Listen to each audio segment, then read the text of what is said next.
Chapter 2010. Yelu Hongkai glanced at a rider in the distance. She was gathered with 4 or 5 people from the chess and sword music school. They were probably discussing how to stop those grandmasters from the Central Plains. Yelu Hongkai looked at her without the slightest gentleness. Even though she had shared a bed with him for more than 10 years, she still maintained a respectful relationship with him. She suddenly turned her head and looked at him. Yelu Hongkai immediately squeezed out a warm smile. She nodded at him and then turned back to continue her discussion with the others. When she withdrew her gaze, Yelu Hongkai's expression quickly became ice-cold. When a timid imperial guard Shui stealthily arrived at his side, the gentle expression that appeared on Yelu Hongkai's face this time came from the bottom of his heart. In this vast prairie, the only person this northern Mang crown prince could share some intimate words with was actually this person at his side. Different from the Fergana horse that Yelu Hongkai rode, the retainer's mount was a tall, snow-white steed that exuded a glossy luster similar to fine jade. The young rider wore a slightly large helmet that covered his eyebrows, revealing half of his extremely feminine and handsome face. Yelu Hongkai looked at the retainer carefully maintaining a distance from him, his eyes revealing undisguised affection. He smiled softly and said, "Come closer, there's no harm." The young rider narrowed his naturally charming eyes and looked at the battlefield in the south. He slowly said, "Horses galloping from the north are full of arrogance, singing from the south is full of death. The first half is appropriate, but the second half is not." The Beimang crown prince, who was not familiar with poetry and disdained to pretend to be cultured, couldn't help but ask curiously, "What do you mean? Is there an allusion to it?" The personal retainer with the title of bodyguard Shui rolled his eyes boldly and said angrily, "Even if we conquer the Central Plains in the future, with your little knowledge, how are you going to deal with the refugees of Liang in the future?" Yelu Hongkai laughed loudly and suddenly lowered his voice. "Don't I have you?" The young cavalryman curled his lips and looked at the eye-catching bright purple dress in the distance. He clicked his tongue and said, "A woman should be content with her life." Yelu Hongkai followed his retinue's line of sight and saw Xianyuan Qingfeng fighting Dang Mao with the broken spear. He said disapprovingly, "So what if he's good at martial arts?" Including Su Fengnian, there are a total of 18 martial arts masters outside the northern city. They won't be able to escape death even if they fight against our grassland cavalry. The best ending for this alliance chief of the Great Snow Plateau was to die under Dang Mao's broken spear, or die in the charge of the cavalry. Otherwise, surviving on the battlefield would only be worse than death. With her status and appearance, once she becomes a prisoner and her cultivation is destroyed, I'm afraid that even some old tycoons in the western capital will buy her for thousands of taels of gold, not to mention the Duke of Norland. The young cavalryman's face darkened as he lamented, if that day really comes, Xianyuan Qingfeng would already be dead the moment he lost his martial arts. It's like the generals and ministers in the imperial court. As long as they lose their official status, it's the same as having their backbone pulled out. Yelu Hongkai didn't believe that Xianyuan Qingfeng could be a threat to him at all. He said calmly, "The beauties of the world are like the weeds on our grassland. There are more every year. Although Xianyuan Qingfeng's beauty is indeed rare, we can still find many peerless beauties in the grassland and the Central Plains in the future if we search hard."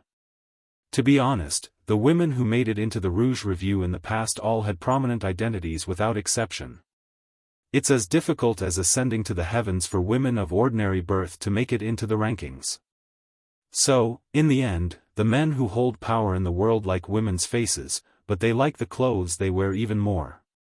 For example, the young cavalryman glanced sideways at the Beimang crown princess who had met with the 2 officials at some point and sneered, "For example, her?" Yelu Hongkai said half-jokingly, "Her? She'll probably only make it into the next Rouge Review after she becomes the empress."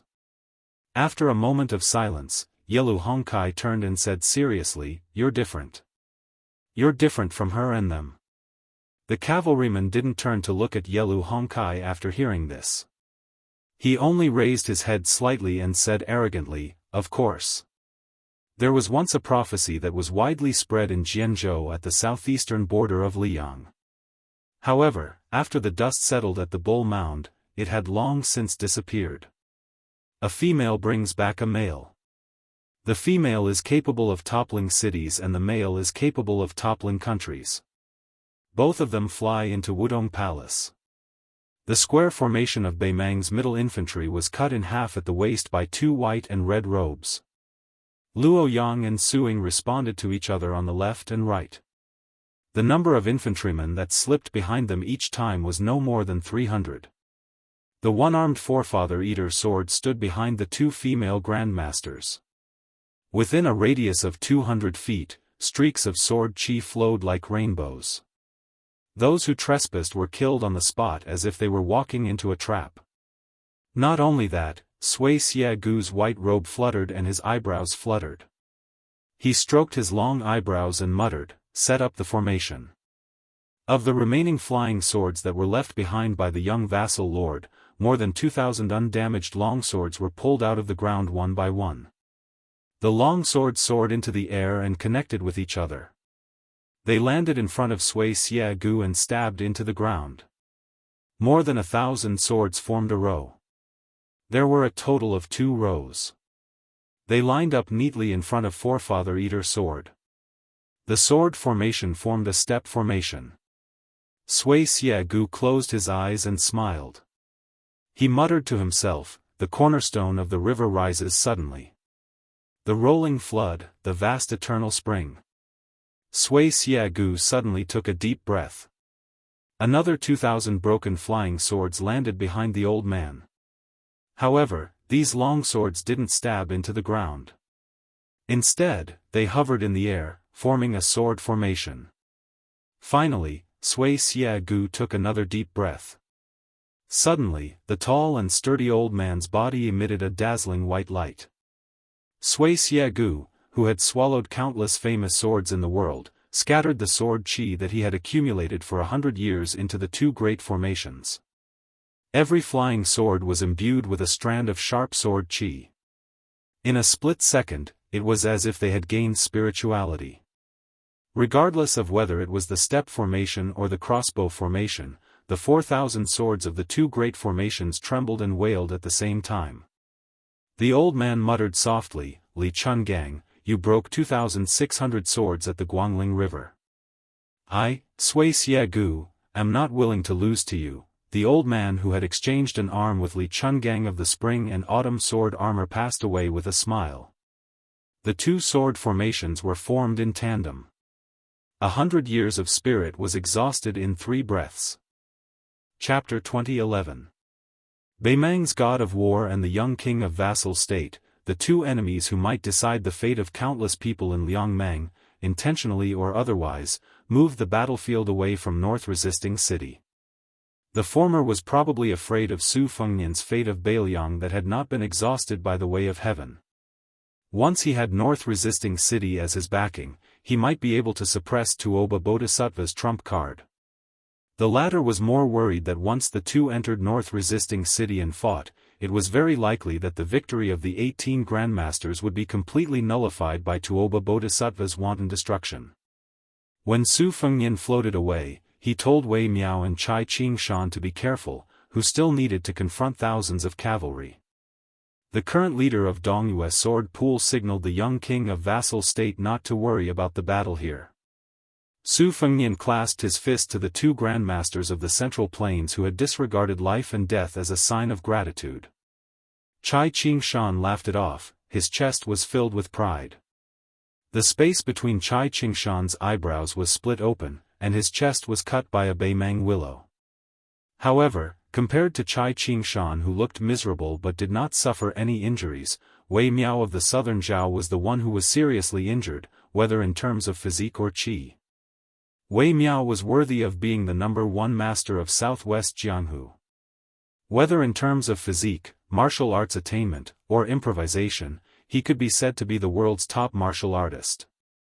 However, the sneak attack by Murong Baoding, nicknamed Half-Faced Buddha, and Li Fengshou, the spider web assassin, was too insidious and vicious.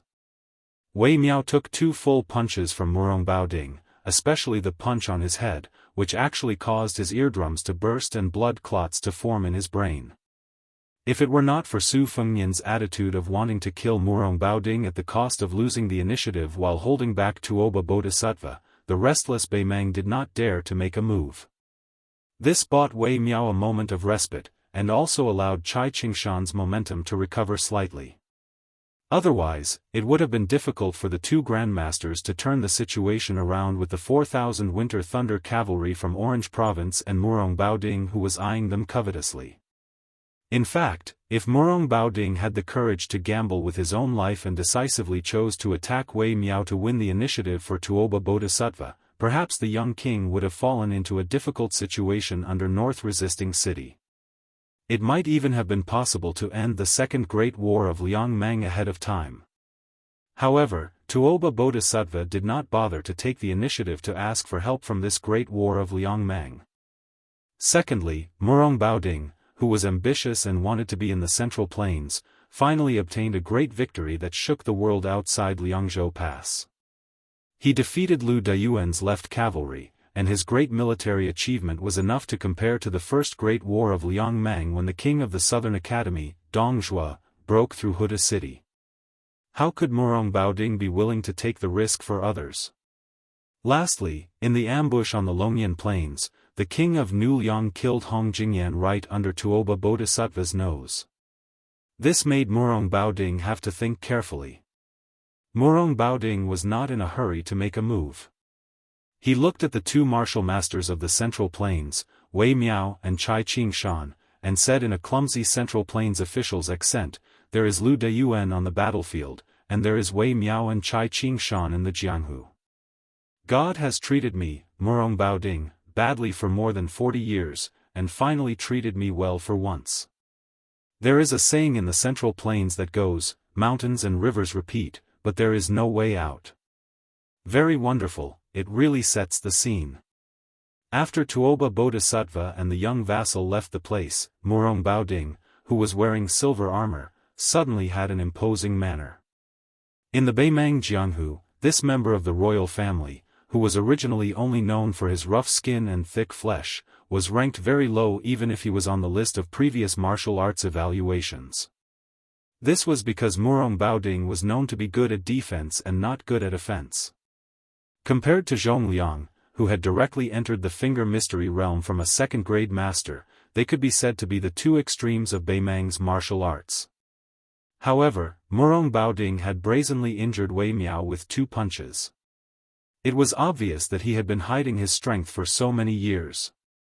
Even when he joined forces with Zhong Liang to ambush Su Fengnian in Qingcang City in the early years, he still deliberately hid his cultivation from beginning to end. When it came to tolerance, Murong Baoding was indeed well versed in it. Wei Miao was silent and slowly inhaled and exhaled. Since this Beimeng was willing to talk loudly, Wei Miao naturally would not take the initiative to seek a quick battle. Chai Qingshan held the meter-long sword with a calm expression. The poem from Murong Baoding's mouth was very popular in the Central Plains. However, this half-baked northern Mang prince probably did not know where it came from. It was the poem Banishing Liangzhou to Die of Old Age, written by the son of the poet family who won first place in the last years of the Great Feng dynasty. Mountains and rivers repeated, willows dark and flowers bright. Just from the words alone, it had always been the most fascinating scenery of Jiangnan. The spring sun was bright and beautiful, the grass was long and the birds were flying. The scenery was pleasant, how could it not make people forget to return? On the other hand, the northwest of the Great Wall was barren, the yellow soil was barren, and the ravines were crisscrossed. The sky was high and the clouds were low. In this part of the world, the 2 dragons' strength rushed towards one's face and directly hit one's chest. The desolate and cold atmosphere seemed to make the foreigners take a few steps back before they were willing to give up. Chai Qingshan walked to Wei Miao's side and smiled, "There is Wei Miao in the fist, there is no fist in the world. You deserve it." Wei Miao grinned slightly but did not make a sound. Su Fengnian had once joked that he had seen countless experts and grandmasters in his life. Among them, the red-robed man-cat Han Shengxian, the #1 swordsman in the capital, Qi Jiajia, and the purple-robed Xianyuan Qingfeng of Mount Hui were the most impressive. Li Chungang, Jian Jiuhuang, and Wei Miao were the least like masters. Chai Qingshan continued with a smile, since the world cannot be without Wei Miao, there are countless young talents in the sword forest of the Central Plains. If one or two old guys die, there will always be a few rising stars to replace them. Just the Dongyue sword pool alone has my two disciples, Shan Yi and Song Tinglu. They are destined to rise in the future. Therefore, Wei Miao, I will fight this battle first. What Chai Qingshan meant was, I will die first. Wei Miao, who urgently needed to recuperate, did not reject the kindness of this sword master. He said in a low voice, I, Wei Miao, will not boast in my life. I can only promise that I will not let Brother Chai leave alone. Chai Qingshan hesitated and sighed, Brother Wei, don't die if you can. You are different from me. There are still people waiting for you in North Rejecting City. Unexpectedly, Wei Miao, who was short and had a white cloth tied around his calves, smiled and clenched his fists. He squinted his eyes and said softly, after she married me, we traveled Jianghu for so many years. Because my appearance is too ordinary and I do not like to be in the limelight, I will not fight if I can avoid trouble. She, who has a lively personality, is so beautiful as a flower. It seems that she has never felt that she married a good family and always laughed at the man she married for not having enough heroic spirit. Therefore, today, as her man, I, Wei Miao, will do one thing for her. Wei Miao did not speak any more. Murong Baoding smiled proudly, do you two have any last words? In the future, when I, Murong Baoding, enter the Central Plains, I will reminisce about the past with the officials of the Central Plains. It will also be something to talk about. Chai Qingshan held his sword in front of him, shook his head and laughed loudly, a Beimang dog's head is not worth much. It is really an insult to my newly forged sword green water. Murong Baoding's face was gloomy. He clicked his tongue and said, it is said that there are 2 sword schools in the world. Since someone has taken care of the withered sword of the Wu family's sword tomb, let me experience the new sword of the Dongyue sword pool. Chai Qingshan tapped the ground with the tip of his foot and his body swept forward. A bright green rainbow swept across Murong Baoding's chest. A deathbed struggle. You are only half as strong as you were in your heyday. So what if I let you, old dog surnamed Chai, attack me 100 times first? Murong Baoding's lips curled into a mocking smile. He did not dodge but raised his arms in front of his body. The sword edge brushed against Murong Baoding's silver armor and cut through iron like mud. However, after breaking through the armor, it fell on the sleeve of the Orange Province's disciplinary medallion. It was like fine iron hitting each other, producing an unusual sound of metal hitting stone. Murong Baoding furrowed his brows and retreated. He had made up his mind to exhaust Chai Qingshan's qi bit by bit. His body was known as the Great Vajra Realm, which was 1 in a million among pure martial artists. It was said that his indestructible body was not inferior to that of the Dragon Tree Monk and Li Dongxin, the master and disciple of the 2 Zen temples. More importantly, the armor he wore was one of the best treasures in Beimang's treasury. It was forged in the early Sui Du period and was once a secret treasure of the royal family of Dafeng. It was said that its material was similar to the red armor of one of the 4 grandmasters of the spring and autumn period. With this armor, Murong Baoding originally thought that he could withstand 2 or 3 strikes from the peach blossom sword god Dong Tai, who had the greatest killing power. However, he did not expect Chai Qingshan's sword to break through his armor.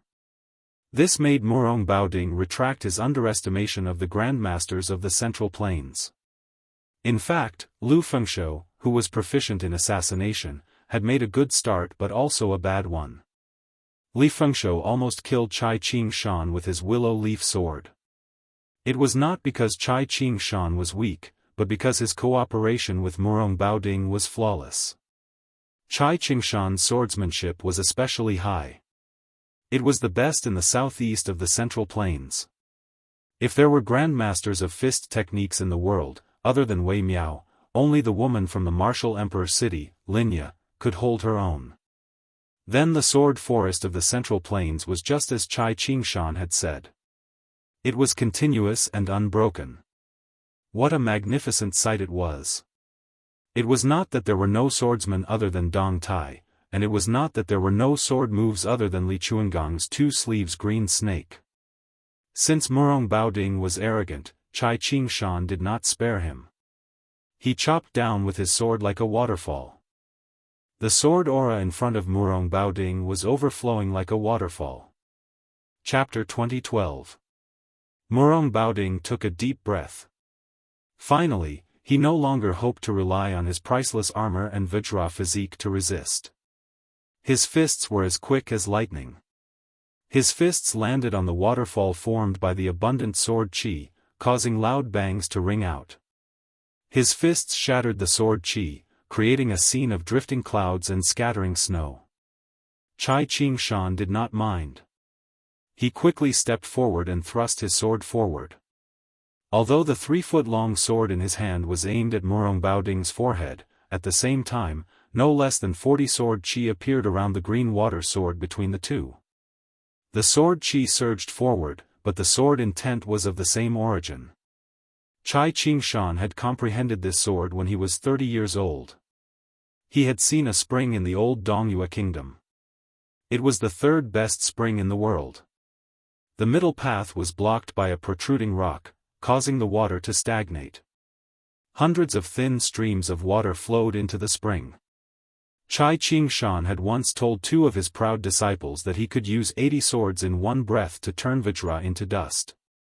Unfortunately, this sword master could only produce 40 swords in one breath at this time. Even so, the power of the sword was extremely grand and shocking. Murong Baoding snorted angrily. He actually wanted to retreat. As his burly figure retreated, he stretched out his arm. His 5 fingers were like hooks as he controlled his chi to grab a rider and his horse. He blocked the curtain of sword rain formed by the majestic sword chi. Chai Qingshan's sword pierced the horse's head. With a light shake of his wrist, the pitiful horse and rider were instantly sent flying. Taking advantage of this opening, Murong Baoding was still one of Northern Mang's few martial arts masters after all. He heavily stepped out, stamped his foot, and took half a step back. The aura around his entire body instantly reached its peak. He was certain that Chai Qingshan would definitely continue to charge forward, so he punched out towards the air in front of him. Facing Murong Baoding's overbearing fist aura, Chai Qingshan and his sword did not stagnate. They continued to float forward. The old man tilted his body slightly and allowed the fist aura to explode his left shoulder. His sword was as fast as a rainbow as it accurately pierced Murong Baoding's chest. Injury for injury, death for death. Murong Baoding's chi sank into his dantian. At this moment, he realized that he had no power to fight back and chose to defend with all his might. The chi in his body circulated rapidly, and his face glowed with a dark yellow color. His feet were rooted to the ground, and he was as immovable as a mountain. The sword chi of the 3-feet-long sword pierced through the armor like a hot knife through butter. After the tip of the sword was pressed against Murong Baoding's chest, the long sword bent like a crescent moon. In the end, it was almost a full moon. Chai Qingshan, whose shoulder had been shattered and whose body was covered in blood, laughed loudly. Scram! The tall and sturdy Murong Baoding was sent flying by the sword like a kite with its string cut. Murong Baoding's face turned pale after he landed heavily on the ground. He didn't lower his head to look at the old swordsman. He just stretched out his hand and wiped his face. His palm was scarlet red. Chai Qingshan, who was surrounded by the Beimang cavalry, had no choice but to draw his sword and kill the horsemen who were swarming towards him. Thus, the line of sight between the two of them was blocked. Murong Baoding took the opportunity to slap the ground with his palm. He stood up again with some lingering fear in his heart. This old fellow was somewhat difficult to deal with. Murong Baoding, who didn't want to meet force with force, kept retreating, and said angrily, "Smash him to death." With Chai Qingshan at the center, the northern Mang cavalry began to rapidly charge forward, charging forward. The horsemen at the outermost edge finally had the chance to show off the grassland cavalry's riding and archery skills. The aristocratic generals, who were frightened to death, had already given the order to kill regardless of whether they were friend or foe.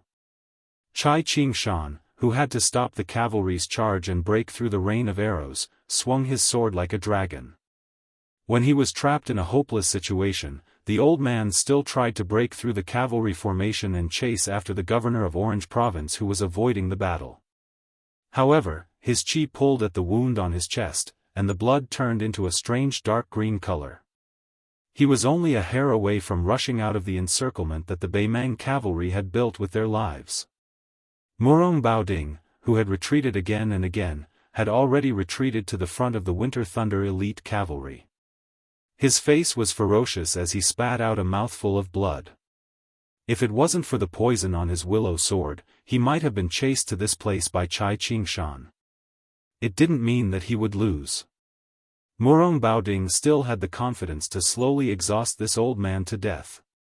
However, how could Chai Qingshan's life be compared to his own? He paid more attention to Wei Miao. If that guy wanted to abandon Chai Qingshan and retreat to North Resisting City, with Murong Baoding's injury, he was confident that he could stop him. If one looked towards the north from North Resisting City's city walls, or if one looked towards the south from the Winter Thunder elite cavalry on horseback, they would see that the great circle the elder was in had layers upon layers of northern Mang cavalry continuously charging towards the center of the circle. Chai Qingshan stood alone with his sword. There were corpses all around him and piles of bones. Murong Baoding suddenly raised his head. There was a sudden explosion, and then a figure fell from the sky. Murong Baoding could only tilt his head and cross his arms to block above his head. Half of Murong Baoding's body was smashed into the ground by this punch. It turned out that Wei Miao had directly jumped over the heads of the Beimang cavalry and found Murong Baoding. There was no way to retreat. Murong Baoding instinctively protected his head with his arms. Sure enough, Wei Miao pressed down on his head with one hand and sent out a knee strike. Murong Baoding was knocked back and a deep ditch several zhang long was plowed out. Dust flew up. In the yellow sand, Wei Miao's punch was so fast that people could only see a blur. The silver-armored Murong Baoding retreated again and again. Wei Miao's punch rose up and landed hard.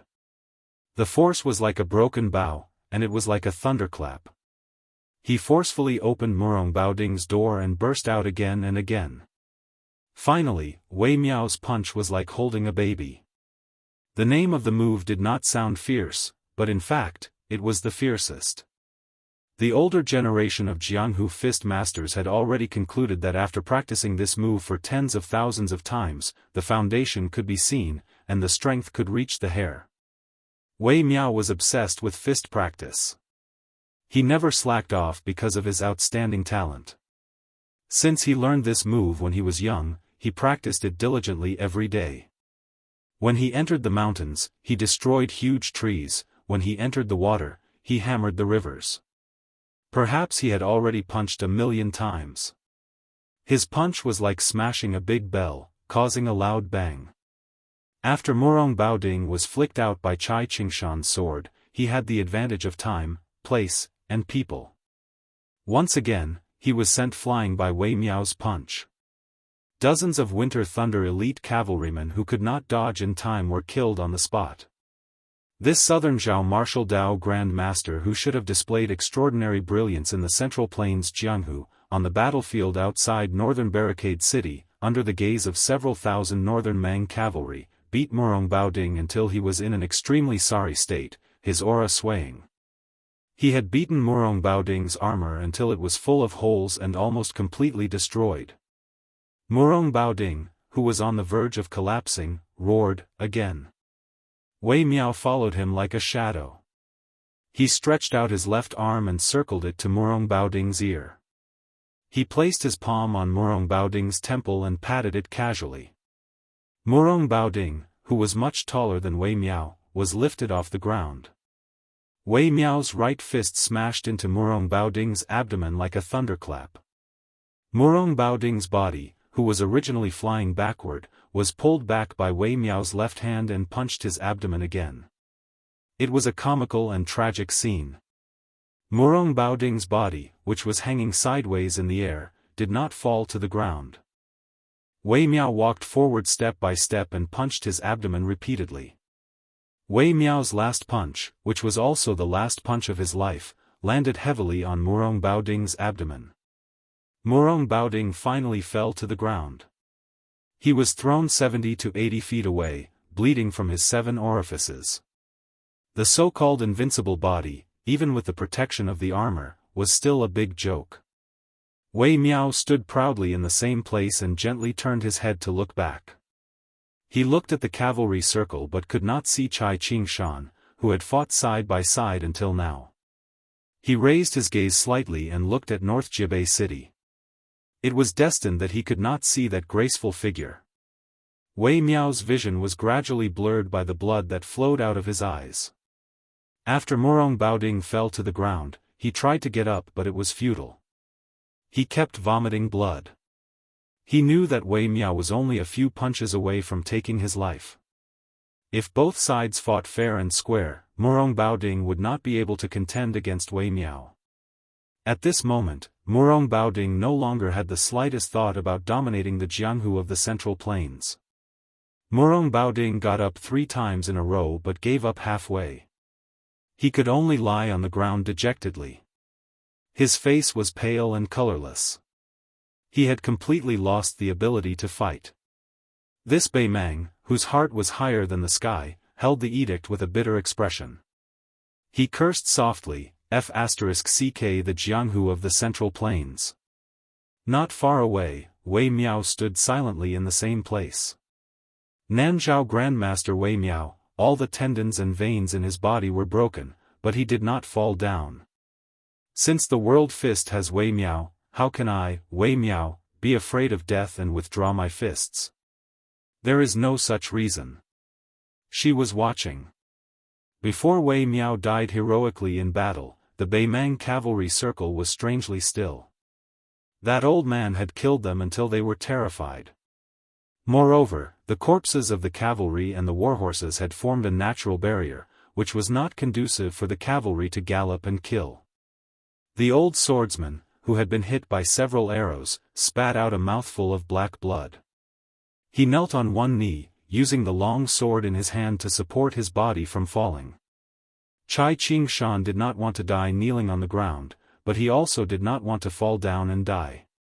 In the end, he sat cross-legged with the sword across his knees. Since the sword was named Green Water, the sword blade was naturally green, just like the spring scenery in Jiangnan of the Central Plains. The ripples of the sword light under the sunlight were just like the ripples of the Dongyue sword pool in the spring breeze. Cai Qingshan used his sleeve to gently wipe off the black blood on the sword blade. Before the old man died, he smiled with a trembling voice, "My Dongyue sword pool has been established for 500 years. With a sword in hand, I looked at the Jianghu. The mountains are high, the water is deep, and the sword aura is long. I, Cai Qingshan, have never let the 3-foot sword be humiliated." After Cheng Baishuang and Sui Xiegu, the 2 grandmasters of the Central Plains, Cai Qingshan died in battle. Wei Miao followed him, silently meeting his death. Chapter 2013. The martial emperor cities Ugrum wielded the famed sword Fuji and charged directly at the 1,000 family elite cavalry. His sword fell. This sword was completely different from the previous one, which killed people with a light touch. It was brilliant, and the sword chi was so strong that it blotted out the sky. Wang Xianji, who was never willing to praise anyone, once joked with the green-robed girl that Ugrum was the only one who stood out among the tens of thousands of martial artists in Donghai. It was obvious that Wang Xianji had high expectations for Ugrum. More than 40 family elite cavalry were directly smashed by the swift and fierce sword chi. Blood and flesh splattered everywhere, and the scene was extremely bloody. One of the armored cavalrymen who should have died under the sword Qi suddenly retreated and stepped on the warhorse's head accurately every time. He leaped like a rabbit and swooped down like a falcon on flat ground.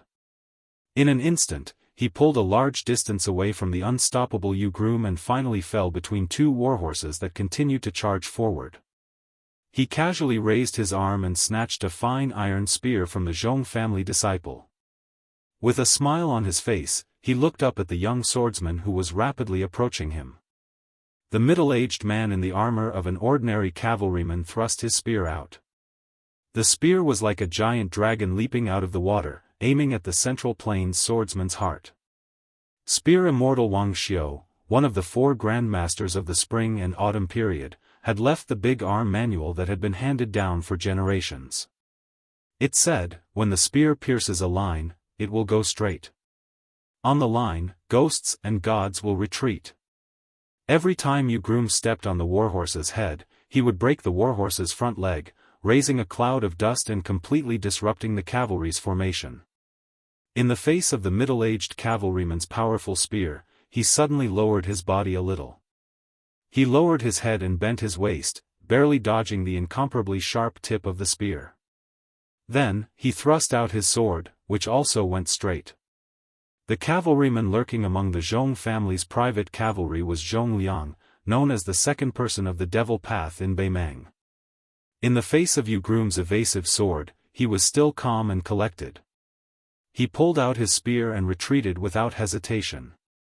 Zhong Liang didn't choose to confront Wang Xianji's first disciple head-on. Instead, he adopted a defensive stance, blocking and circling. The circle was less than a chu wide, and his defense was extremely methodical. Thus, even when faced with Yu groom's consecutive sword attacks, the sword aura alone strangled the riders charging from both sides of Zhong Liang. However, Zhong Liang still retreated calmly, showing the elegant demeanor of a great spearmaster. Although Yu groom's swordsmanship was profound and vaguely had the charm of a land sword immortal, and could be said to be aggressive, once an opponent of Zhong Liang's level chose to retreat shamelessly, it would be difficult for Yu groom to seize the opportunity and succeed. Moreover, Zhong Liang was originally recognized as a master of various schools in Beimeng, and finally achieved a killing power that did not lose to the celestial state with the Finger Mystery Realm. But in the end, Zhong Liang, who did not have the Vajra physique, did not continue to blindly pursue killing power to reach the celestial state. Instead, he opened up a new path in spear arts, only taking the defensive position and not the offensive, striving to keep the enemy away from the tip of the spear. It should be known that besides being a prominent family of generals in Beimeng, the Zhong family was also the only family of spear arts in the world. The Zhong family's disciples were brave and valiant. Regardless of gender or age, they were all skilled in spear arts, especially the big spear. Young children had to practice spear arts with a white wax pole in hand. After the initial success in spear arts, they had to reach the level of not letting water in. That was, the family's 10 riders would run in a circle at a distance of 30 paces, and the person holding the spear would have to deflect all the arrows that were shot at him. After that, in the heavy rain, brandishing the long spear so that his clothes were not wet in the slightest. Only then could he be considered to have reached the level of great success in spear arts. Therefore, the long spear iron cavalry under the command of Beimeng's general Zhong Shentong, whether it was Dongzhu's private cavalry, Murong Baoding's Winter Thunder elite cavalry, or the inferior Ruren iron cavalry, they were all inferior to the long spear iron cavalry. It was a pity that the Zhong family had only cultivated less than 2,000 iron cavalry in 20 years. Limited by their numbers, they were unable to have an absolute advantage on the battlefield. After the Beimeng Empress saw the Zhong family's iron cavalry practice with her own eyes, she sighed, "The Zhong family's children are really like the grassland's eagles flying across the plains with iron spears in their hands." The Zhong family's second master, Zhong Liang, who had always been famous for deviating from orthodoxy and rebelling against orthodoxy in the grassland, chose spear arts as his martial arts, returned to the roots, to make up for his shortcomings in martial arts. This was unexpected but also reasonable. Groom looked deeply at Zhongliang, who was retreating again and again, and suddenly put away his Fuji. Zhongliang then stopped and laughed. You finally remember to go back to help Lu Huang? Don't worry, first ask if the iron spear in my hand agrees or not. Zhongliang held the spear in one hand, and his chi was firmly locked onto Groom. For the first time, he really had the intention to fight. Then, he raised his arm and made a gesture. The two wings of the Zhong family's cavalry that were constantly rushing forward suddenly broke in half. The elite cavalry that stopped moving forward lined up behind Zhongliang. At the same time, the Beimang cavalry that was originally at the rear turned over and fell off their horses. No less than 300 people rushed forward from the gap between the cavalry formation. There were the Spiderweb's elite men of sacrifice, Beimang's Jianghu masters, and even the Zhong family's consecrated guests who had been raised by the Zhong family for many years. Without exception, all of them, including Zhongliang, stared at Groom, who was holding the long sword and Fuji. The 300 people quickly formed a huge encirclement and desperately surrounded Groom, who had a cold blade at his waist and a long sword in his hand. Zhongliang held his spear and stood in the same place. He saw more than 30 people taking the lead to surround and kill the sword genius from Liang's Eastern Sea. He smiled confidently. Groom, bullying with numbers is something we have no choice but to do. Although my Zhong family's men are not afraid to fight to the death, this is only on the battlefield. After all, we are not in Jianghu. I hope you can forgive us. This battlefield was exactly the same as the one where Murong Baoding and Li Fengshuo were overseeing. How similar. Unexpectedly, Groom held the Fuji upside down, using only 2 fingers of his left hand as a sword. His lips moved slightly. The sword energy in Groom's left sleeve was abundant and overflowing. The 30 experts who were prepared to die were killed on the spot by the sword chi that rose from the ground without any warning, regardless of whether they were running wildly or leaping high into the air. Not only that, with Groom as the center, the sword energy suddenly rose from the ground, spectacular like a big spring gushing out. This strange phenomenon was really like thunder rising from the ground. 100 feet, 200 feet, 300 feet, all of them were vast and mighty sword energy that rose into the sky. After the 30 Beimang experts that Groom purposely targeted died, there were 60-odd people who couldn't dodge in time or just happened to bump into the sword energy, dying with their eyes wide open. Apart from most of the Beimang people who were lucky enough to dodge the sword energy, in truth, the number of experts who could take the sword energy head-on could be counted on 2 hands. Zhongliang was naturally the most relaxed. He just raised his spear and landed heavily, smashing the sword energy that rose from the ground beside him. Zhongliang wasn't in a rush at all.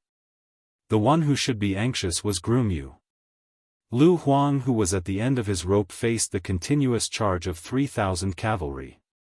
Apart from death, what else could he do? When the cavalry of the Zhong family entered the battlefield, Lu Huang would probably go and meet his master who made Jianghu bow to him for 60 years. Zhongliang only needed to delay Groom at the crucial moment. If he could capture Groom alive, that would be the best. He didn't believe that his nephew, Zhong Tan, who was responsible for the prosperity of the family, had died at Miyun Mountain Pass. He was most likely imprisoned by Beiliang, most likely in Beiju City. Not only did Zhongliang have high hopes for Zhong Tan, who had a similar temperament, but the entire Zhong family needed Zhong Tan alive. Otherwise, the Zhong family's 20 years of hard work and planning would all be for naught. Even if he and his brother Zhong Shentong achieved great military exploits in the future, without an heir, what benefit would it bring? Zhongliang hoped that it would be used by Groom or someone else in exchange for Zhong Tan's chance to return to the family. Zhongliang, who was in a complicated mood, suddenly looked around for no reason, as if he was looking for something. He was very curious. As a top guru with outstanding attainments in Xian Finger, he could feel a huge and suffocating invisible momentum, but he couldn't catch any clues. He only knew that Tuoba Bodhisattva had dragged the young king into a real dangerous battlefield. Ordinary people couldn't touch it at all, and even Zhongliang couldn't see it. After this battle, the casualties of Beiliang's siege infantry would be beyond imagination, and it might even affect the future southern expedition to the Central Plains. Because of those 18 people, the Southern Dynasty's infantry that had been accumulated for 20 years would be long gone before they could break through Beiju City. At that time, the grassland cavalry would have to dismount and fight, and the casualties would only increase. Liang Mang and Beiliang knew that whether Beiju City could be defended or not depended on the number of the Southern Dynasty's infantry.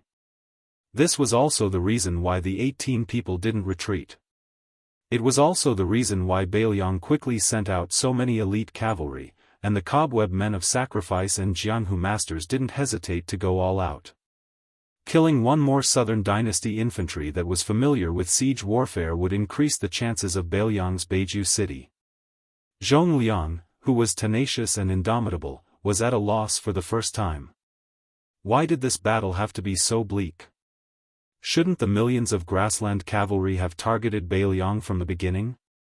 In the hinterland of Beimang, the broken spear in Deng Mao's hand was less than 2 feet long.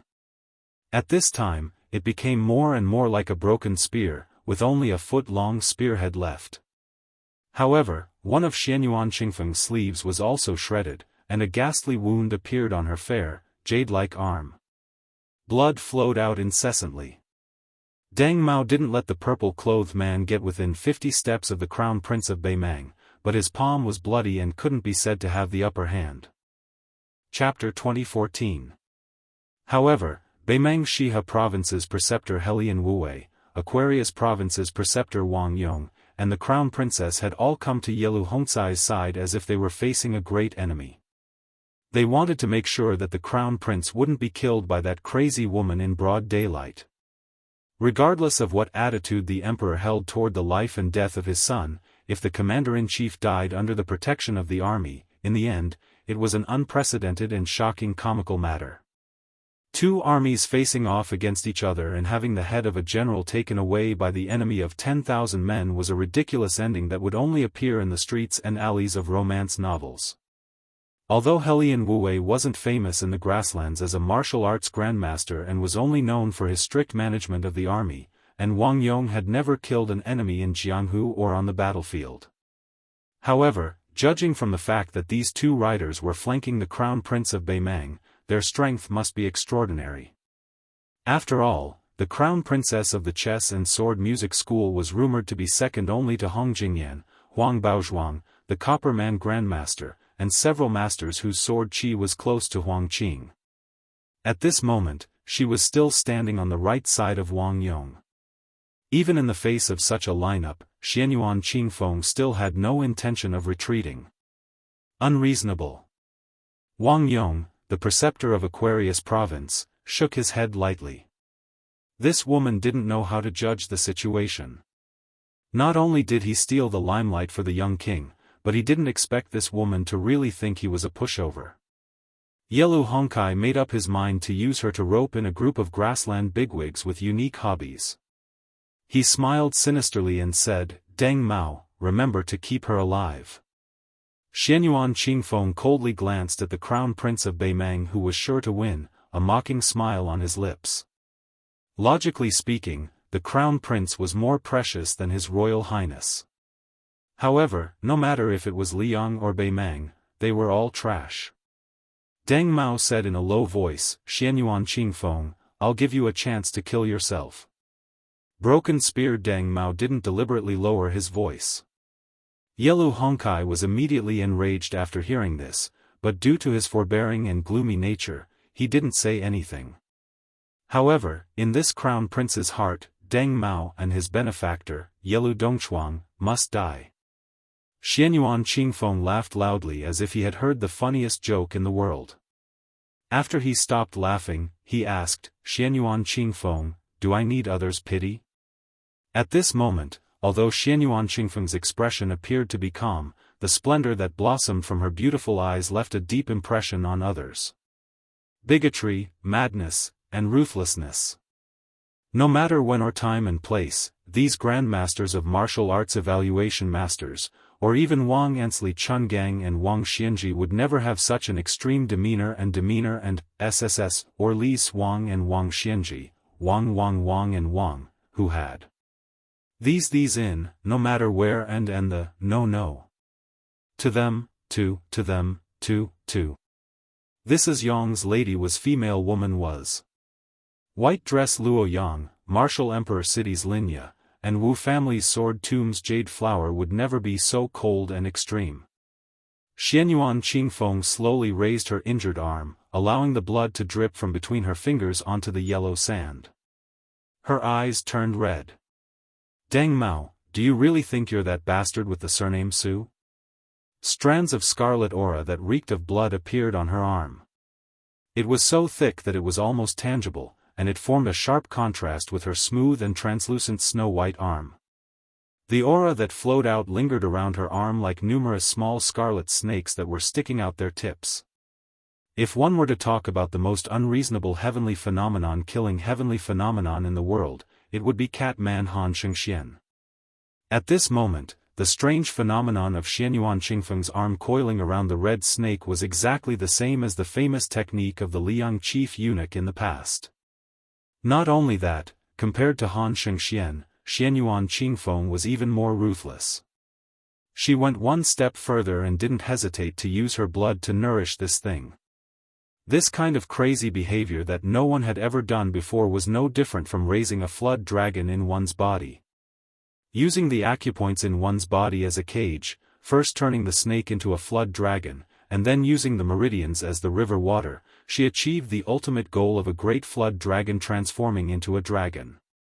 Compared to the other Beimang people who didn't know the inside story and didn't know the severity of the situation, Deng Mao, who had experienced the Jianghu of the Central Plains, could clearly see the inside story. He couldn't help but sigh. What a lunatic. Deng Mao lowered his head and looked at the broken spear in his hand. He sighed with a strange expression, a little regretful and a little helpless. When he raised his head again, his eyes were resolute as he said in a deep voice, "You didn't have enough momentum to kill all the way here. You still dare to stubbornly persist in going all out and seek death. Then don't blame me for not caring that you'll become the plaything of the grassland nobles in the future." Xianyuan Qingfeng closed his eyes, his aura unusually restrained to the extreme. It was like a snowball that was constantly being clenched and compacted during a snowstorm. Deng Mao also returned to his original state, his vigorous aura disappearing without a trace. Obviously, the two of them were going to choose to fight to the death in one move. Behind Deng Mao, the corners of Wang Yong's mouth curled up. Seeing that Xianyuan Qingfeng was actually so conceited as to think that he could kill Deng Mao in one move, this Aquarius Prefecture's disciplinary magistrate was completely relieved. This Liang Jianghu female alliance chief really doesn't know the immensity of heaven and earth. What a pity for that profound fortune. Could it be that she forgot what Luo Yang reminded the king of Beiliang? Wang Yong and Deng Mao couldn't be considered close friends, but they had once exchanged pointers. Of course, Wang Yong was definitely not Deng Mao's opponent. However, Wang Yong had always been secretly communicating with that branch of the Yelu clan, so he understood Deng Mao very well. This unconventional grandmaster of Beimang, in terms of battle prowess, was perhaps inferior to Hong Jingyan, inferior to white dress Luo Yang. His defense might even be inferior to Murong Baoding's, and his lethality was inferior to Demon Zhong Liang's. It was as if he had a cultivation of celestial phenomenon, but he didn't have any outstanding points. It was really hard for ordinary people to imagine why when Hong Jingyan entered the martial ranking for the first time, there was a strange comment of, ashamed to be behind Murong Baoding, ashamed to be ahead of Deng Mao. However, Wang Yong was well aware that Deng Mao had nurtured his qi with that broken spear for 20 years. When he abandoned the spear, he was able to kill an earth immortal with a cultivation of celestial phenomenon. And Xianyuan Qingfeng was only a fine line away from becoming an earth immortal. Deng Mao killing her was just right. As expected. On the battlefield, after the magnificent scene of wind, clouds, and thunder, the two of them stopped confronting each other. Dang Mao's broken spear had pierced Mount Huishanzi's abdomen. Although it didn't come out of her body, it was clearly a fatal wound. Dang Mao allowed Xianyuan Qingfeng's fingers to press on his forehead. Her fingertips had also pierced deeply into Dang Mao's scalp. Dang Mao's hands hung by his side.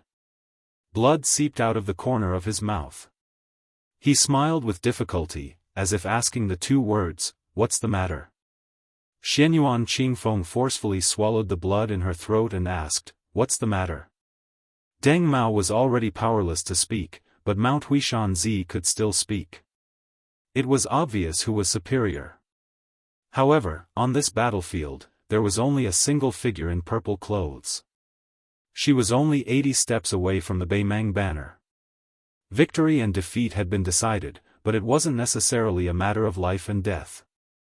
Helian Wuwei didn't make any moves. However, two riders beside the Beimang crown prince had already charged forward. One of them was Wang Yong, the abbot of Aquarius State, who held an iron spear. The other was the Beimang crown prince consort, who had drawn a long sword and was known as Han Gu. Both of them wanted to quickly kill Xianyuan Qingfeng to prevent future trouble. It was obvious that neither of them took Yilu Hongcai's decree seriously. In fact, after seeing this scene, the Beimang crown prince no longer had any thoughts of sparing Mount Huishanzi's life. This Central Plains woman was too terrifying. Xianyuan Qingfeng withdrew her fingers, and Deng Mao fell to the ground at her feet. Just like the countless men of the Central Plains, they all fell to her feet. She closed her eyes and listened to the rapid, drum-like sound of horse hooves. The wind blew, and her sleeves fluttered. She was still as graceful as an immortal. At that moment, Xianyuan Qingfeng recalled a certain someone holding up an oil paper umbrella in the heavy rain at the Great Ox Hill. He recalled how they looked at the snowmen piled up in the courtyard together at the Demoyai post station in the capital. A certain someone spoke with an inexplicable sadness about their dreams. She slowly fell backwards. She was a bit tired. Something strange happened. In a certain inconspicuous battlefield in the heart of the northern Mang army, a petite and exquisite figure had actually emerged from the ground mysteriously. She arched her back and sprinted as fast as lightning, practically passing through the bellies of the northern Mang warhorses. In a short few blinks of an eye, she arrived at Xianyuan Qingfeng's side of the battlefield, and then disappeared in a flash. Sensing a strong sense of danger, the Beimang crown princess abruptly stopped her horse. She widened her eyes. She was already behind the Aquarius Prefecture's provincial governor, so she was in disbelief. In her line of sight, Wang Yong was still charging forward with his spear in hand. He was unstoppable. However, a young girl had unknowingly squatted on the back of his horse. This prefecture's provincial governor, who had great authority, had his chest pierced by a karate chop. After the young female assassin pulled out her karate chop, she glanced back at the Beimang crown princess, who was shivering all over. She seemed to chuckle before she disappeared again. In the next moment, she happened to carry Xianyuan Qingfeng, who had fallen to the ground. After a brief moment of shock, the crown princess no longer cared about breaking the rules of etiquette. She angrily shouted at the surrounding cavalry with a ferocious expression, "Stop the assassin." No one knew why this young girl appeared on the battlefield. Even the young vassal king of Bailiang did not know. Su Fengnian only knew that she had promised him that she would not go to the battlefield outside Beimang City. She also promised him that if the battle did not go well, she would take the young cat out of the city and go to the western Shu where the sea of bamboo billowed. No one knew how she was able to hide underground for so long. And how she was able to hide not far away from the Beimang army without making any mistakes. Previously, in Beimang City, everyone only knew that there was an extremely interesting and strange young girl who liked to hang outside the young prince's study or sit on the eaves in a daze. The new Prince Liang also never restrained her. Even when they were discussing matters in the meeting hall, the young girl would also sit on the roof beam, seemingly bored. On the roof. Therefore, she knew the general arrangement of the Beimang army. She silently memorized it in her heart before silently disappearing into Beimeng City, her whereabouts unknown. Her name was Jia. Su Fengnian liked to call her Miss Hehe. She had killed Wang Mingyin and Lu Haoshi. Chapter 2015. She had even stopped Wang Xianji all the way to Beiliang's border. Again and again, she was unwilling to back down. Today, she had killed another Beimeng official. Xianyuan Qingfeng, who felt the warmth of that delicate back, whispered, "Don't worry about me." The girl, who was running all the way to the north barricade, pulled a long face and said softly, "Don't die. If you die, he will be very lonely. He said that you are the most like him among all the men and women in the world." Xianyuan Qingfeng, who was still bleeding from his abdomen, couldn't help but laugh. He tried to open his eyes and looked at the sky, murmuring, "Is that so?"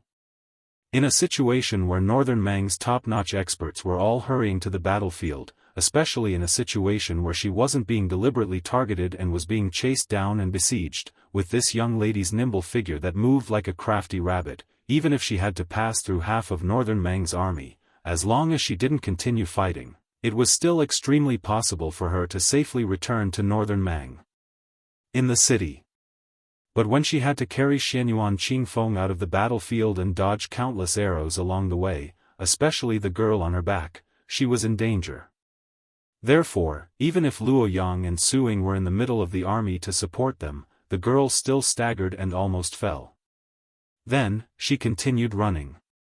It turned out that an arrow had directly pierced her calf. Blood soaked it. The girl didn't feel it at all. In the end, she carefully placed Xianyuan Qingfeng at the foot of the north barricade wall. Then, she returned to the Beimeng army and carried Suaxia Valley and Chengbaishuang back. Under the escort of the blind female zither player Xue Songguan, she carried back Wei Miao and Chai Qingshan. She carried back 4 corpses. In the chaos, she carried back the 2 corpses that Mao Shulang had risked his life to protect. Ji Lu An of Nanjiang and Yu Xingrui of Wudong Mountain. These 2 grandmasters died back to back. When the girl left, Mao Shulang, who was covered in blood and had lost an arm, laughed and said, "Little girl, you don't have to care about this old man's corpse anymore." The last corpse was the swordsman of Martial Emperor City, Lu Huang. Not a single person was left alive within 100 feet of the bridegroom. The first disciple of the Martial Emperor City sat cross-legged on the tragic battlefield and helped his junior brother who was lying in a pool of blood retrieve the famous sword, Shu Dao. Lu Huang, who was hit in the chest by Beimeng, hugged the long sword. Before he died, he laughed and said, "I don't kill as many people as you do. I still can't make you call me senior brother." Yu Groom, who had been shot by Zhong Liang and his arm had been slashed several times by Beimeng's men of sacrifice, forced a smile, lowered his head and shouted, "Senior brother." When Lu Huang died, he seemed to have heard the title and nodded gently. When the limping young girl came to his side, Groom Yu raised his head with tears in his eyes and said softly, "Sorry to trouble you." The girl shook her head. After the groom left the ancient sword of Shu Dao hanging on his waist, she carried the corpse back to the North Jibei city. To the right of her and the groom, Su Yanbing was forcefully dragging Wu Luding and sword attendant Cui Hua out of the battlefield and throwing them towards the city walls of North Jibei city. Then, Su Yanbing finally turned around and walked towards the iron spear inserted into the ground. With his back to the girl, Groom Yu pulled out the Shu Dao sword that had just been sheathed. At this time, he was holding the sword with both hands. He looked into the distance. Zhong Liang, whose hand had been cut off, was desperately rescued by his family's men of sacrifice. He was escaping towards the center of Beimeng's army. Groom Yu, with 2 swords, slowly moved forward. In the center of Beimeng's front line, Luo Yang, whose white clothes had long been dyed scarlet by blood, finally stood there alone after persuading Suing to return to North Jibei city. One-armed Mao Shulang, who had been leading the charge, also died after killing 700 people in a spurt of energy. He died without an intact corpse. He died without a burial place. Under the city walls, the corpses that Jia carried away from the battlefield were placed into hanging baskets and returned to North Jibei City. Outside North Jibei City, there were 18 grandmasters. Cheng Baishuang, Sui Xiegu, Wei Miao, Chai Qingshan, Yuxingrui, Ji Lu, and Lu Huang, Mao Shulang. All 8 of them were dead. The 10,000 infantrymen of Beimang's 3 divisions had long been wiped out. The 10,000 cavalry on the 2 wings had suffered heavy casualties. More than 2,000 of the cobweb men of sacrifice and various Jianghu experts had died in battle. The 1,000-man elite cavalry that had intercepted and killed the grandmasters of the Central Plains added up together with the elite infantrymen of the grassland, the total number of casualties had reached 10,000. More than 2,000 catapults and the large crossbow formation had become mere decorations. Xianyuan Qingfeng sat on the ground with her back against the city wall. She had already pulled out the broken spearhead and pressed her hand against the wound with a cold expression. Wu Luding, whose internal organs had been injured, covered his mouth with all his might. Blood seeped through the gaps between his fingers. He couldn't help but cry. In order to save him, swordswoman Cuihua had been slashed in the face by a saber.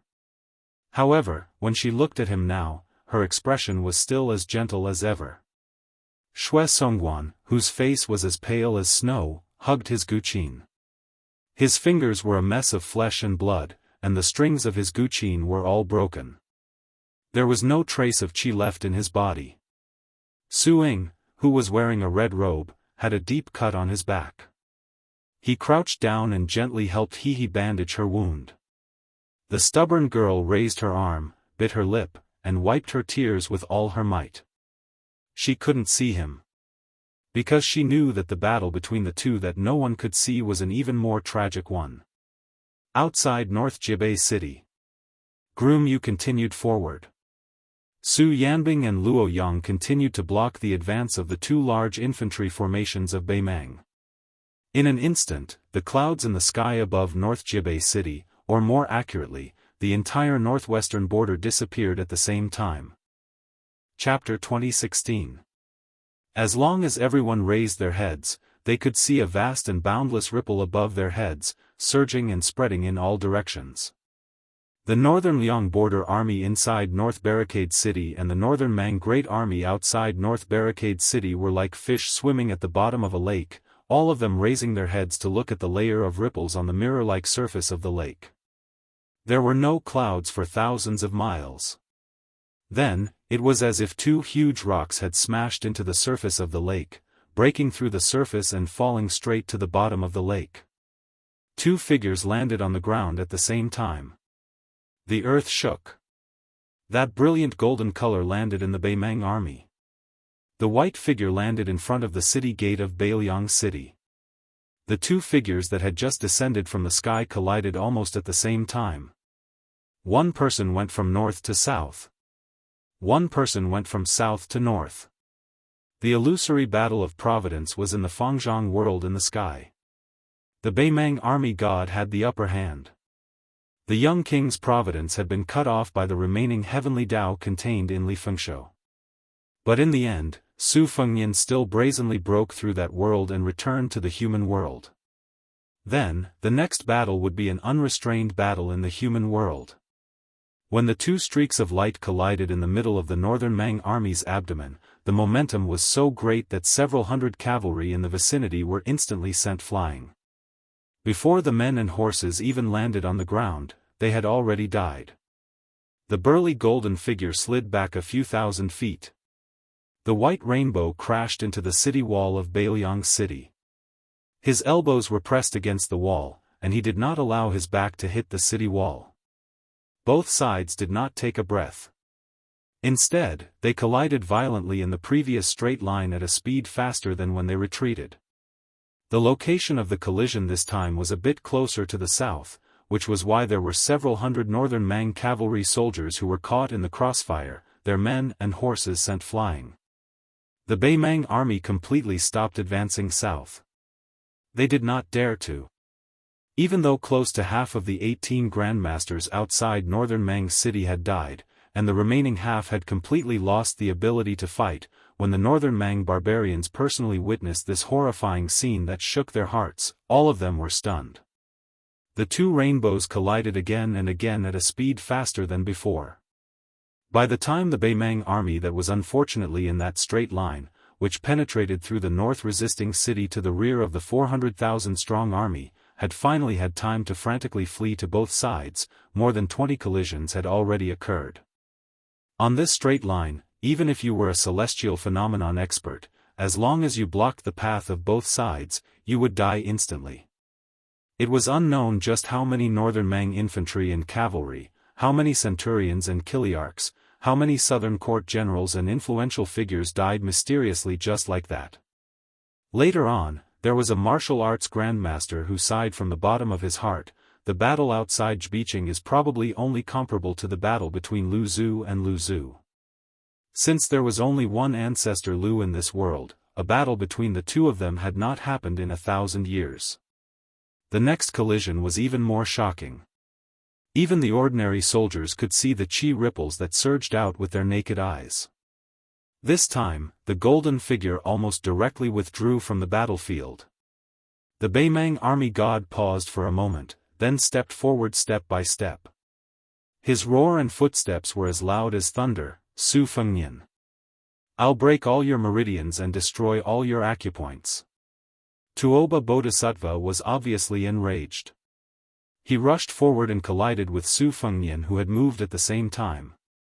This time, it was Su Fengnian's turn. His entire body was embedded in the north-resisting city's walls. Everyone could finally see Tuoba Bodhisattva's burly figure clearly. 18 golden flood dragons as thick as bowls circled around his body rapidly. He sneered loudly, "Let's see how many pounds of blood you have left to boil and convert into qi."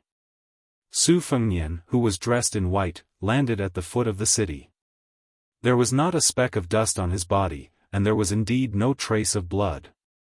On the drum platform at the top of the north-resisting city's walls, the drumming never stopped. Jianghu, who was beating the drum non-stop, had tears all over her face. She did not dare to look at Su Fengnian. She suddenly shouted, "Beiliang's millions of poor families are wrapped in iron clothes and withered bones. Come, come, come, let's see who's the butcher of the Yang realm. Come, come, come, let's see who's beating the beauty drum." With his back to the north-resisting city and the remaining grandmasters of the Central Plains, the young man who had already torn off the vassal king's robe stood barefoot outside the city. After hearing the voice from the top of the city wall, he said with a hoarse voice, "Don't worry, I won't lose." Su Fengnian raised his head and took a deep breath. He shouted angrily, "Dong Tai." Laughter came from the distant sky. "I'm already outside the divine gate. You can fight to your heart's content." Dong Tai, the peach blossom sword god, had ascended to the sky step by step. He held his sword and arrived outside the divine gate alone. Dong Tai stopped in midair. He held his sword horizontally and asked with a smile, "Let me ask the immortals in the heavens, who dares to come to this mortal world?" After hearing this, Su Fengnian exhaled softly. It was as if he wanted to release all the pent-up anger of the 300,000 Beiliang cavalrymen and 20 years. He smiled and said to himself, "Then I'm really going to be invincible in the mortal world for once." He was dressed in white and had an extremely happy expression on his face. It was as if a heavy burden had been lifted off his shoulders. "For the time being, I don't care about how many wisps of smoke there are in the Central Plains. I don't care about the outcome of the war between the two countries. I don't care about the Liang imperial court scolding. I don't care about the million cavalrymen of Beimang. I don't care about how many famous stone tablets there are in Mount Qingliang. Su Fengnian will only be Su Fengnian for once."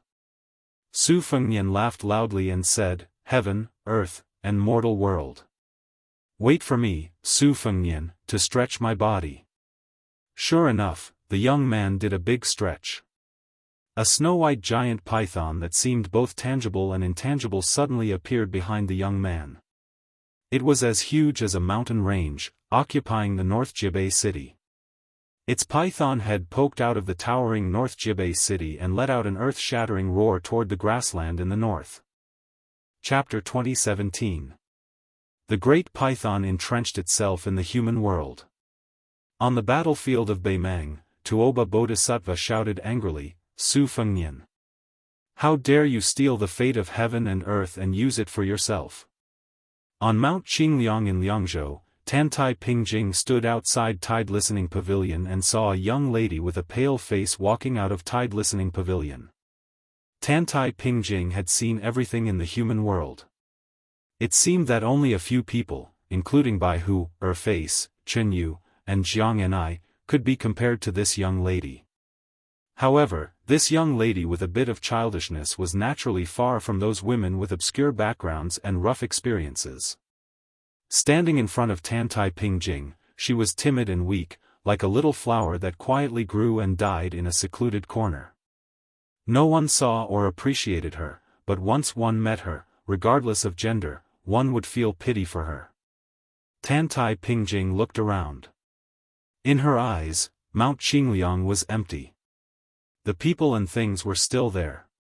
However, the fate that the Su family had accumulated in the northwest of Liang for 20 years was gone. In the world, everyone had fate. It was just a matter of quantity. Only the person with the most fate could gather into fate. The current emperor of Liang, Zhao Zhuan, was naturally one of the outstanding figures. The old Grand Secretary, Zhang Jiulu, also had fate. Now, Chen Wang also had it. The Great Pillar State, Gu Jiantang, had always had it. Back then, the illegitimate son of the late emperor, Zhao Kai, also had it. Among the women in the world, the Empress of Dechu, Jiang Enai, who was beating the drums on the city wall of Beimang City, also had it. Xianyuan Qingfeng of Liang River Lake had it. Bodhisattva of Mount Lantua had it. The young lady in front of Tantai Pingjing had no fate at all. This was definitely a huge anomaly in the eyes of Qi cultivators. Or it could be said that this woman once possessed a great amount of luck. Perhaps she should have been the Empress of Beimang or even the next Empress of the Grassland. But for some reason, her luck was integrated into the luck of the Su family in the end, and then it was taken away by someone in Beiqing City. The Qi refinement grandmaster who was originally rushing south to the South Sea sect was just passing by Liangzhou City. After seeing the strange phenomenon here, he could not help but rush over. Staring at the little girl who was full of confusion, Tantai Pingjing thought for a while and understood. She asked softly, "Are you called Huyen Guanyin?" The young girl nodded. "Big sister, who are you?"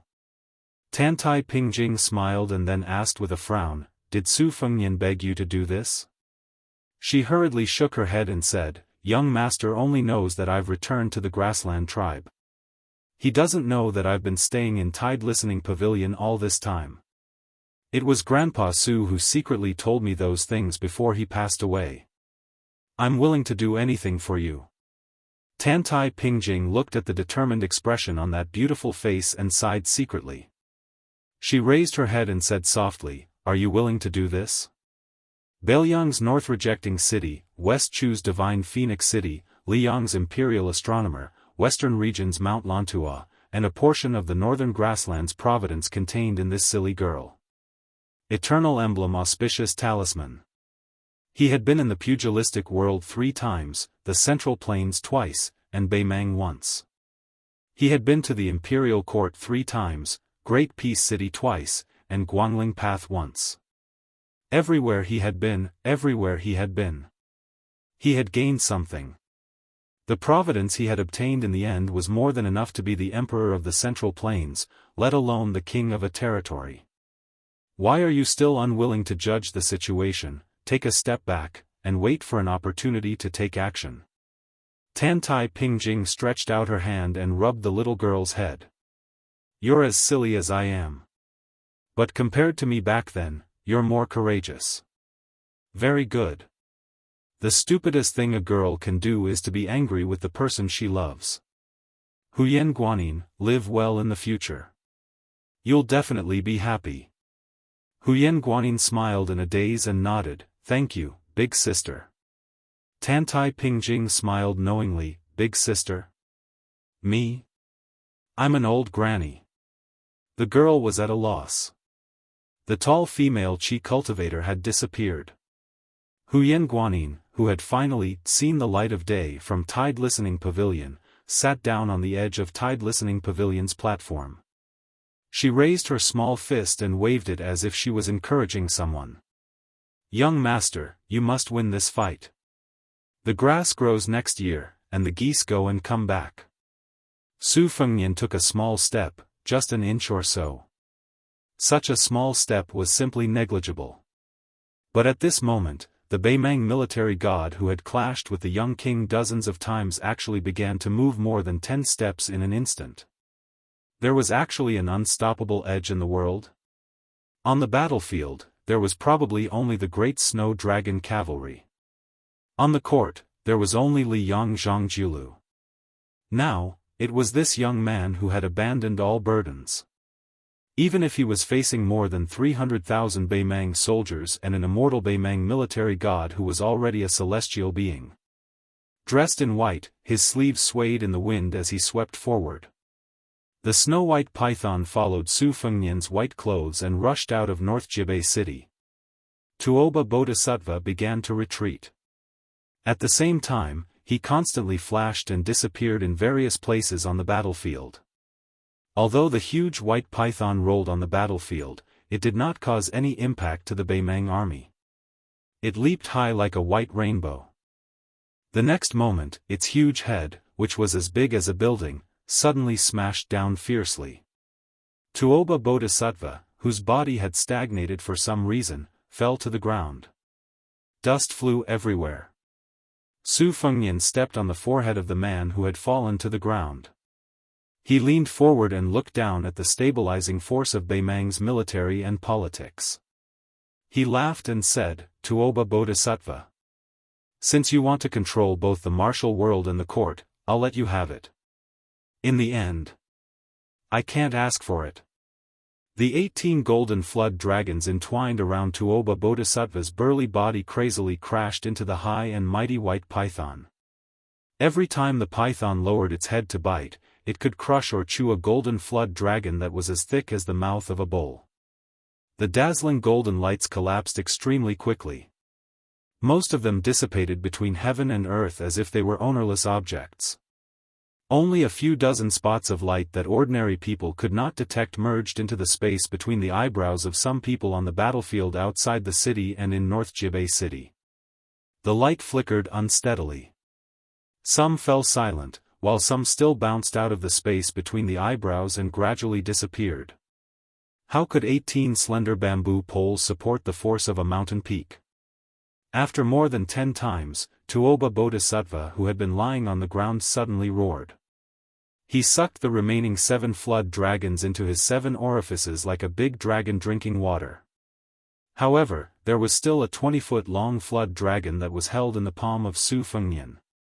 It was like a snake that was held by its 7 inches. It struggled desperately and its head and tail crazily slapped Su Fengnian's body. Tuoba Bodhisattva who was stepped on the forehead took the opportunity to slide back 300 feet and escaped from Su Fengnian's control. The latter twisted hard and the flood dragon was broken into 2 parts. The dazzling golden light scattered in all directions. Then, the white python that was entrenched beside the young king opened its mouth and gently swallowed the golden light into its stomach as if it had eaten a full meal. Tuoba Bodhisattva who had golden blood flowing all over his body stood in the distance. He was panting. His eyes were gloomy as he carefully watched the young king's movements. Su Fengnian did not take advantage of the victory to chase after him. He just stood there and said sarcastically, half of your luck has already been used by others. Tuoba Bodhisattva, do you feel sad? Tuoba Bodhisattva sneered, how long can you maintain this peak state? 15 minutes? Or 30 minutes? But you will definitely collapse earlier than me. Su Fengnian casually shook his cuffs and said with a smile, take a guess. Tuoba Bodhisattva took a deep breath and spread out his hands. Through his skin, his veins and bones showed a rich golden color that was clearly visible. He gradually recovered his state of mind. He raised his head and said in a deep voice, "You will regret it." Su Fengnian looked back at Jianghu City and looked back to the south. Those martial arts masters who died in the battle outside Jianghu City and those generals who died in the battle outside Bailiang Pass are respectable. But those ordinary soldiers who bravely stepped forward in every battle outside Bailiang Pass are the real backbone of Bailiang. In the forest of steels on the back mountain of Mount Qingliang, I'm not trying to win the hearts of the people for the Su clan. I just hope that the common people of northern Liang who can't hear the drums or see the smoke signals will know just who died for them on the battlefield outside the pass. In my life, I have a clear conscience. Why would I regret it? Back then at Mount Wudong, he stood side by side with the first-generation sage Zhang of the Confucian school. The old man sighed, "I once led my students and disciples to travel all over the country. I lived in Shangyin Academy until now. I like to boast that in the past 800 years, I have read the most books and traveled the furthest. But now, you, Su Fengnian, have traveled the furthest." Before that, Su Fengnian really didn't think about how far he had traveled in Bailiang, Liang, and Beimang. If there was a tombstone on Mount Qingliang in the future with the name Su Fengnian engraved on it, he wouldn't be lonely. Left, right, front, and back, they are the heroes of Bailiang. Su Fengnian turned his head and smiled at Tuoba Bodhisattva, "Don't worry. I will definitely beat you up until your parents can't recognize you." Tuoba Bodhisattva's figure flew backward and laughed, "Come and fight." Su Fengnian's hands hung down naturally. In each of his palms, there was a purple heavenly thunder surrounded by electric light. Looking at Tuoba Bodhisattva's retreat, he curled his lips, "Why? Not only do you want to stall for time, but you also want to use Dongzhuo's troops to kill me at Huaiyang Pass? To be honest, you are worse than Wang Xianji." After Su Fengnian disappeared in a flash, he only left a sentence that lingered on the battlefield, 108,000 miles. The rumbling of thunder continuously resounded in the vast area outside of the northern Mang army's northern borders, continuing without end. At this moment, the north gate of Bailiang City opened wide. Bailiang cavalry rushed out and crashed into Beimang's infantry formation. The east and west gates opened as well. 5,000 men of sacrifice rushed out from each gate. About an hour later, a burly figure fell into the heart of Beimang's army like a meteorite. He was thrown here from afar. In the big pit, Tuoba Bodhisattva was badly mutilated. No one knew if he was dead or alive. Above the mortal world, outside the gate of heaven, there was a total of 81 immortals, and after walking out of the heavenly gate as immortals, they were all reduced to banished immortals without exception. The Peach Blossom Sword Deity. Chapter 2018. How was his swordsmanship? His swordsmanship was heavenly. Previously, he had been forced back 30,000 feet by the 12 immortals, including 4 sword immortals in the sky. However, in the end, only the Peach Blossom Sword God returned with his sword. Dong Tai held the Taiya sword in one hand and raised his other hand to knock on the door. He smiled and asked, "The guest has arrived. What should we do?" Finally, there was no movement from within the glorious gate of heaven. At this time, Grumyu had already returned to Beimang City with the head of Zhongliang from Beimang. Su Yanbing asked for a horse from the Bailiang frontier army and left the city with his spear.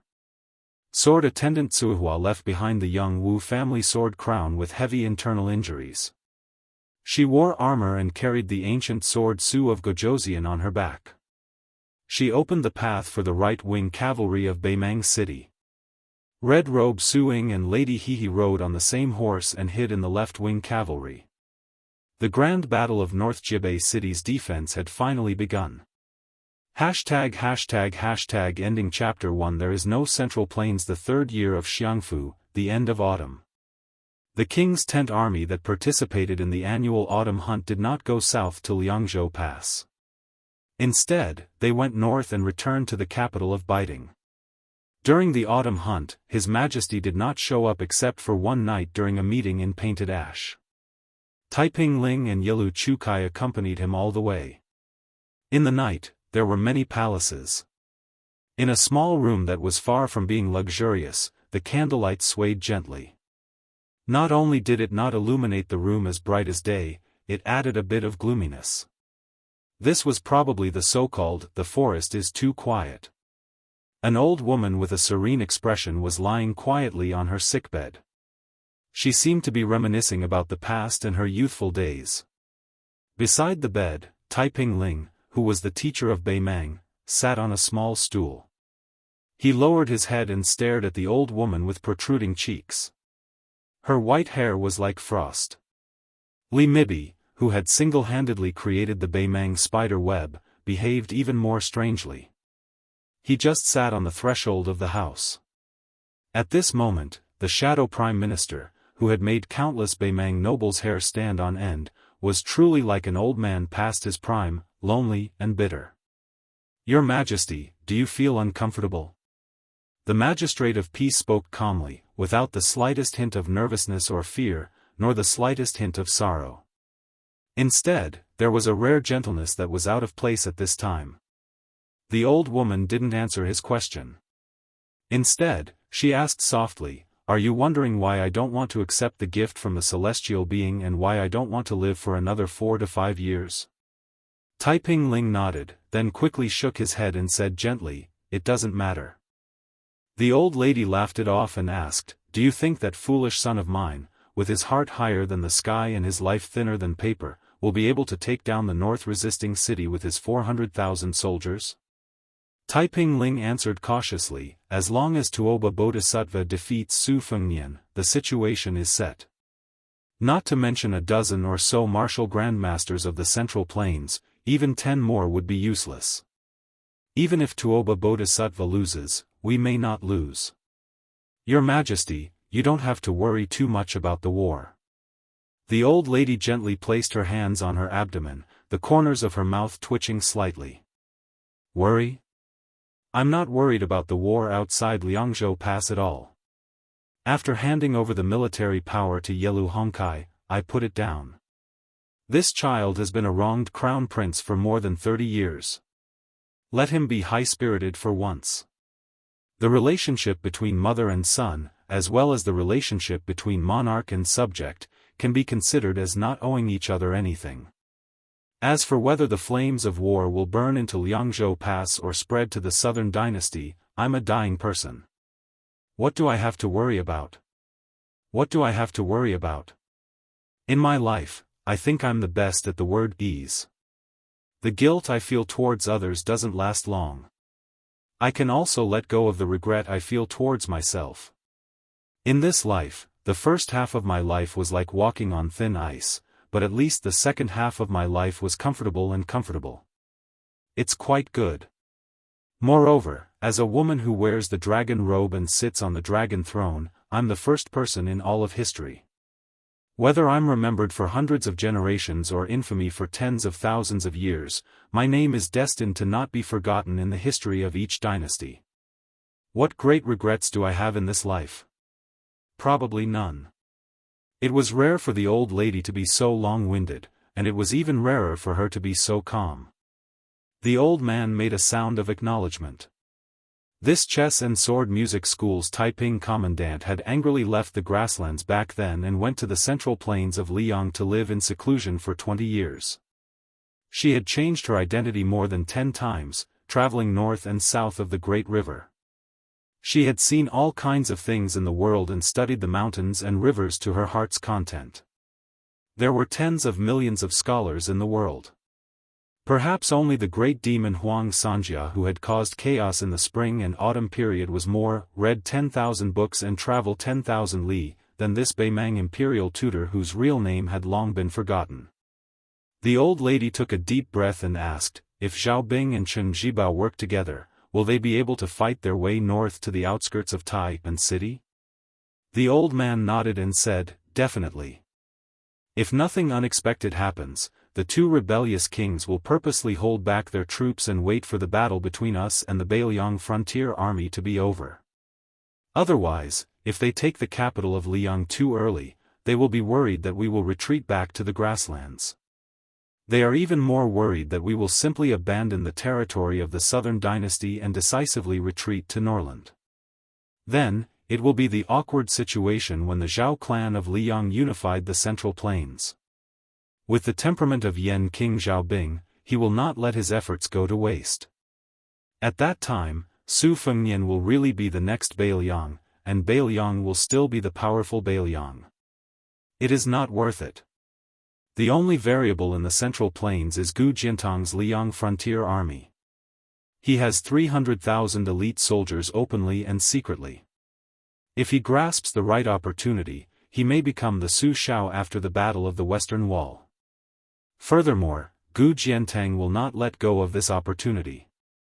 After all, Liang no longer has the wise old Emperor Zhao Li. The world today is no longer the world of the past. At that time, Su Shao ruled by drawing rivers and was unpopular. However, once Gu Jiantang successfully takes over Tai and city, he will comply with the will of the heavens. It will be very different. The old man saw that the old woman's spirit was still good, so he tried his best to be concise and to the point. The Central Plains is in troubled times. Among the generals, Liang's Lu Sheng and Su Gong are few and far between. They are outside of the storm and still have the opportunity to choose a tree to live in.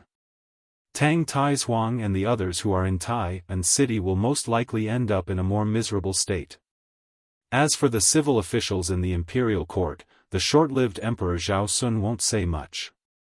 Zhao Bing and Zhao Zhu, father and son, no matter who usurped the throne, would be willing to treat those scholars well. Only Chen Wang, the regular attendant of the left-scattered cavalry, has an unfathomable future. The key is whether the new emperor is truly magnanimous or not. The old woman mocked herself. I gave up the chance to live for 4 or 5 more years just to not see that magnificent scene. Am I wrong? The imperial decree of peace said softly, "If your majesty." The old woman seemed to know what the imperial preceptor wanted to say. She smiled broadly and said, "Forget it. There is no medicine for regret in the world. I don't care for it." The imperial decree of peace smiled. "Your majesty is a true hero." The old woman suddenly said something off-topic. "Li Mibi, that woman can live, but she must not see the light of day again." Li Mibi, who was sitting on the threshold, was startled. He then said in a voice just loud enough for the emperor to hear, "I understand." The old woman seemed to have remembered something. "That Wang Du of the southern court who likes to plant plum blossoms, is he really a chess piece?" Li Mibi raised his voice slightly. "Although there is no conclusive evidence, I can still conclude that Wang Du is a hidden chess piece of Bailiang." The old woman sighed. Tide Listening Pavilion's Li Yishan is truly formidable. The imperial decree of peace revealed an expression of heartfelt admiration.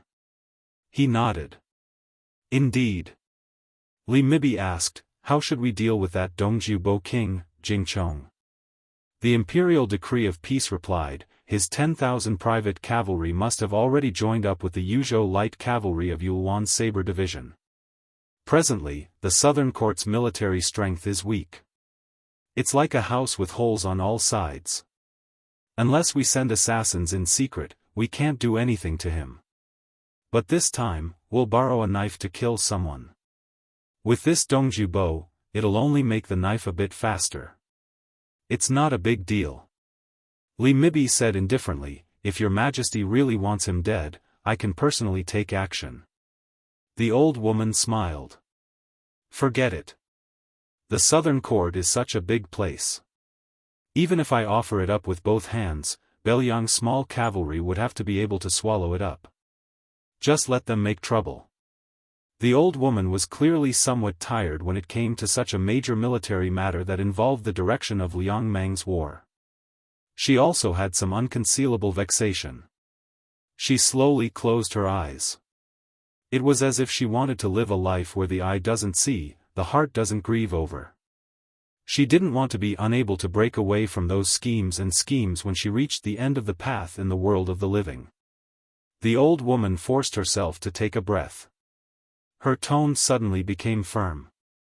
Her wizened face no longer had the casual expression from before.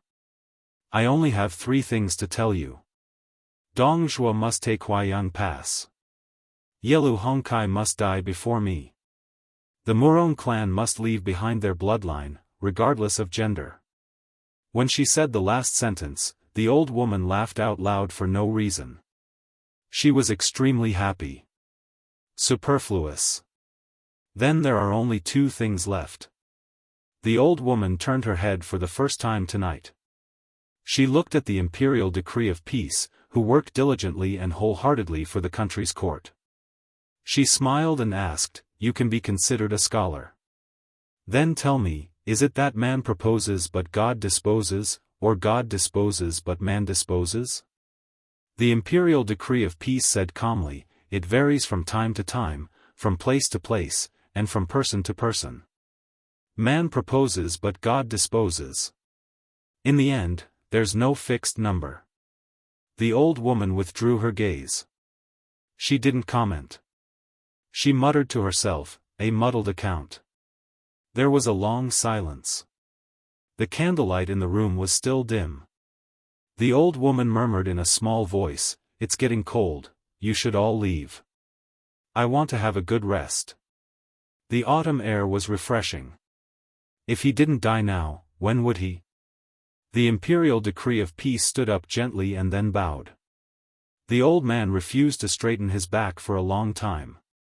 He turned and walked out of the room. Li Mibi stood on the steps of the small courtyard as if he was waiting for the imperial decree of peace. After the imperial decree of peace closed the door, the 2 old men stood side by side. Li Mibi sighed softly. There are still too many things that haven't been explained clearly. The imperial decree of peace didn't comment.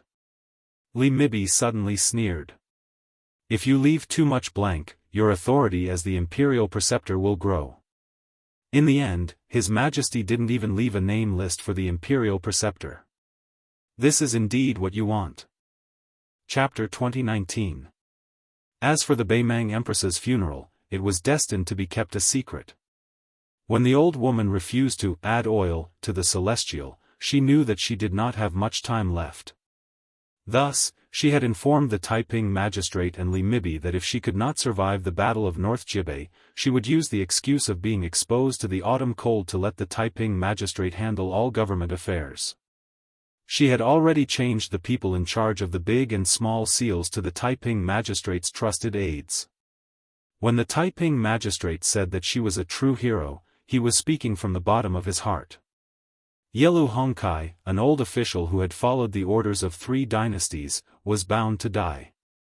If it were not for Li Mibi, who could barely hold back the first master of the chess and sword music school, no one in the grassland could challenge her. It was very likely that the next ruler of the grassland would be in her hands. After all, the Empress did not mention who she wanted to inherit the throne. In her last words, she was still very cold to her son, Yelu Hongkai. "My descendants are not like me." This sentence had been widely spread in the grassland. Fortunately, the word shao was not replaced with filial piety. Otherwise, Yelu Hongkai would not be able to eat or sleep. After all, the mediocre descendants were not like the heroic ancestors. Each generation was worse than the last. This could be explained by the will of the heavens. To a certain extent, the reason why Yelu Hongkai could live until today and even control 400,000 soldiers was because of the weak crown prince is not like the iron-blooded empress. Otherwise, how could the cub survive when the 2 tigers fought? Li Mibi's words did not cause the Taiping magistrate's face to change at all. This old man who had once said that he would use black and white to buy peace was now thinking about the weight of some chess pieces. Crown Prince Yelu Hongkai was naturally not as mediocre and useless as people thought. However, the private meeting with Wang Du had caused the Crown Prince to completely lose the Empress's favor. The empress had always thought highly of the youngest general in the grassland, Dong Zhuo. However, he was ambitious and difficult to control. Even the best person in the world could do the worst thing in the world if he became the empress. The common people in the world could be divided into two types of people, the empress and everyone else. Would Yelu Dongkai be unable to recover after losing the protection of his grandfather, Yelu Hongkai? Could the Murong family's treasured cauldron become the life-saving talisman for the entire Murong family? Could Tuoba Bodhisattva, the loyal guardian of the grassland, have also thought of wearing the yellow robe? After all, to Tuoba Bodhisattva, the presence or absence of His Majesty made a world of difference. Taiping Ling finally came to his senses and turned his head with a smile. You, Su Huainan, and I seem to have all lost. Li Mibi, who had never expected the Taiping order to say this, stared blankly for a moment. Then he put his hands behind his back and sneered, everyone has their own way of living. Su Huainan's thoughts are the deepest, so his life is the most tiring. You're not any better. People who know how to play chess tend to have a strong desire for victory. I'm the only one who thinks the least and has the easiest life. Taiping Ling chuckled softly. You didn't think the least, but admitted defeat the earliest. The expressionless spy neither admitted nor denied it. The peace order sighed. I'll have to trouble you from now on. Li Mibi said unhappily, it's my duty. What trouble? Taiping Ling patted Li Mibi's shoulder and joked, that's right. You're the kind of person who likes to hide and scheme against others. You should be enjoying it. Beimang's shadow prime minister, who was used to being alone, was obviously not used to the other person's actions. He frowned, but some of the depression in his heart dissipated. The night was dark. Outside the house, the two elders with the greatest authority in the grassland walked down the steps one after another and parted ways at the door of the small courtyard. After Taiping Ling had walked far away, he suddenly turned his head back. Tears streamed down his face as he muttered, Miss Murong, on the sickbed in the house. The old woman gently grabbed an old mink coat on the side and covered herself with it. She slowly fell asleep. Her withered fingers gently brushed the mink coat. Just like that little girl whose face and peach blossom blushed, she was in a foreign country. The first time she saw that young man from Liaodong, she felt as if she was bathed in a spring breeze. The third year of Jianghu, winter. The central plains were not stable. The situation in Guangling, Jiangnan, and north instantly took a turn for the worse. This was because the king of Shu, Chen Jibao, and the crown prince of Yanqi, Zhao Zhu, went to the tent of Wu Zhongshuan's army without any retinue. They persuaded the south-conquering general, who held the title of Minister of War, to change sides again. The rebel army went up north. Lu Xingxiang, whose army was stationed in the south of the capital, fell into a perilous situation in the blink of an eye. When the Huangzi officials of the Great Peace Palace heard this shocking news, everyone panicked like ants in a hot pot. Tantanon, who had already resigned due to illness, had no choice but to participate in the court meetings again. Only then did the people calm down. In the middle of winter, the weather was cold and people's hearts were cold. A carriage slowly drove out of the Huan Manor and came to a dilapidated manor just a street away. The signboard had been taken down long ago, and it was an ownerless place. The old man carried 2 jugs of wine and walked down the carriage. He walked up the steps and reached out to tear off the seal on the door. There were a few Zhao spies hiding in the shadows. Although they were of high rank, they tactfully ignored him. The old man hugged the 2 jugs of wine to his chest and pushed open the door with great difficulty with one hand. The old man familiarly walked around the corridors and came directly to the study. Some books had already been moved away, some were still left. The ones that were moved away were just collecting dust. It was just a change of location. There was still only one chair in the study. Thinking back to the past, in the court, other than Zhao Li and Zhao Dun, the 2 kings of Liyang, probably only he, Huan Wen, could casually sit here and take over the place with a clear conscience.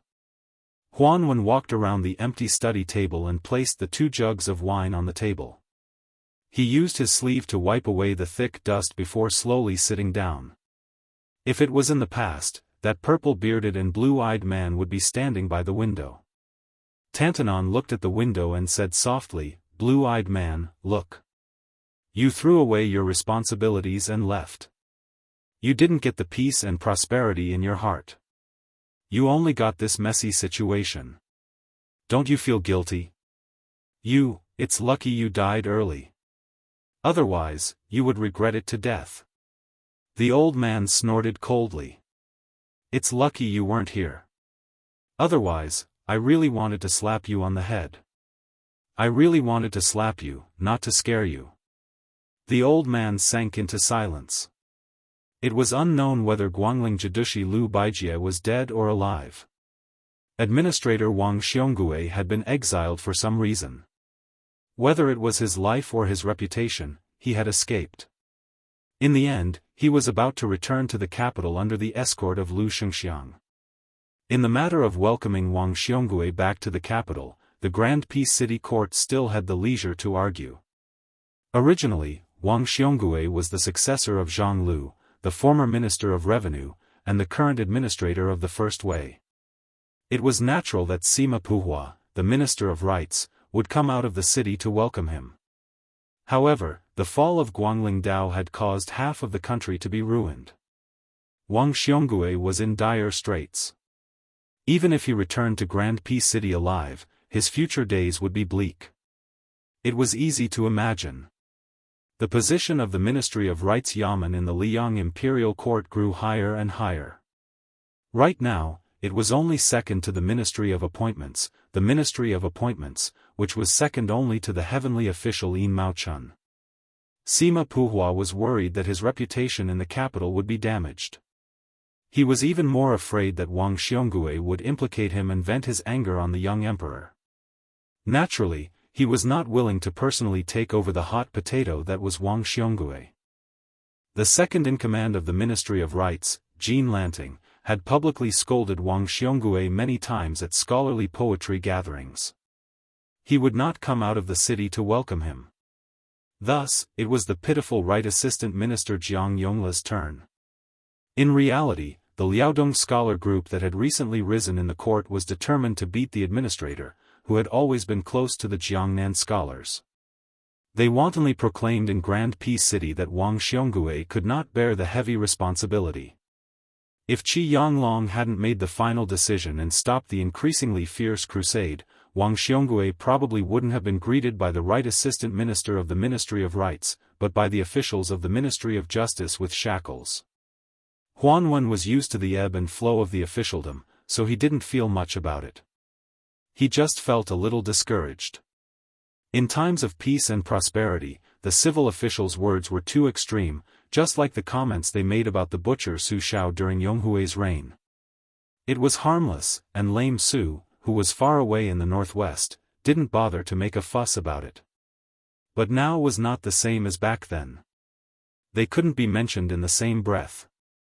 Huan couldn't help but think of that young man, the youngest son of the blue-eyed man, Zhang Bianguan.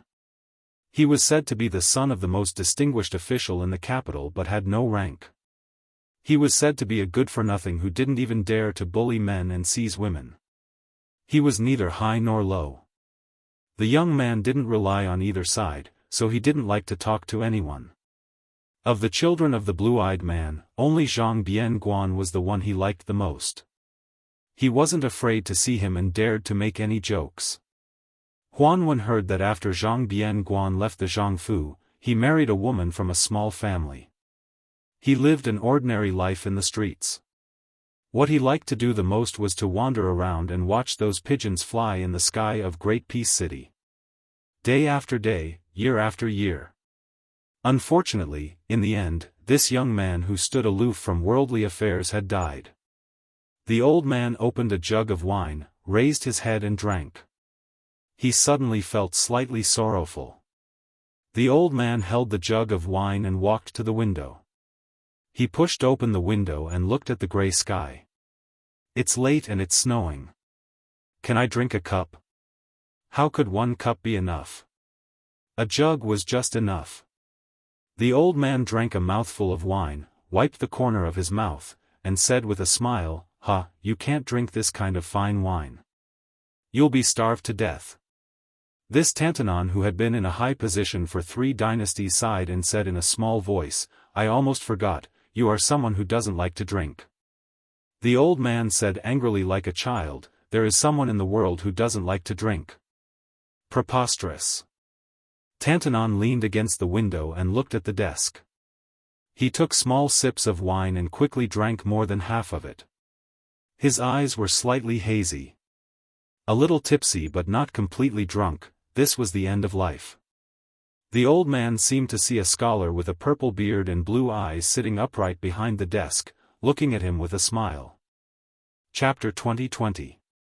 Tantanon remembered the time when he and that guy were young, studying the books of the sages together. He slowly raised the wine pot and laughed softly, don't think of the errors of Confucianism, reading does not disappoint. That person seemed to reply, in the morning I am a farmer, in the evening I ascend to the hall of emperor. Tantanon then continued to recite, the court is full of Zhu Zigui, all scholars. In the end, the two recited together, the emperor values heroes. Tantanon laughed loudly, not daring to look in that direction, afraid that he would not see that figure again in the next moment. The old man drank the last mouthful of strong wine in the pot, placed the pot on the windowsill, and staggered out of the study. Only my generation betrays the books of the sages. Since ancient times, the books of the sages have not betrayed me. On the desk, there was a pot of wine that no one drank. Since ancient times, the sages have been lonely. Only the drinker leaves his name. Unexpectedly, after Wang Xiongui returned to the capital, the emperor was not angry. Instead, he comforted this Guangling Confucian at the court meeting. However, after learning that the fate of Tangxi sword Saint Liu Baijie was unknown, and that he did not join the rebel vassal King Zhaobing, the young emperor seemed to be moved. After hearing this news, not only did the emperor, Zhao Zhuan, let out a sigh of relief. In reality, all of the court officials from the Jiangnan circuit felt as if a heavy burden had been lifted from their shoulders. Of the 4 great clans of Jiangnan, after Liu Daolin and Liu Baijie had successively become ministers of Liang, the Liu family could be said to have surpassed them and become the leader of the Jiangnan officials. Once Liu Baijie, as the leader of the southern party on the surface, betrayed the Zhao family of Liang, it was certain to be a disaster in the officialdom of Liang. Perhaps the 3 great clans of Jiangnan, who were of the same breadth and branch as the Liu family, more or less hoped that Liu Baijie would rather commit suicide than live an ignoble life of riches and honor. Taking a step back, as long as there was no news of Liu Baijie, it was definitely a blessing in disguise. In fact, after the incident of the spring snow building, the performance of the generals was too disappointing. Jizhou General Yuan Tingshan betrayed them. The old general of the spring snow building, Song Li, who had become a new nobleman of the Liyang imperial court by quelling the remnants of West Chu, a general with real power, had rebelled. Qi Shens, a disciple of one of Guangling Dao's great clans, was a first-rate talent of Shangyin Academy. He had just made a name for himself when he turned traitor. Moreover, it was rumored that the 3 of them led a cavalry as the vanguard and were about to force their way into Liu Xingxiang's army south of the capital. It was not that there was no encouraging news. The newly appointed Jidushi Su Gong of the Lianghuai Dao had deployed troops to the south, in preparation to form a north-south defensive line. He had already firmly secured several major passes and military towns, so that for the time being, there was no need to worry about Jingji's western gate. The 2 Jizhou deputy generals, Han Fang and Yang Huchen, each personally led their elite riders to gallop down south, coordinating with the newly appointed Jinggan Jidushi Ma Zhongxian in the north and south, so that the central plains north of Guangling River would not be in turmoil. The original Jidushi Kai Nan's adopted son, Kai Bai, under the strong recommendation of Administrator Han Lin, was promoted to Hezhou general. He quickly led troops to Jizhou to assist Su Gong, without any intention of shirking his responsibilities. They were both local generals who held military power. On one side, there were traders who wanted to help the dragon. On the other side, the wind knew the strong grass, and the board knew the loyal officials. After Wang Xiongui, who was temporarily still the Guangling Jidushi administrator, safely returned to his mansion, he did not accept his wife's suggestion to immediately wash away his bad luck. Instead, he summoned 2 of his housekeepers and separately invited 2 people who had not interacted with him for many years.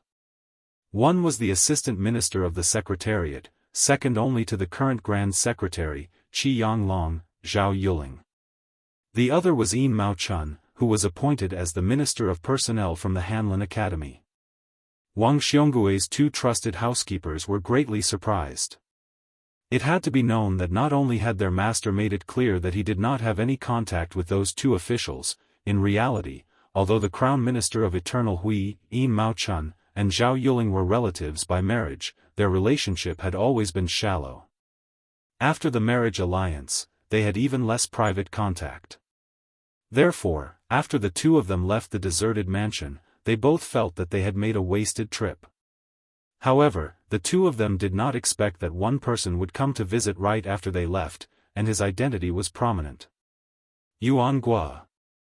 They both came from the spring of Eternal Hui. They were both officials who had a bright future in Jianghu. Furthermore, Yuan Gua's talent in his early years was even greater than the top 3 in the imperial examinations, Zhao Yuling and Yin Mao Chun. He had always been the junior that Tantanon favored the most. However, because Yuan Gua's personality was too lax, his knowledge too high, and his talent too great, he was quickly surpassed by Zhao Yuling and Yin Mao Chun in the officialdom. In the end, even Wang Xiongui and Han Lin left him far behind. He finally made a comeback after the Eternal Hui auspicious talisman and became the minister of 2 ministries. Immediately after, because he did not agree with the emperor, he quickly left Graydon City and was demoted to the 2 Liao roads to be the deputy provincial governor. He did not accomplish much. Regardless of whether it was Gu Jiantang or the Prince of Jiaodong, Zhao Sui, neither of them paid much attention to Yuan Gua. Even the 2 Liao scholars did not like this Mr. Nice Guy, who became less and less opinionated as he got older. Thus, Yuan Gua's arrival in the capital did not cause any waves. However, the juniors who had been tricked into drinking by Yuan Gua, this unscrupulous elder, since they were young, had a good gathering in Yuan Gua's manor. Wang Xionggui's youngest son, Wang Yuanran, the most famous young master in the capital, had been abducted by Yuan Gua when he first drank with prostitutes. For such trivial matters, the former assistant minister of the Ministry of Justice, Han Lin, who had always been gentle, courteous, and thrifty, had completely broken off relations with Yuan Gua, this old and disrespectful fellow. However, after so many years, whether it was Wang Yuanran, this group of idle hedonistic sons, or Yin Maochuan's eldest legitimate son, Yin Changgang, these ambitious young people, they all got along well with Yuan Gua, who did not have the airs of an elder. When Zhao Yuling and Yin Mao Chun, these 2 important figures of the central government, came to Wang Xionggui's study one after the other, the 5 most outstanding young people of Jianghu, other than Han Lin, who was far away in the northwest, were all gathered. After the 4 of them sat down, they were all speechless for a moment. As the host, Wang Xiongui raised his teacup and said with a light laugh, "I will use tea in place of wine. In the future, I will have to trouble you to take care of ZC." ZC was Wang Yuanran's courtesy name, a gift from Tantanon's Huanwen. However, the 4 of them all knew that there was another secret matter involved. In the beginning, Wang Xiongui had hoped that their teacher, Zhang Jiulu, would bestow him a courtesy name. However, Grand Secretary Zhang had never been interested in this type of icing on the cake, never opening his mouth to anyone. On the other hand, the knowledgeable Tantanon had always never refused anyone. Regardless of whether it was his colleagues in the officialdom or his scholarly friends, he would always accede to their requests. The reason why Tantanon's officialdom didn't collapse was probably because of this kind of bit-by-bit accumulation. In reality, back then, Wang Xiongui had only casually mentioned it. How could he have the extravagant hope that the Grand Secretary would make an exception for him? After all, back then, the young Wang Yuanran's reputation among the children of aristocratic families was something he, as his father, was well aware of. Perhaps not even the Grand Secretary would be willing to treat Wang Yuanran properly. Every year, during the first month of the new year, when Wang Yuanran and his older brothers followed Wang Xiongui to visit the Grand Secretary's residence, each time, they would be like mice entering a cat's nest, definitely not daring to say a single extra word. No wonder Wang Yuanran's courage was so small. Just think about it, when the Grand Secretary's sons saw Zhang Jiulu, it was as if they were facing a great enemy, not even daring to breathe loudly. How could Wang Yuanran dare act rashly? Only, for some reason, Wang Yuanran's courtesy name ZC really did come from Zhang Jiulu's writing. It was just that he found an opportunity to pass it on to Huanwan, not willing to make it public. Wang Xiongui was overjoyed at this turn of events. It really wasn't an exaggeration to say that he cried tears of joy. However, the Minister of Revenue, who was well versed in the rules of officialdom, didn't dare make it public at all. Even when it came to his wife and son, he still didn't reveal the truth. Yuan Guo was the first to speak. What problem is there? ZC has turned over a new leaf and is no longer muddle-headed like before. This is a good thing. As an elder, of course, I have no reason to refuse. Then, Yuan Guo turned his head with a smile toward Zhao Yuling and purposely asked, "Sir Zhao, is that right?" Zhao Yuling glared at this fellow, but when faced with Wang Xionggui's almost pitiful gaze, he nodded and smiled. No problem. Only Yin Maochun didn't speak. During the spring of Eternal Hui, Yin Maochun was extremely outstanding. Otherwise, he wouldn't have been raised as a prime minister by Li Yang's previous dynasty's imperial teacher, Yuan Benshi. He was even more valued than the other person, Song Dongming. Yin Maochun, who had been in charge of the Hanlin Academy for more than a decade, was also the most famous official in the world who deserved the reputation of having students all over the world. In a sense, Yin Maochun had more potential than Zhao Yuling, who was, for the time being, slightly higher in rank and more powerful than himself. Wang Xiongui saw that Yin Maochun didn't speak, so he didn't force it. He didn't dare to force it. Unexpectedly, after Yin Maochun put down his teacup, he said sparingly, "Very well." Wang Xiongui suddenly said, "My teacher once said that scholars are duty-bound to rule the country. Scholars save the country are within their power, but scholars must not cause chaos." Yuan Guo made a sound of agreement. If I remember correctly, he did say that. Wang Xiongui was silent for a moment. At that time, the rebellion in West Chu was quelled. The three of you didn't see the chaos in the Jiang Temple in Guangling Path with your own eyes. You probably don't know that scholars are only willing to show the various states of the human world at the critical moment of life and death. Wang Xiongui laughed self-deprecatingly. After my dynasty quelled the spring and autumn period and unified the Central Plains, I revised the history books of the previous dynasty and always saw some jokes. Some said that the water was too cold and the well was too small, some said that my house had 4 walls, no beams, no white silk. I didn't want to believe it before, but this time, I had to believe it after seeing it with my own eyes and hearing it with my own ears. Wang Xiongui stood up and went to the window seat where the heavy snow was swirling. During the celebration banquet of the spring snow building, Chen Jibao, Zhao Bing, and Nalen Yusi came together aggressively. There were thousands of rebel soldiers downstairs. Only Mr. Tang Shi stood up and questioned Zhao Bing on the spot. And I, Wang Xiongui, am a second-rank official like Liu Baijie. Although I was angry, I didn't dare to say anything. Wang Xiongui turned his head and asked with a smile, "I've been thinking, if my teacher was present at that time, what would he say and do?" Yin Maochun was lost in thought. Zhao Yuling smiled but didn't say anything. Chapter 2021. Yuan Guo stroked his beard and said, "I think that Mr., who has never fought anyone in his life, will give Zhao Bing a good beating. Yin Maochun laughed for the first time without any fear. Zhao Yuling, who was also a grandmaster in the officialdom, also laughed. Wang Xiongui straightened his robes, turned to look out the window and bowed solemnly. Yuan Gua sighed and slowly stood up. He also straightened his robes and bowed. Zhao Yuling and Yin Maochun looked at each other and smiled. They stood up at the same time and bowed as well. This was the matter of scholars. No matter what other scholars in the world think or do, I, Scholar Zhang Lu, cultivate my body. The Qi family. Rule the country. Pacify the world.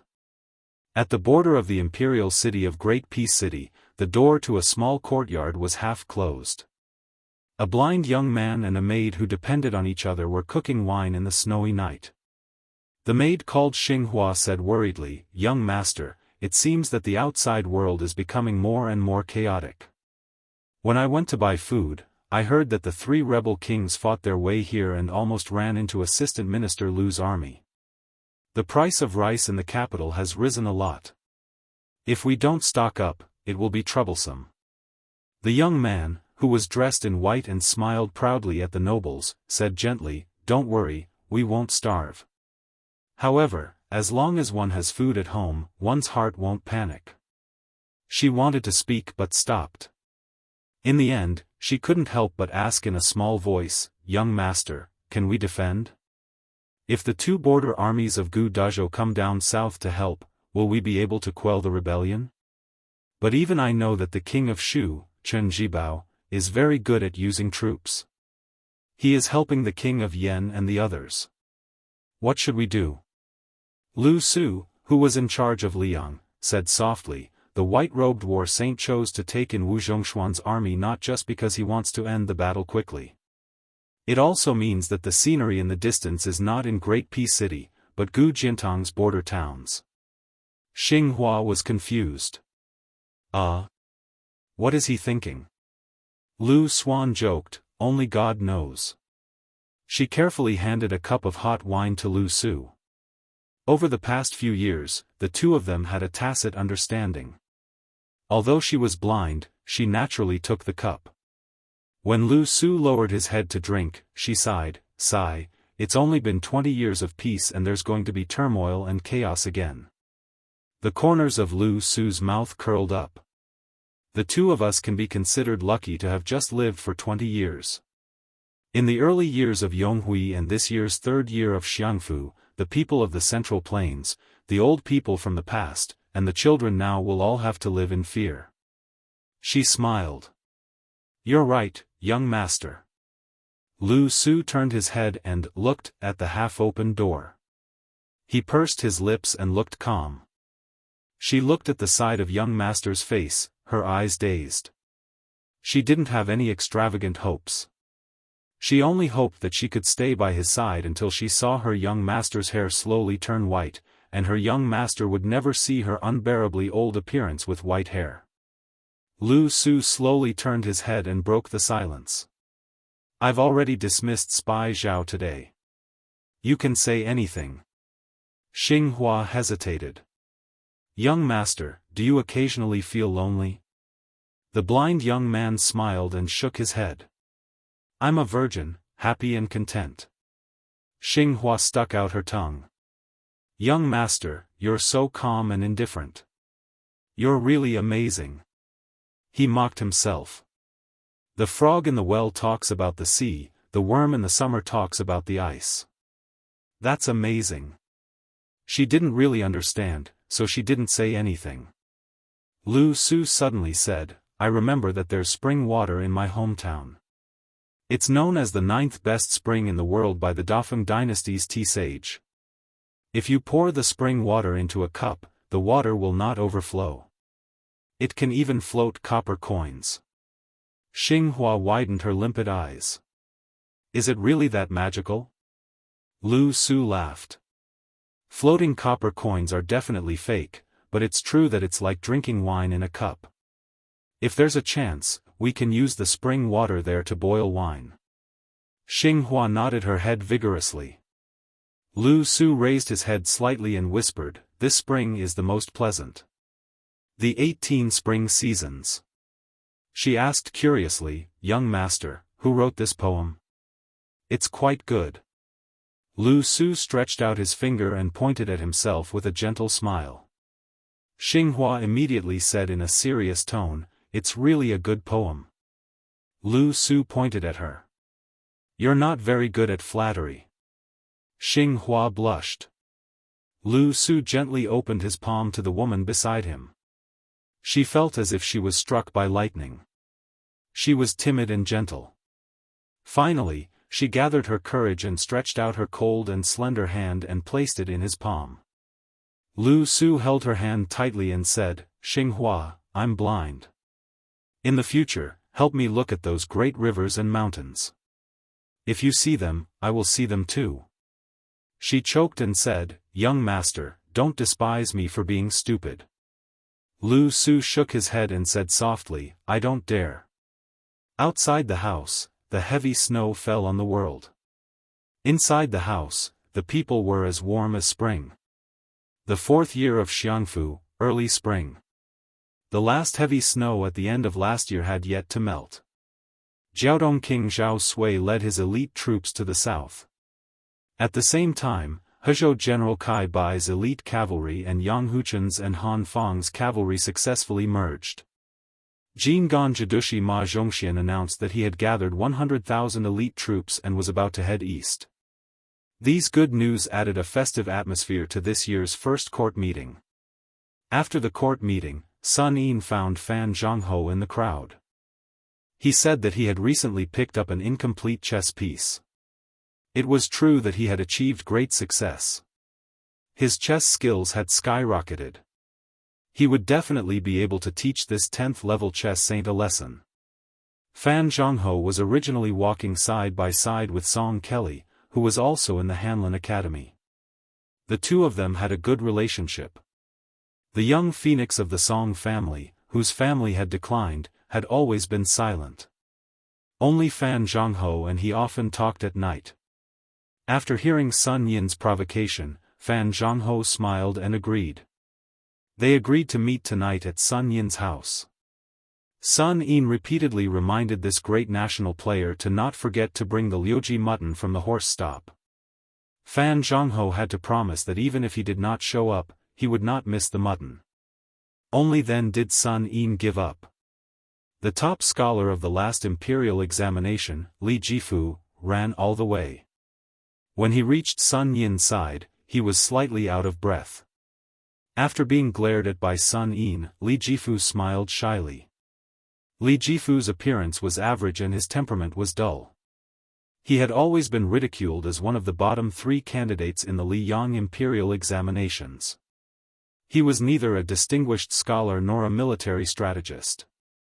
Not to mention the distinguished and outstanding leader of the Yonghui's court officials, Yin Maochun, he was far inferior to the second-place Gao Tingshu Tanhua Wu Zongxian of the same imperial examinations. His family background, his career prospects, and his prospects in the capital were all like this. Li Jifu had done nothing for 3 whole years and was not famous. Now, they were about to welcome the next court examination. Even though there were no results, Qin Guanhai from last autumn's autumn assembly had surpassed Li Jifu in both style and bearing. Qin Guanhai of a noble family was already famous in Great Peace City. With the help of Jin Lanting, Gao Tingshu, and the others, Li Jifu naturally became a supporting character. Occasionally, he would be mocked and ridiculed. The only thing that attracted attention about Li Jifu, this honest person, was that he was willing to be a follower of the Bailiang's mad scholar, Sun Yin.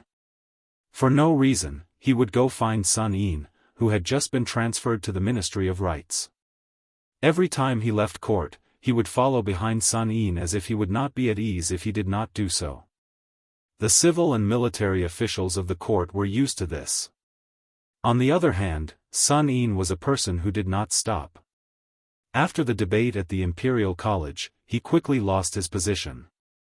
Within a year, he had been transferred from the Ministry of War to the Ministry of Rights. Not long after, he was scolding a minister, second assistant minister, and third Langzhong. The only remaining Langzhong, who had luckily escaped, was chased and questioned by the leaders of other ministries every time he went to court. Questions such as, Langzhong Ma, who blocked the door and scolded you yesterday, will you be able to escape today? Official Ma, you have to hold on, I bet that you will be fine this month. Whether or not you can get your salary next month depends on you. Soon, Assistant Minister Ma inexplicably became a well-known figure in the court.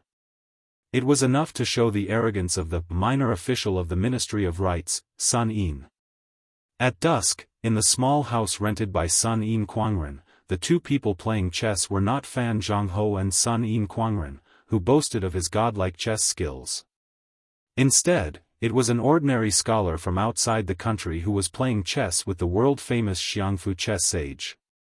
Moreover, after more than 60 moves, the former was still not at a disadvantage. Those who knew about Fan Zhongho's powerful chess skills knew that this was not an easy feat in the contemporary Go world. Fan Zhongho, who was publicly recognized as the Fan Zi, had already surpassed the West Chu's Guosher, Li Mi. It was very likely that he would be able to catch up with Huang Sanjia and Chao Chongqing. Therefore, there was a humorous saying that, Su Weisheng is not in the capital, Fan Zhongho is within one arm's reach. The national players of Liang Go waiting for the imperial edict were thoroughly convinced of their loss. Among them, Yuan Mei, the famous Go master of the Peach Spring Go manual, admitted that Fan Zhongho's invincibility was a misunderstanding. It was only because no one in the capital was truly able to drag the game into the middle game. In addition to Sun Yin and the two players, Li Jifu and Song Kelly were also in the room. Sun Yin was squatting on a small stool, holding a large plate of peanuts in his hands. A gentleman would watch the game without saying anything. Sun Yin, who was not good at Go, would watch the game and talk nonsense. Fortunately, the young scholar did not listen to his advice at all. Song Kelly did not watch the game. He was flipping through an ancient book that Sun Yin had picked up from somewhere. Li Jifu, who had no chair to sit on, squatted directly next to Sun Yin. Occasionally, he would pick up a peanut from the plate and chew it slowly. If he picked it up too quickly, Sun Yin would slap it away. Li Jifu could only look resentful. After more than 80 moves, that young scholar threw in his chess piece and admitted defeat. Even though this person's strength was already extremely shocking, the only flaw was that no matter if it was the pick or the placement of the chess piece, his posture was too unpresentable. It had nothing to do with that confidence and ease. Fan Zhongho raised his head and looked at his peer who was staring down at the game. He asked gently, Brother Lu, may I ask how long you have been learning Go? Chapter 2022. The young man surnamed Lu raised his head and smiled. Less than 3 years. I only learned it after I came to the capital for the imperial examinations. I haven't played much. After my good friends left the capital last year, no one was willing to play chess with me. Fan Zhongho smiled bitterly. Brother Lu is like a god on the chessboard. Amazing. Sun Yin laughed heartily. He felt even happier than when he had defeated Fan Zhong. This scholar with the surname Lu, who was going to take the imperial examination, was only able to obtain this residence after much effort. Even so, if it were not for Sun Yin's identity as Northern Liang, this fellow would most likely not have come to stay here. The young man's surname was Lu and his name was Huai. He was also from Beiliang and was the only scholar to participate in the autumn exam last year. However, his ranking was very low and he could barely participate in the court exam. If it were based on the results of the exam, he would definitely be a Jinsher. However, Lu Huai could not be considered unknown because there was a middle-aged scholar surnamed Zhang who had helped Lu Huai copy scriptures at the entrance of the Imperial College. After Lu Huai settled down here, he lived in seclusion and devoted himself to studying. When Sun Yin was studying in his hometown of Beiliang, he was already known for his outstanding writing skills. At that time, even Yao Baifeng, who was the left chancellor of the Imperial College, this kind of leading literary figure, was willing to make a name for himself. Later on, Tantanan Huanwen, who sat firmly on the top seat of the secretariat, had also personally verified this matter. He had no choice but to teach Sun Yin to be low-key while pinching his nose and saying angrily, "This child won the imperial examinations, it was easy for him to win." Lu Huai was preparing for this spring's court examinations, so he naturally benefited greatly. In addition, even though Lu Huai's personality was strict, he wasn't arrogant. He spared no effort in seeking advice. There were several times when he burned the midnight oil to read something that he couldn't understand, so he would remember it one by one. Then, he would wait until early in the morning, when Sun Yin, who had to attend the morning court, woke up and opened the door, and then he would ask questions one by one. However, even though Sun Yin would answer all of his questions, the rather grumpy Sun Yin would still scold Lu Huai a few times, "You're more diligent than Li Jifu, but your aptitude is a bit lacking, you can't even compare to that idiot Li Jifu," and so on. If he wasn't so grumpy when he woke up, he would also pat Lu Huai's shoulder and say a few words of encouragement, "It's fine, your writing is on par with Li Jifu's, so it's not too embarrassing. After all, you guys aren't me, Sun Yin. Lu Huai and Li Jifu, the likes of which only appear once every 10 years, but I, Sun Yin, only once in 100 years. Brother Lu Huai, the ability of a scholar doesn't depend on the court examinations. Yin Mao Chun was the Zhuangyuan, right? But what rank did his esteemed teacher, our Grand Secretary Zhang, get in the court examinations? Look at Li Jifu, didn't he also become the top scholar? How can he be compared to someone like me who didn't even participate in the court examinations? Li Jifu, who often stayed here, would always smile and not say anything. Motherf *Ker, although Li Jifu's career wasn't smooth, his essays for the imperial examinations were truly flawless. 3 years ago, a certain senior top scholar admitted defeat in public and said, "How lucky am I to not participate in the court examinations in the same year as Li Jifu? How unlucky am I to be the second in the imperial examinations?" Luckily, Li Jifu didn't refute him. At first, Lu Huai thought that the gentle brother Li only had the same name as the top scholar in the first year of Xianghu. When he found out the truth, he had no choice but to persuade Sun Yin not to laugh at brother Li in front of him.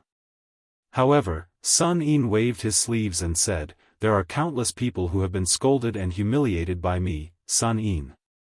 However, there are only a few people who I, Sun Yin, reluctantly acknowledge. Li Jifu is happy, why would he be angry?"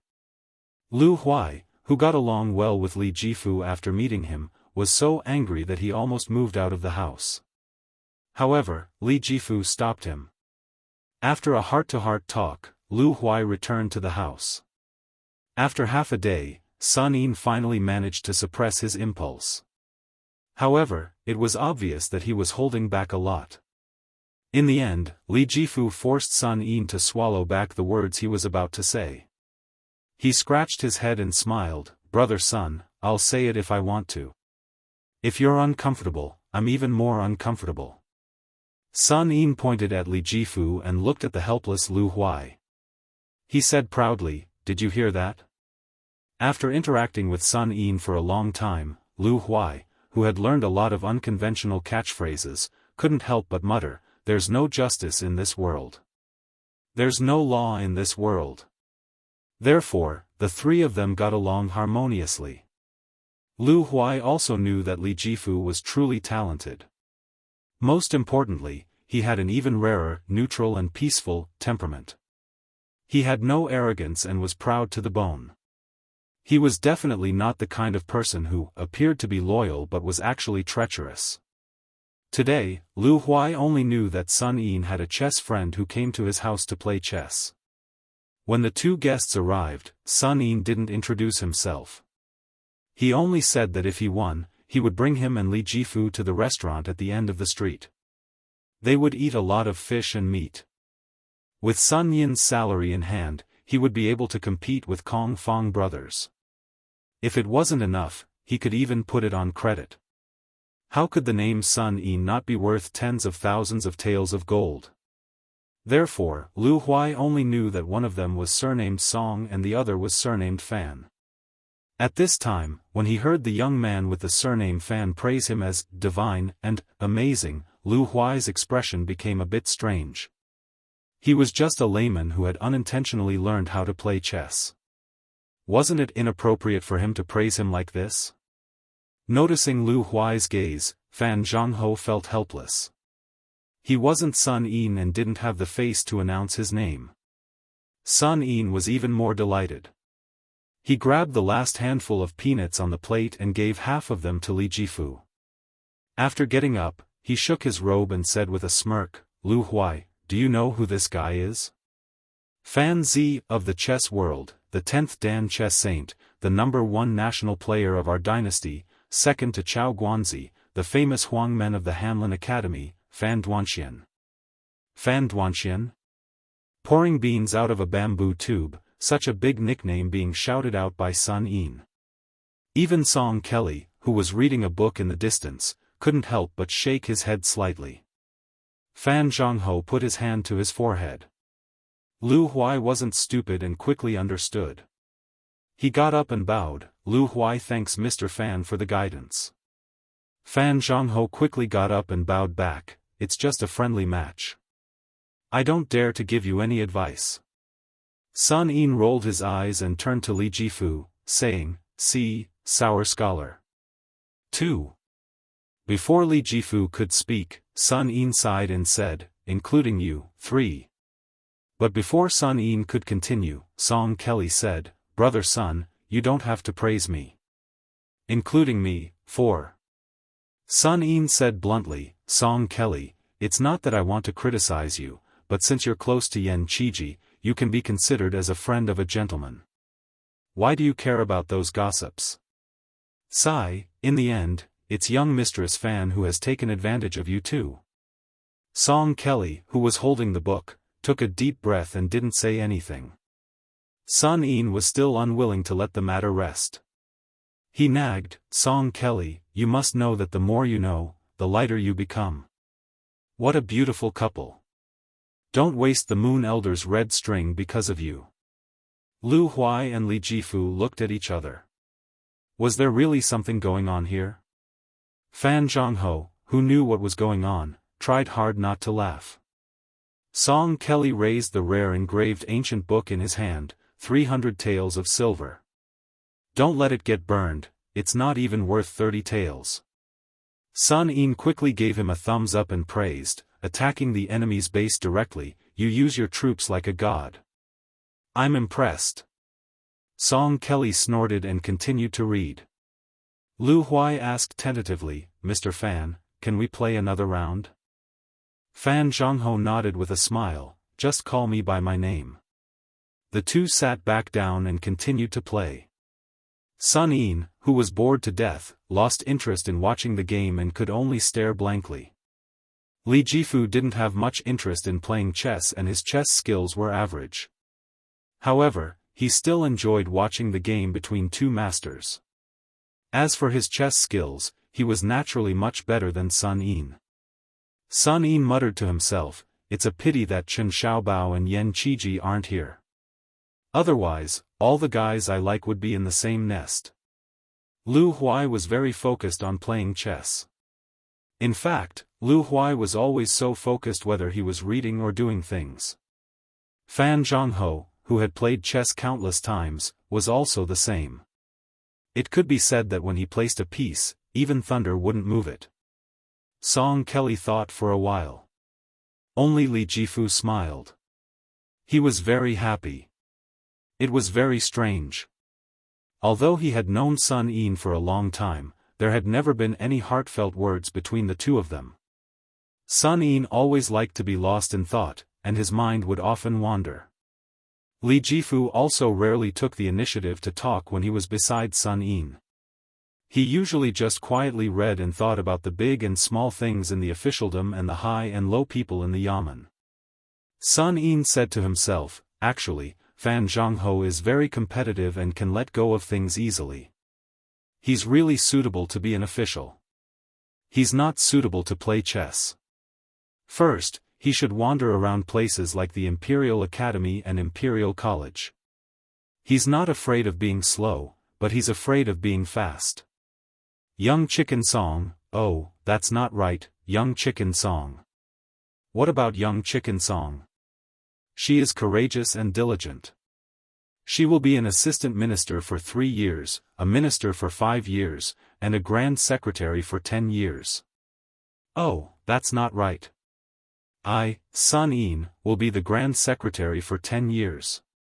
Song Kelly, you should just be a minister obediently. As for Lu Huai, don't be stuck in a pile of books. Being a teacher won't be a big deal. At most, you'll be given an average posthumous title. What Wenjia, Weni, Wenda? How is that a posthumous title? It's just cursing people. As for Li Jifu, you'll have to make do with cultivating in the government. Remember to burn incense and pray to Buddha when you're free. If you're lucky, you'll be able to get a third-rank assistant minister or a provincial governor. If you're unlucky, Sai, you'll have to borrow money from me. I don't think you'll be able to marry a decent wife. Li Jifu nodded solemnly. Well, it seemed that this top scholar took it seriously. Song Kelly shook his head again. Before the night ban in the capital, Fan Zhongho said goodbye to Song Kelly. Lu Huai got up and walked him out. Li Jifu left the house later. Lu Huai helped him carry the lantern to the corner of the alley before handing it to him. Chapter 2023. Lu Huai clearly saw this scholar holding a lantern in one hand and blocking his view with the other as his shoulders trembled slightly. Before leaving, Sun Yin picked up the book that Song Kelly had placed on the table and threw it to Li Jifu, who was about to leave. He said angrily, "I'll lend you the book. Friendship is friendship, but you have to return it. The shortest is 3 years, the latest is 5 years. I'll count the days with my fingers. If you don't return it, I'll carry a bucket of dung to your door and pour it. It's up to you to believe it or not. Don't be so wishy-washy. Get out of here." In the night, Li Jifu walked further and further away. Then he walked faster and faster as he strode forward. In reality, for some reason, this scholar had been borrowing money from his colleagues recently. However, he gritted his teeth and did not ask for Sun Yin's help. It was said that his family had sent a letter to the capital and urgently needed a large sum of money to get through this difficult time. However, most of Li Jifu's family naively thought that Li Jifu, who had brought honor to his ancestors, was fated to have a meteoric rise in Jing. They did not know that it was not easy to climb up the ranks of great peace cities' officialdom. If Li Jifu had not been the number 1 in the first rank and had only been a slightly higher-ranking Jinsher, perhaps his days would be much better than now. At the very least, he would have more money and more friends. Taking a step back, even if it was a second-class Grand Scholar who was sent out to other places, or a fellow Grand Scholar who was lucky enough to fill the vacancy immediately, the good ones would be the officials who ruled over a region. As for the bad ones, it would be difficult for them to remain uncorrupted. However, Li Jifu was the top scholar and had no family background. Moreover, there were no seniors in the bureaucracy to help him. How could Li Jifu become a dragon in a storm? He should have been suppressed by the seniors in the capital. Therefore, Sun Yin's unintentional words of suffering hit the nail on the head. However, no matter how difficult it was, Li Jifu was still the top scholar. As long as there were not too many twists and turns in his future career, it would be smoother and smoother. Not to mention an extremely high official, with the generosity of the previous emperors of the Liang dynasty, there had never been a top scholar who died halfway. At the very least, he had managed to become a 4th-rank official. In that case, after 3 to 5 years, Li Jifu would definitely be able to fork out the money for a printed book. If Li Jifu secretly sold the book, even if he sold it cheaply, he would still be able to get 200 taels of silver. For Li Jifu's family, this was a huge hurdle. As long as they had this amount of silver, they would definitely be able to cross it. Mad Scholar Sun Yin. Since he was able to become the best scholar in Liang, how could he be someone who only knew how to read? Was he really ignorant of the ways of the world? It was impossible. Lu Huai returned to the house with mixed feelings. Looking at Sun Yin, who was flipping through a book with one leg crossed over the other, Lu Huai said softly, "Even though I know it's unnecessary, I still want to thank you on behalf of Brother Li." Sun Yin didn't even turn his head as he said indifferently, "You're thanking me on his behalf? Heh, be careful that the blockhead surnamed Li doesn't care about your feelings in the future." Lu Huai said calmly, "Brother Li and I are friends of gentlemen. Although the taste is not as good as wine, wine can quench one's cravings and water can quench one's thirst. I don't wish to have any dealings with Brother Li. Since that's the case." Sun Yin interrupted Lu Huai's words, "Wrong, very wrong. Do you know why in history, it seems that in the fierce political struggles of the past dynasties, the true gentlemen always lose miserably, while the hypocrites can win again and again?" Lu Huai was about to speak when he was interrupted by Sun Yin again. This mad scholar stared at the oil lamp and said tirelessly, "You don't know. Even if you think you know now, it's still wrong. Gentlemen like to call themselves friends and not party. The true gentlemen foolishly take it as a standard and really do so. You have to know that on the way to the top, the biggest taboo is to appear to be full of friends, but in reality, be alone and without help. When in trouble, especially when the emperor is annoyed, the assistance of the gentleman beside you will often backfire. Why? Because they don't know who the biggest donkey in the world is. It's actually the hypocrites who are willing to throw away their face and the true villains who have the guts to bet all their belongings on the gambling table to win big with a small amount that can help turn danger into safety. Speaking of which, don't think that the hypocrites and the true villains are empty scholars. Let me tell you, whether a scholar's moral conduct is noble and unsullied or not, it has a certain relationship with how many books they have read and how much fame they have obtained, but it definitely has nothing to do with it. Let me ask you, Song Kelly's father and grandfather, the two masters of the Song family, who enjoyed fame overseas during Yonghui's reign, this old man Song, how is his handwriting? He's a first-class master.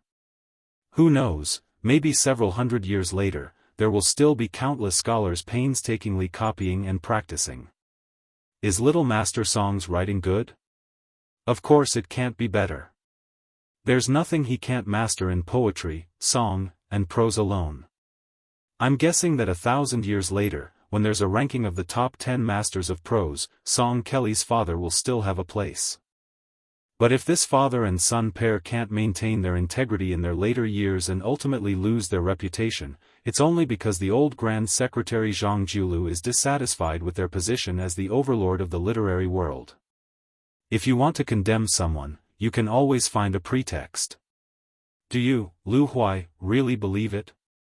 I, Sun Yin, don't believe it, or to be more accurate, I only believe half of it.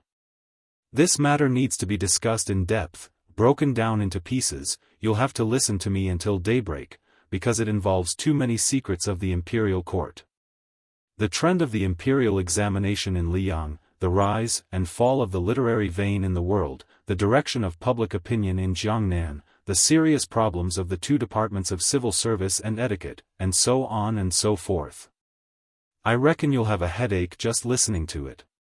Lu Huai stood in place, dumbstruck. Sun Yin was still crossing his legs, swaying back and forth.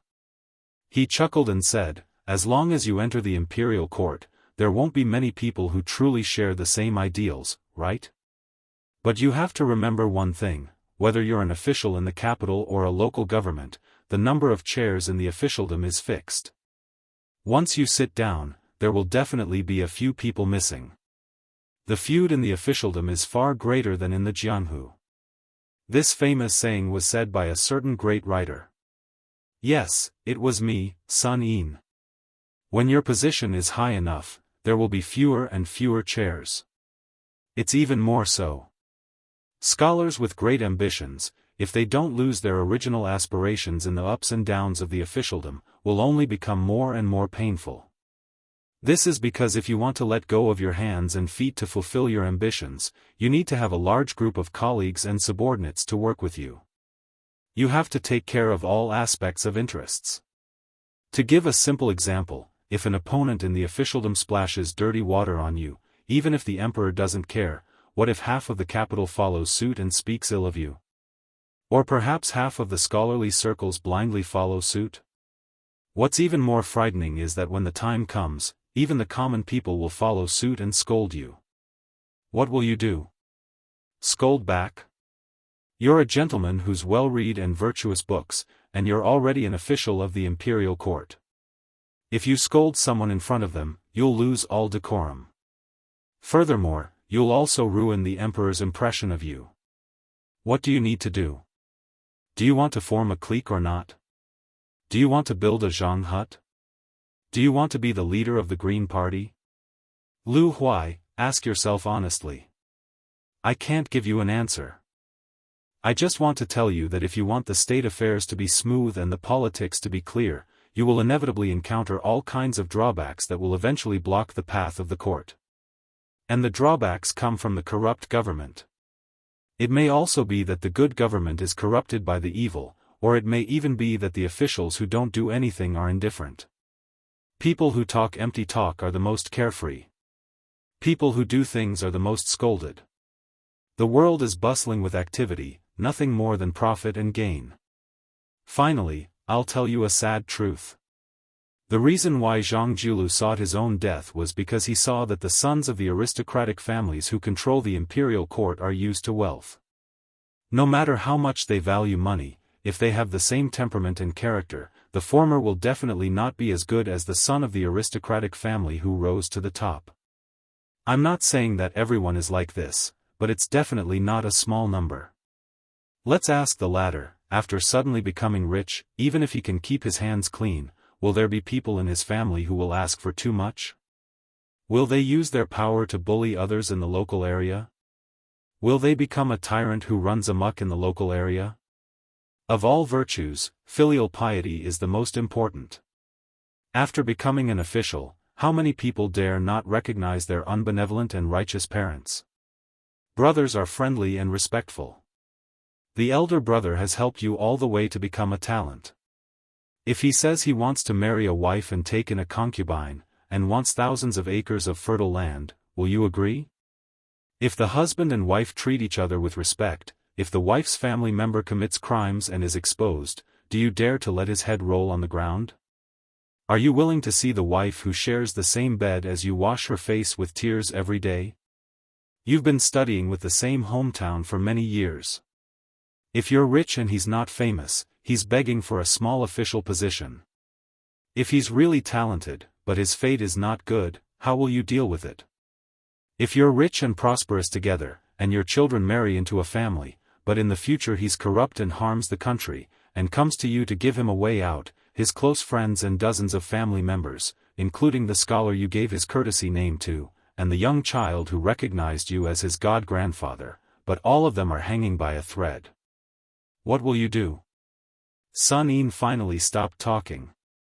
Probably because his mouth was dry from talking, he began to rummage through the chests and cabinets to find wine to drink. Lu Huai was dumbfounded and sweated profusely. Sun Yin finally found a pot of green ant wine. He raised his head and drank to his heart's content. Then he glanced at Lu Huai and said with a smile, "I'm not afraid of the rich being unbenevolent. If those guys die, so be it. If the tall building collapses, so be it. I, Sun Yin, may even take the initiative to find trouble with them.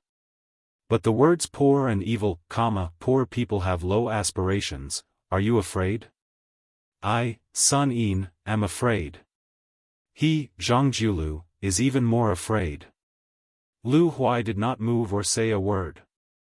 Sun Yin walked up to him and waved his arm in front of Lu Huai's eyes. "What's wrong? Scared silly?" Lu Huai's eyes were red and there were faint tears. Sun Yin passed the wine pot to the Bailiang scholar and joked, "Don't be afraid. Drink to calm your nerves." Lu Huai shook his head and smiled bitterly. "I'd better not drink. I've never drunk wine before." Sun Yin rolled his eyes and withdrew his hand. He went to sit on the threshold and said with a cheeky smile, "All right, then I'll enjoy the good fortune alone." Lu Huai sat quietly beside him. In early spring, when the cold and snow melted, it was the coldest to the bones. Sun Yin said to himself, let's take 10,000 steps back and say that a person who has no relatives or friends, who has no ties, and who finally has a high position one day, is he willing to do small good things, and is he afraid of doing small evil things? In any case, I, Sun Yin, am not willing to do these two things, but I'm also not afraid of doing them. Lu Huai sighed. Chapter 20-24. Sun Yin had always been a fast drinker. He swayed the expensive half-flask of green ant wine and sighed, "Ah, my head hurts. My ambition is too high, I see too clearly, I think too clearly. So I, Sun Yin, am even lonelier than you idiots. In the future, I won't waste my green ant wine with a fellow Bailiang like you." Lu Huai said softly, "I've thought it through. I still want to be an official." Sun Yin immediately scolded jokingly, "Son of a bitch, you're even more stubborn than Li Jifeng. When did I not let you be an official? If you don't become an official, how will you help me, Sun Yin, in the future?" Lu Huai said sullenly, "But I only want to be an official for myself and do things for Bailiang." This time, it was Sun Yin's turn to be stunned. After a long silence, Sun Yin stood up, put down the flask of wine and walked towards his room. He seemed to be talking to himself, "It seems that you've really thought it through. Then I didn't drink the wine for nothing, I didn't speak for nothing." Lu Huai hesitated and then picked up the wine flask. He sniffed and turned his head to ask, "I drank it?" With his back to Lu Huai, Sun Yin reached out a hand and bent his little finger. "There are about 3 mouthfuls of wine left. Just treat it as you owe me 3 taels of silver. Seeing that we're fellow Bailiang, I'll only take 6 taels of silver from you." Lu Huai asked, "How did you calculate this?" Sun Yin walked into the room and suddenly closed the door. He said loudly, "I, Sun Yin, am number 1 in the world in terms of craftsmanship. My ability to kill acquaintances is number 2 in the world." Lu Huai turned around and took a small sip of the green ant wine. He shuddered. From then on, Great Peace City had another drunkard. However, many years later, the young drunkard did not become an old drunkard. Instead, he became a wine immortal. The 4th year of auspicious charm, the spring flowers bloomed. Bailiang's Huaiyang Pass was located at the border of Dragon Waste State to the north. A little girl with a sable forehead and a Xianbei jade buckle on her waist was leading a crimson colt that looked like a ball of flame, slowly walking on the vast grassland. She looked like she was carved from jade, and could probably be called a top beauty in the world. Behind her were 3 old-fashioned guards. One was at the Finger Xian realm, one was at the Vajra realm, and one was at the 2nd grade Master realm. On this tranquil grassland that was destined not to have any war, just the lineup of these 3 people was enough to make people speechless. It should be noted that right now, Liang Mang was in the middle of a war, and all the experts and grandmasters had already moved out in full force. The local snake that crossed the river, the 1,000-year-old tortoise under the pond, had all followed the 400,000-strong army to the north resisting city. For a child who looked like he was in his teens to have 3 retainers, it could be seen that his status was illustrious. In fact, it was not only the 3 top experts. Behind the 4 of them, there were also 600 to 700 armored elite cavalry, and dozens of assassins who were lurking in the dark. Finally, there were a total of 60 horse retainers patrolling around in an orderly manner. They were the Crow retainers. Before the Battle of Dragon Eye Plain, they were the only scouts in the world who could compete with the White Horse crossbowmen in Liangzhou. They were the elites that Dong Zhuo spent a lot of effort to train. These 60 horse retainers were the last seeds of the Dong family, but at this time, they were all used to ensure the safety of a little girl. But in the Dong family army, no one dared to question them. Because everyone knew that in the eyes of General Dong Zhuo, this little niece of his was more precious than all the princesses of the northern and southern dynasties combined. The little girl did not like to talk, but she did not have an arrogant temperament. Moreover, she was born to make people feel close to her. Even the 3 expert retainers who escorted her aimlessly all liked this naive and unaffected girl from the bottom of their hearts. That finger-profound realm martial arts master suddenly turned his head and looked to the north. At the farthest place he could see, several crow retainers were confronting a grassland cavalry of unknown origin. Soon, half of the Dong family's private cavalry galloped over and quickly surrounded the 4 people. The remaining 300 or so cavalry headed north. That dusty and haggard cavalry seemed to be exhausted from running for their lives. Their formation was stretched intermittently. In the vision of the 6 crow retainers, there were at least 700 cavalry. Moreover, according to the information sent back by 2 of the retainers, there were at least 1,000 cavalry in this cavalry army. The cavalry leader in the chili arch attire raised his horsewhip high and shouted angrily, "Quickly get out of the way. I am chasing after a fugitive. This is the military order of the Jade-Toed Province's Commandant and General Huyan. Those who block me will die." The 6 crow retainers turned a deaf ear and were completely indifferent. They did not move forward or retreat. The Baimang chili arch, who was full of anger, narrowed his eyes and gritted his teeth. If it were not for the fact that he saw more than 300 cavalry rushing over, he would have led his troops and charged over. It was only 6 cavalry. No matter how powerful you were, you would still die. The young Dong family cavalry stopped his horse and asked in a deep voice, "Who is it?" The Baimang chili arch turned his head and spat fiercely, "I am the commander of the Jade-Toed Province's Commandant, Wuxia Xianxia. Why aren't you getting out of the way? If you delay the important matter, not to mention a kid like you who hasn't even grown hair, even your master will die."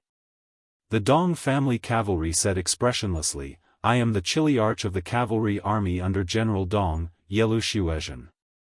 No matter who you are, just charge forward." The Kiliarka's arrogance instantly disappeared. It was as if he had become shorter. His lips moved slightly, but he could not say a word.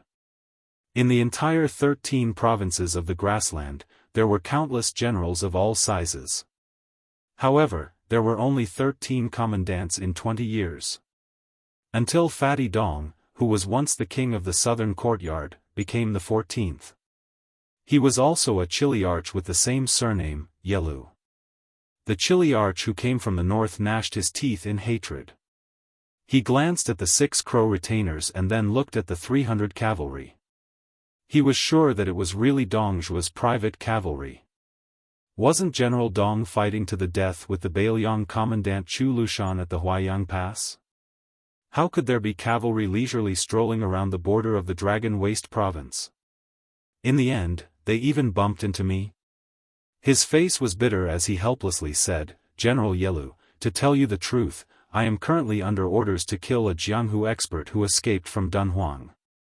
Not only me, but there are also 3 other cavalry armies heading south. Not to mention our casualties, even the spider web spies have lost dozens of people along the way." The Dong family cavalry frowned. After thinking for a while, he said, "My young master is behind us. If you go south, you can go around 1 li away." That chili arch said with a sullen face, "General Yelu, on this trip to the south, we really wish we could flip up every inch of the land to take a look, afraid that we would miss that expert. Now that that person is heavily injured, he definitely can't run far. At most, he is 10 li away from us. My cavalry army has people who are good at hunting. If you are worried that we will disturb your noble, then I will only bring 100 cavalry to follow you. How about it? General Yelu, you are a magnanimous person. Don't make things difficult for me, okay? Just take it as I, Yelu Xianping, am begging you." The Dong family cavalry was hesitant. The chili arch put away his flattering expression and said in a low voice, "I, Yelu Xianping, have lost 223 brothers. They can't die in vain." The Dong family's cavalry general raised his head and looked over. Behind this person, there was a large cavalry force. There were 7 or 8 small cavalry groups, each with a dozen or so cavalry groups. Most of them were led by a knight who wasn't wearing iron armor. Like a large net, they galloped towards the south in an orderly manner. He finally nodded and said slowly, "I can make the decision and allow you to bring a small amount of cavalry to follow me south. 100 cavalry. If there is one more, I will kill one." Although the Jade-Toed provincial cavalry general felt a little regretful, he was more than happy. This person was also a decisive person. He raised his arm and waved his hand. Only 90 or so cavalry followed him south. The rest of the cavalry were 1 li away on the two sides, continuing forward. Unknowingly, the encirclement of the 300 horsemen around the little girl had expanded by 50 paces. 3 of her personal retainers were standing side by side behind the girl. Seeing this scene, the Dong family cavalry general, Wuxia Xianxia, narrowed his eyes and didn't make a sound. In the group of 100 people chasing the cavalry army, the 3 riders who seemed to be randomly galloping would occasionally dismount and carefully observe the grassland. They would even pull up a blade of grass and sniff it. They would follow the edge of the circular formation and gradually head south. Finally, they mounted their horses. After the 3 people's gazes met, one of them shook his head at the cavalry general. Yellow Xuanping's expression was complicated. It was unknown whether he was disappointed or relieved. After carefully sizing up the little girl several times from the corner of his eyes, he cupped his fists and said gratefully to the Dong family cavalry general not far away, "No matter what, this general thanks General Yelu." The 2 cavalry generals had the same surname and the same official position. However, the one who called himself this general knew that he couldn't do anything with the other party. Wuxia Xianxia said calmly, "You have worked hard." The cavalry army that was like an autumn hunt on the grassland continued south to pursue prey. After the cavalry army disappeared from sight, Wuxia Xianxia rode his horse to the little girl's side. He had long since reached out and pressed down on the hilt of his blade, staring at the grassland not far to the south. At the same time, the 3 martial masters all turned around. The finger-profound realm retainer completely blocked the little girl's figure. The other 2 were separated by a dozen or so steps. It was Tao Manwu. The little girl poked her head out and softly shouted, "You can come out." There was no movement at all.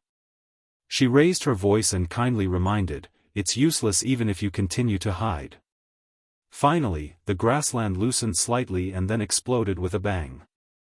An abnormally tall and sturdy figure quickly and violently charged towards Tao Manwu. 2 thick chains pulled out a rainbow light, respectively stabbing towards the chests of the 2 retainers on the left and right of the little girl. The little girl hurriedly shouted, "Don't kill." If it had been a moment later, that assassin's neck would have been broken by the finger-profound realm retainer. This retainer had already arrived in front of the assassin. The 5 fingers of his left hand grasped the man's neck. His right hand clenched into a fist, only an inch away from the assassin's heart. Chapter 20-25. The 2 retainers to Tao Manwu's left and right each gripped a chain that came out of the assassin's shoulders. At the end of this chain were 2 enormous short knives. The little girl wanted to go forward, but for the first time, Wuxia Xianxia showed an anxious expression. He jumped off his horse and crouched in front of her. His eyes were firm, but his voice was gentle. "Little princess, don't come near." Tao Manwu grunted, then shouted to the old man. "White-haired grandpa, my name is Tao Manwu. I won't hurt you, and, you're about to die." The white-haired old man's eyes shone. "Little girl, what did you say you were called?" "Say it again." Tao Manwu shouted loudly, "My name is Tao Manwu." Then she said something that no one, including Wuxia Xianxia, could understand. "I know that person." The old man laughed hoarsely, without the slightest bit of sorrow of someone about to die, only an indescribable pleasure. "Good, good, good. What a good, heaven never bars one's way. Heavens, just take it that I, surnamed Chu, owe you once." Tao Manwu tugged at Wuxia Xianxia's sleeve and said seriously, "Big brother Xianxia, can I say a few words to white-haired grandpa? Don't worry, I know he won't hurt me. I won't lie to you. Yellow Xianxia was the only one who knew about the little girl's talent. He intimately rubbed her little head. But me and the 3 elders will all stay by your side, okay? The innocent little girl nodded her head vigorously like a chick pecking at rice. It was very lovable. She quickly walked forward. Yellow Xianxia and the 2 retainers followed closely behind. When Tao Manwu was 5 or 6 steps away from the tall and sturdy old man and the finger-profound realm retainer, she suddenly sat down cross-legged on the ground. Then she raised her head and said, "What's the matter, old grandpa? If I can help, I'll definitely help you." Yellow Xianxia didn't know whether to laugh or cry. He used his eyes to signal the Grandmaster to loosen his fingers. The latter wanted to say something but hesitated. In the end, he still loosened his grip and pulled back his fist. He moved 3 steps to give the little master enough vision. Even though he knew that this assassin was like a lamp that had run out of oil and dried up energy, the finger-profound realm expert still didn't dare to lower his guard. The old man with disheveled hair also followed the little girl and sat cross-legged. He glanced at the finger-profound realm expert with slanted eyes, and said with a cold snort, "If it were any other time, I'd kill you with one hand." In fact, the old man had already given up on the idea of escaping. The reason why he used the last of his energy to hide here was to leave himself a relatively dignified death. The world was so big, but he just had to meet this little girl called Tao Manwu. Perhaps this could only be explained by the will of heaven. The old man lowered his head and panted heavily. His broad chest heaved up and down violently. After his breathing calmed down slightly, he looked at the little girl and slowly said, "Little girl, I've heard that person mention you before. But what I'm curious about is how you recognize me." Tao Manwu didn't hide anything and said in a clear voice, "Previously, I only knew that I should go this way, but actually, I didn't know what I would encounter. I only know that you won't hurt me, and I can see things that others can't." The little girl thought for a moment and quickly stretched out her hands, drawing circles in the air in a seemingly random manner.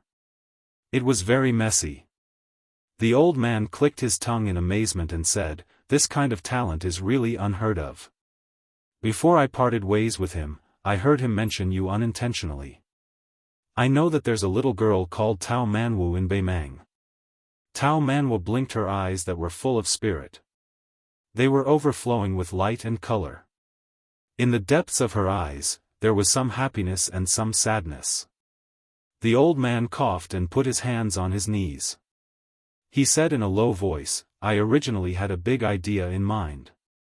Forget it, let's not talk about these things anymore. In short, before I left Beiliang, I wanted to go to the Central Plains Jianghu.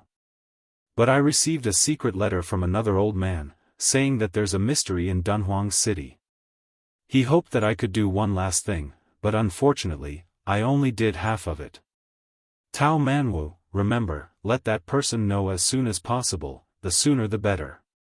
Let him know that he doesn't only have a woman in the north, but more importantly, that woman gave birth to a child for him." Tao Manwu opened her mouth slightly. She was clearly at a loss. The old man smiled bitterly and said, "I don't care whether you'll help or not.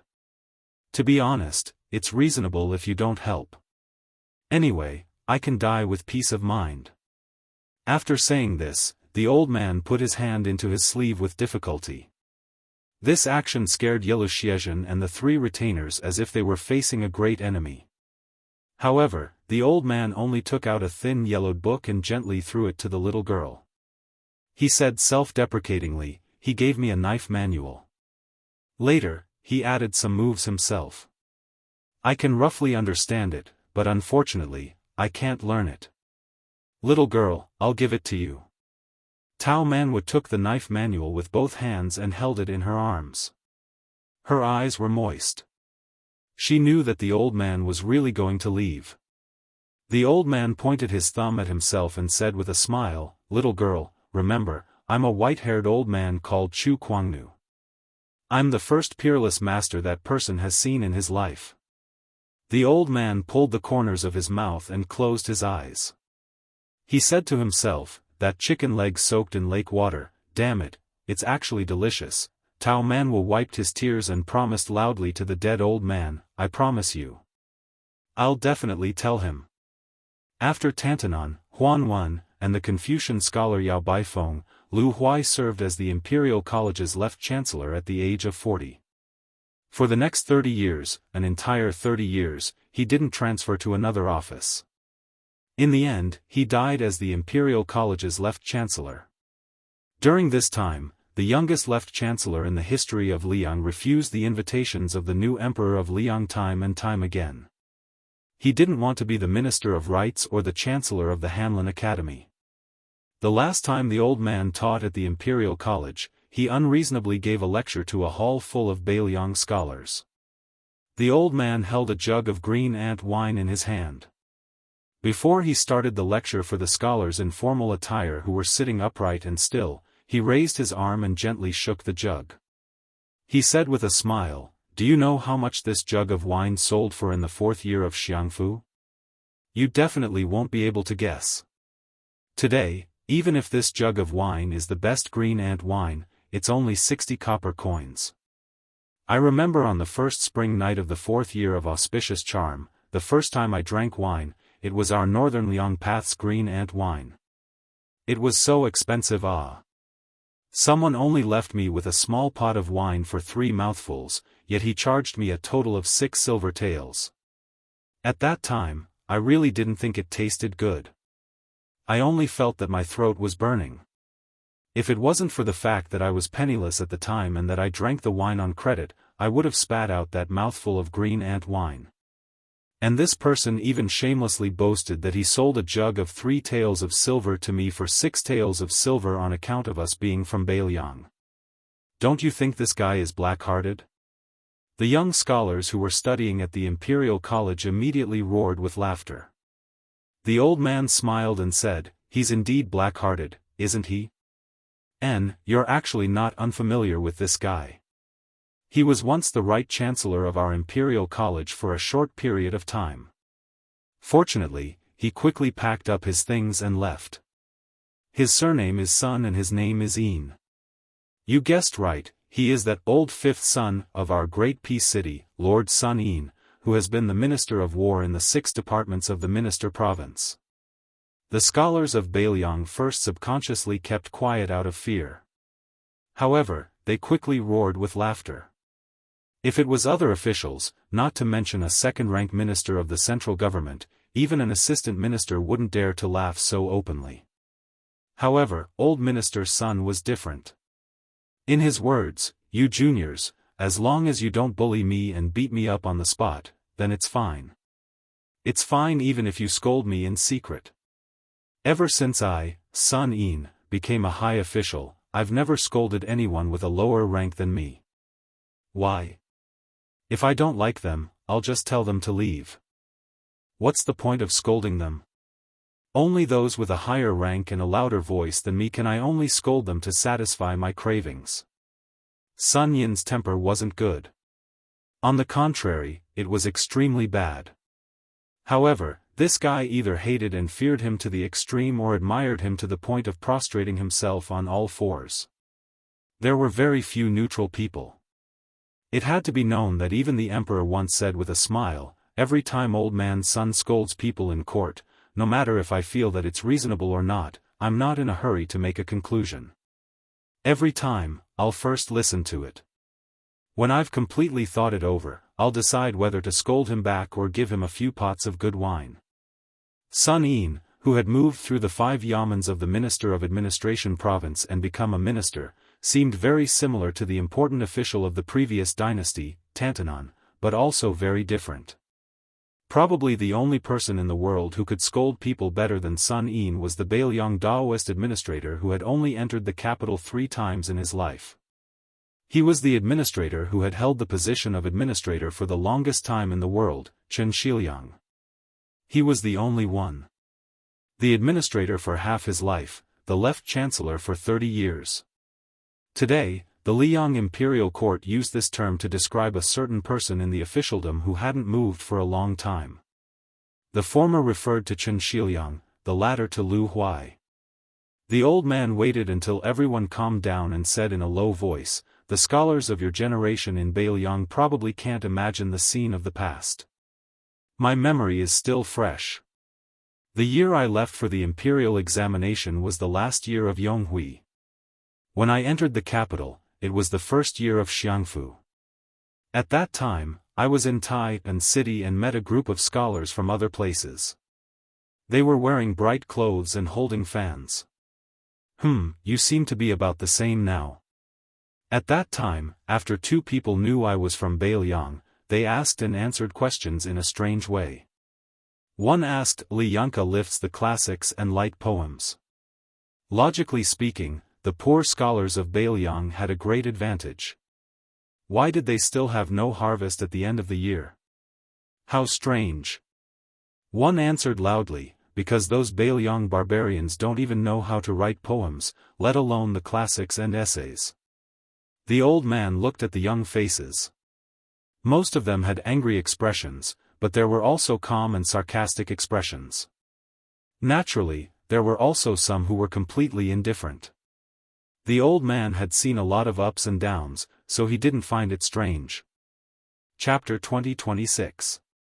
The old man only said indifferently, "At that time, I didn't blurt out 'fuck your mother,' how strange, not because I didn't dare, but because I was afraid of solidifying the impression that we Beiliang scholars are vulgar in the eyes of outsiders. Now, you probably don't have such a chance. If it were you who ridiculed scholars from other places, such as the scholars from Nanjiang Path who have been hated by everyone for many years."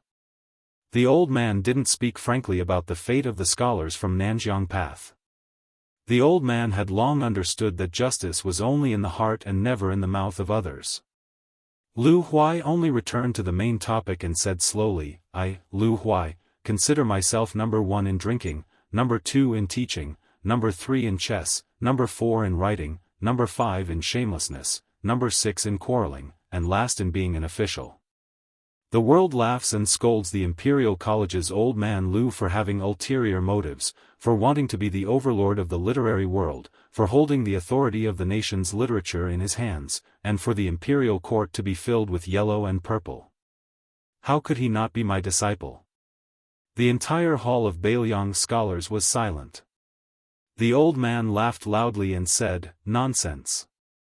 The old man's expression suddenly became resolute and extremely dignified.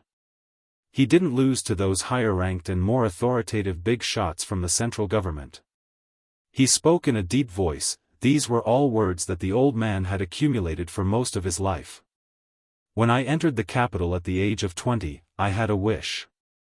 That is, if I can enter the imperial court one day, I will definitely not let my, Lu Huai's, predicament of studying in the capital, repeat the same mistakes of the Northern Liang scholars. Lu Huai would not let the Beiliang scholars spend more money when they buy books and brushes. Lu Huai would not let the Beiliang scholars be looked down upon by others because of their local accent when they speak with others. Lu Huai would not let the Beiliang scholars in the imperial court speak up for the nation and plead for the people." The imperial college's left chancellor's face turned red. He paused for a long time and laughed coldly. "Today, the world fears the cold party and scolds the cold party for being domineering. They especially hate the cold party for having the hardest bones. In the Liang imperial court, the saying of the cool party could only be understood and not spoken of. No one dared to directly bring it up. No one would have thought that Lu Huai, who was regarded as one of the core leaders of the cool party, would personally bring it up today. In my heart, I, Lu Huai, have a cold party. Among the older generation, those who are about the same age as me have already passed away, while others are still alive. For example, the old Grand Secretary Chen Wang, the old Minister Sun Yin, and the old Hanlin Yen Qiji are all of them. Outside the capital, Ko Jianghui, Xia Shibian, Chen Shiliang, Chao Wei, Yu Wandao, Li Hanlin, Lu Qingqing, Huang Fuqian, Song Yan, Chang Sui, Hong Xinjia, Chao Xiaojiao, Wang Ji, Hong Shuwen, Hongyu, and so on. The old man laughed heartily and answered his own question. So many great figures who will be recorded in history in the future are all members of our cold party. Are you afraid? Even I'm scared of it. The old man raised his eyebrows and said with disdain, "What? Are you saying that I seem to have forgotten about that person? That old assistant minister and old scholar who hid in Gangnam-do a long time ago? Because he's not a good person at all. Of course, I've been scolding him for many years. However, there's one thing that you might not know. In his later years, this old thing also tried to consider himself as a Bailiang citizen. Unfortunately, Jean Lanting only wanted to acknowledge his ancestors, but we, the old ancestors, were not willing to acknowledge this grandson at all. The old chancellor claimed to be the sixth in quarreling before he became an official.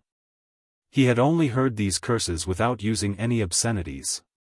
This so-called sixth was full of weight.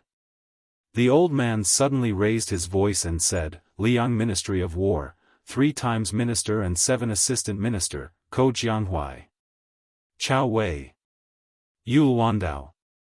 The other 7 third-rank assistant ministers were all from the Bailiang frontier army back then. 40 years, beautiful generals, half of them from Bailiang. How magnificent! Bailiang! How magnificent! Don't forget, the clothes you wear today, the jade and jewels on your waists, and the eloquence you have today, were exchanged for 4 years in the beginning of Xiangfu. The Bailiang cavalry sacrificed 320,000 men in battle.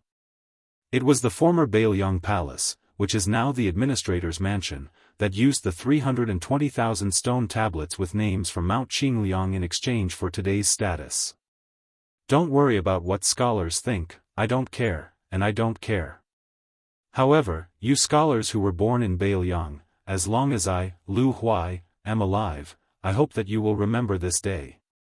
Finally, I'll say one last thing. Remember that person. His surname is Su. The old man, who was extremely outspoken, didn't drink a mouthful of green ant wine until the end of the day. He also didn't say the last sentence. This sentence was too taboo and too heavy. There would be no other central plains. The end of spring in the 4th year of Xiangfu. The rain was as smooth as butter. In the Grand Secretary's mansion, there was a small pavilion by the lake. Exquisite items hung from the eaves. 2 people of the same age stood side by side. One was the young uncle of the emperor, Yan Qiji, and the other was Kong Zhenrong, who worked in the Ministry of War. They were friends in the past, and today they were still best friends. Kong Zhenrong said solemnly, "The Ministry of War just received news that the Beimang army suffered heavy losses outside of Zbibi city. However, the grain and troops reinforcements from Longyao state have not stopped. Zbibi city is in a bad state, and Huaiyang Pass is even worse. Liang Mang's battle will drag on for at least 2 to 3 months." Yan Qiji leaned on the window and smiled, "We can't even take care of ourselves. You're probably the only one who cares about this news." Kong Zhenrong crossed his arms over his chest, grinning as he said, "This Li Hanlin fellow is truly extraordinary. The more he fights, the more valiant he becomes." After becoming the only remaining White Horse commandant outside northern Liang Pass, especially after the Battle of Old Woman Mountain last year, he, Yul Wandao, Chao Wei, and Wang Jingchong's 3 divisions of cavalry, along with Ko Jianghui and Xia Shi's 2 Liuzhou generals, beat the southern dynasty's soldiers inside northern Mang's Gusai prefecture until they cried for their fathers and mothers. I heard that they came and went like ghosts, completely tying down northern Mang's last 2 main field forces. In this way, the entire northern Mang's southern dynasty, other than the front line to the north of Dragon Waste State, has been beaten into a sieve that leaks air from all sides. Yan Qiji subconsciously rubbed the stubble on his chin. It seemed to be getting pricklier.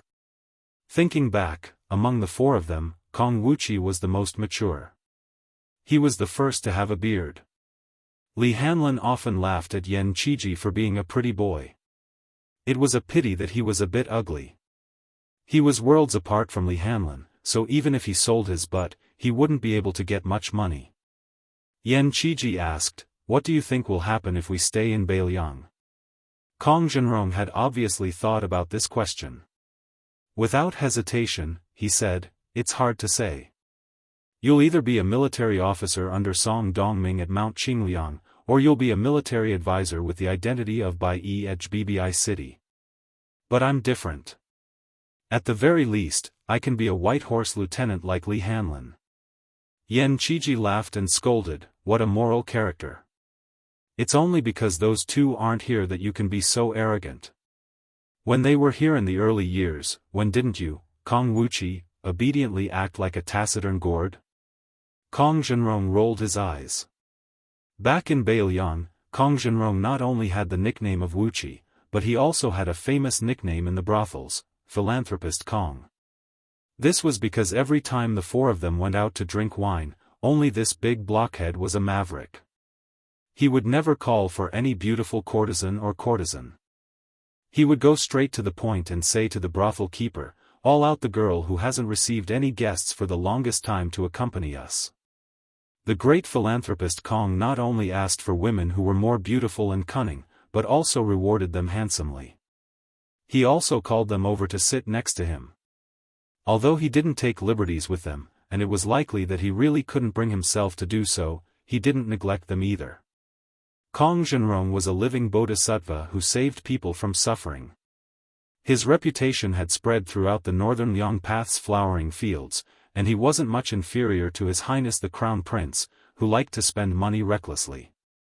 Kong Zhenrong's father panicked at that time. He was afraid that his only son would marry a girl who could ward off evil spirits.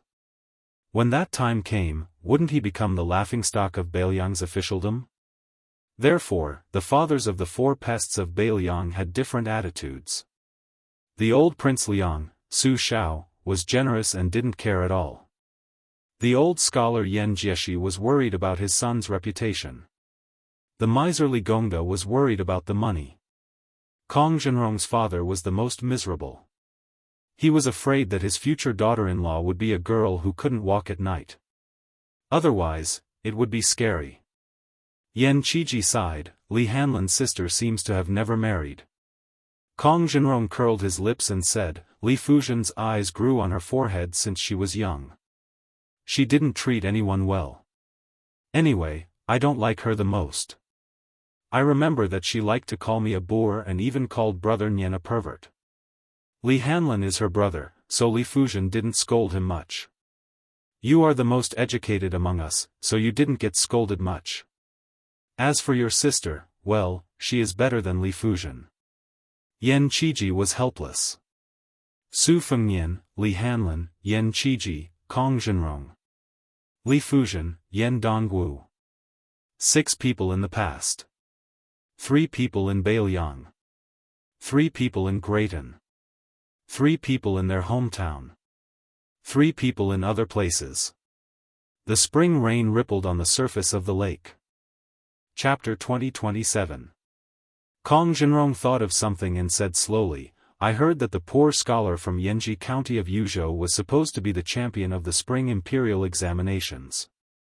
However, he was targeted by a big shot and suppressed by a weak reason. Not to mention the spring imperial examinations, he almost lost the qualification of the palace examinations. Some people say that Jean Lanting, one of the imperial tutors, was one of the imperial tutors.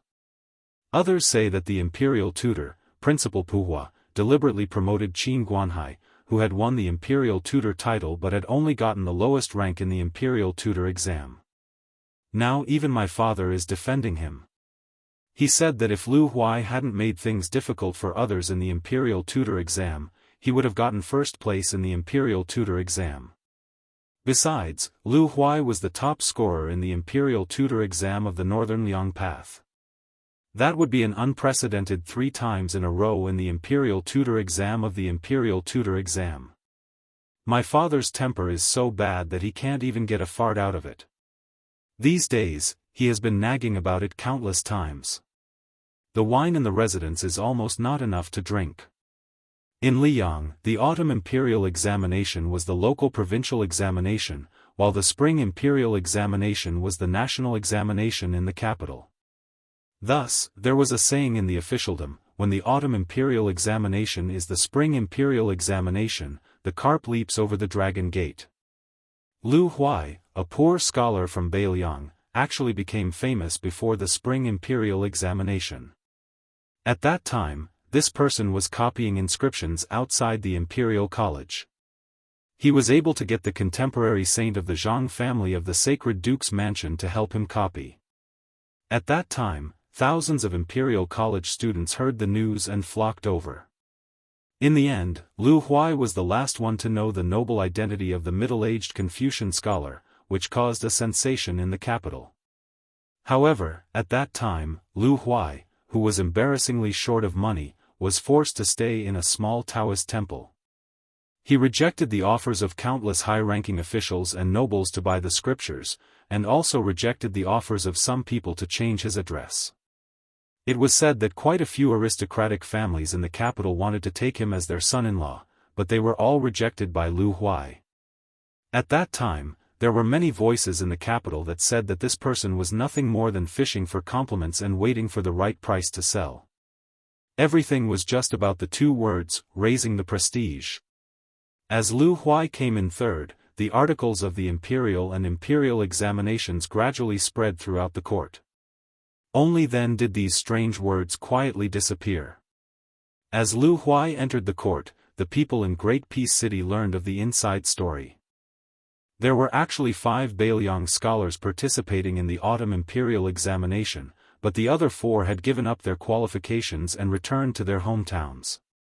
They only gave all their remaining money to Lu Huai, who stayed to stay. Kong Zhenrong's father, Kong Dashan, had been recruited by the imperial court of Liang and had chosen to leave the northern Liang sect. The main reason was that his elder brother, who had been a businessman for many years, and his 2 daughters had accidentally married into one of Jiangnan's Daoist clans. The 2 Jiangnan families were well liked in the Great Peace City officialdom. Adding on the fact that he did not see eye to eye with the commander of the cavalry at the time, Huaihua Great General Zhong Hongwu, he came to Great Peace City. He only got a mid-level official position in the Ministry of War, a 4th-rank official. He had just been promoted at the end of last year. In a few years, his son would probably catch up. After Kong Dashan brought his family to the capital, he must have been ostracized. However, while Kong Dashan was a true Beiliang general, his personality was very open-minded. Otherwise, based on his son Kong Zhenrong's relationship with His Royal Highness, he would not have fallen to the point of leaving Beiliang. Kong Dashan himself was a rough man, but he was one of the few generals in Beiliang who openly admired scholars. In his early years, he did not like Li Hanlin. He was even indifferent to His Royal Highness, Su Fengnian. Only Yan Qiji, who was a scholar and did not smile, would become friendly when he saw him at home. Thus, Kong Dashan was furious at the situation of the Beiliang scholar Lu Huai in Great Peace City. Yan Qiji, who had been lying lazily on the railing, stood up and said in a low voice, "There is indeed some inside story in the spring examinations."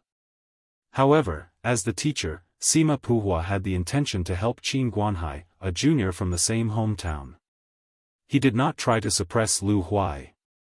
As Lu Huai's teacher, the left assistant minister of the Ministry of Rights, Jean Lanting, did not belittle Lu Huai's essay. Instead, he praised it greatly. The examination paper was full of praise. Kong Zhenrong could not wrap his head around it and was confused. The Minister of Rights and the Assistant Minister of the Ministry of Rights were respectively the President and the Vice President. Was there someone who could oppose them? Kong Zhenrong suddenly realized and his face was filled with disbelief. Yan Qiji nodded. It was Chen Xiaobao who had refused the position of teacher. He shook his head at Lu Huai's essay and said a few words of praise but more criticism. Kong Zhenrong shook his head and said, "I don't believe it. I have never truly interacted with Chen Xiaobao's personality, but I definitely trust him. Chen Xiaobao is not this kind of person and would not do such a thing. There is no need." Just from Kong Zhenrong's words, it was clear that Chen Xiaobao's reputation in the court was at the top of Jing.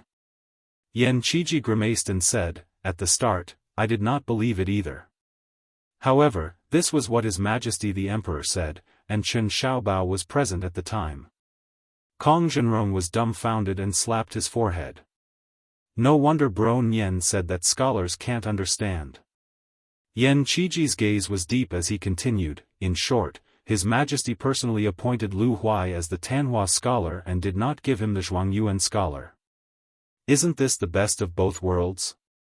Kong Zhenrong sighed, "Don't think too much about things that you can't figure out.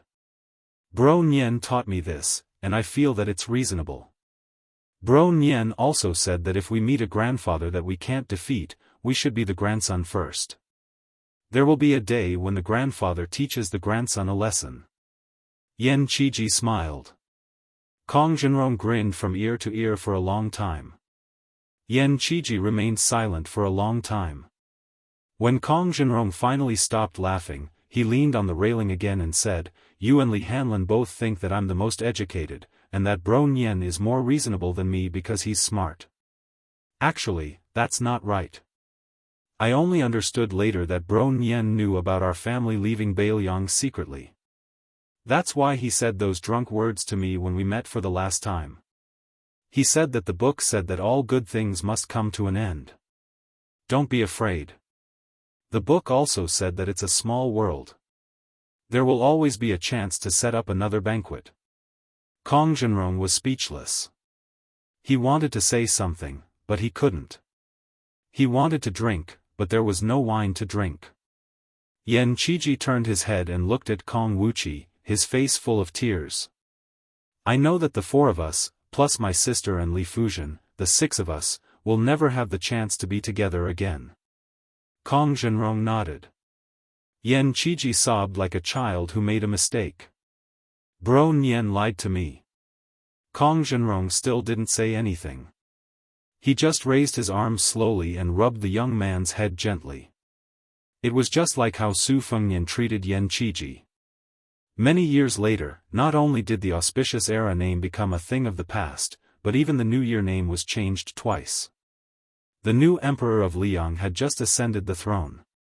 It was still the same waterfront pavilion, still the same light rain in the spring evening. The old man who had just turned down the new emperor's invitation to stay and stepped down as the left servant of the province came here alone after playing with his grandchildren. He was a powerful official in his official career, and he would be a famous official in the history books in the future. For some reason, he was crying silently. The white-haired old man didn't look very sad, but he couldn't stop crying. The old man who was known as the second Tantanon in the court didn't wipe his tears.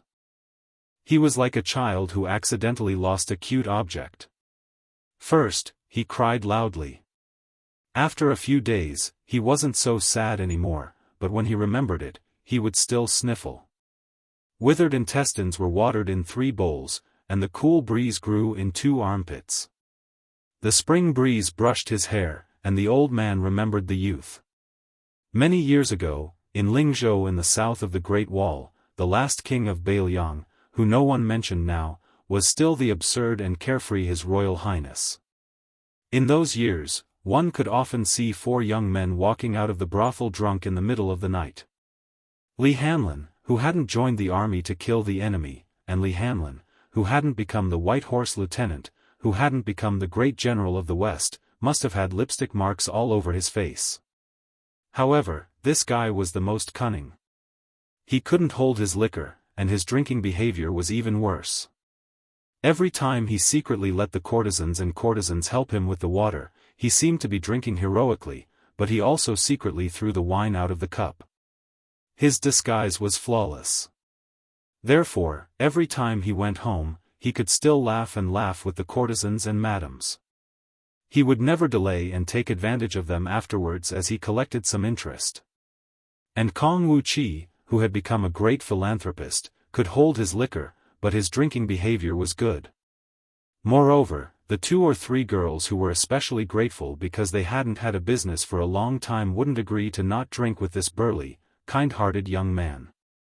Therefore, he was far less sober than that bastardly every time. However, good had its reward, and evil had its retribution. Kong Wuqi was drunk, and Li Hanlin was sober. Of course, the latter had to carry him.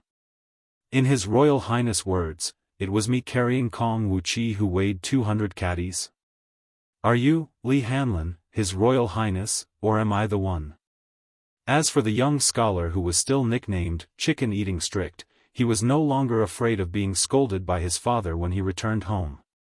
Every time he walked into a brothel, he would secretly encourage himself. Tonight, he must touch the chest of a certain young lady. Otherwise, he might as well pluck up his courage and kiss her lips. In short, he couldn't let those three brothers laugh at him for having evil intentions but not the guts to do it. But every time he left the tender land of beautiful women, the young scholar would be drunk and unconscious. He would tell himself that it didn't matter.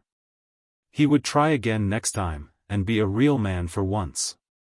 The slender young man, Li Hanlin, carried the burly young man, Kong Wuqi, and walked unsteadily. And the young man, His Royal Highness, carried the light young man, Yan Qiji, so of course it was easier. In the beginning, Li Hanlin was not without doubts. Why didn't he just let the retainer carry Kong Wuqi back to the carriage after eating chicken? Chapter 20-28. His Royal Highness said that we are brothers. The four youths, at that time, felt that there was nothing more reasonable than this in the world. At that moment, the old man choked, "Brother Nyen, you are lying. That person promised the Li Yang dynasty, or promised the world, that he would never enter Great Peace City again in this life."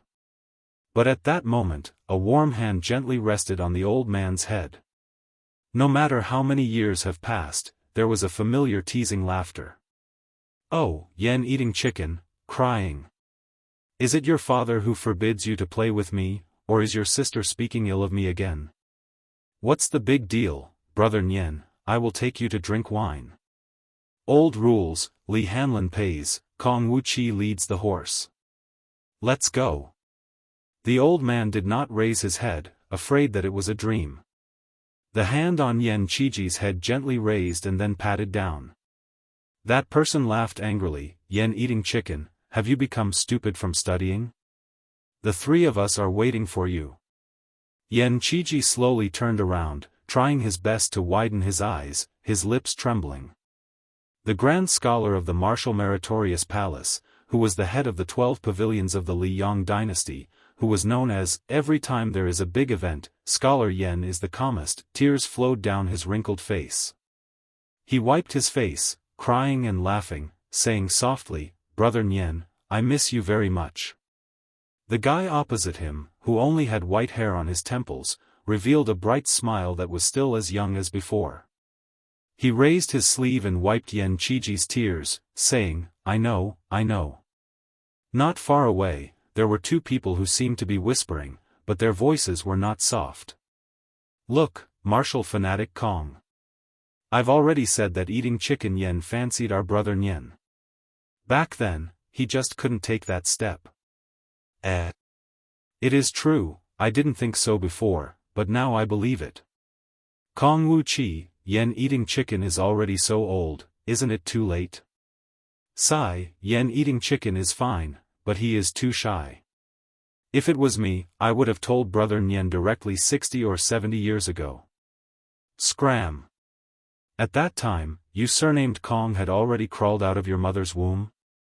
Yan Qiji, who was slightly deaf but definitely not deaf, was instantly infuriated. "Li Hanlin, Kong Zhenrong. Scram to the side." Li Hanlin pretended to raise his head to look at the moon, while Kong Zhenrong pretended to look left and right. No matter what, Yan Qiji still held the hand of the person in front of him tightly, unwilling to let go. Su Fengnian looked at Yan Qiji, then turned to look at Li Hanlin and Kong Zhenrong, who were grinning, and said softly, "Everything is still here, nothing has changed. That's great. Hashtag in the snowy Jianghu, someone has a beginning and an end."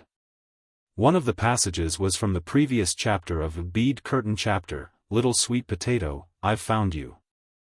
The 4th year of Xiangfu.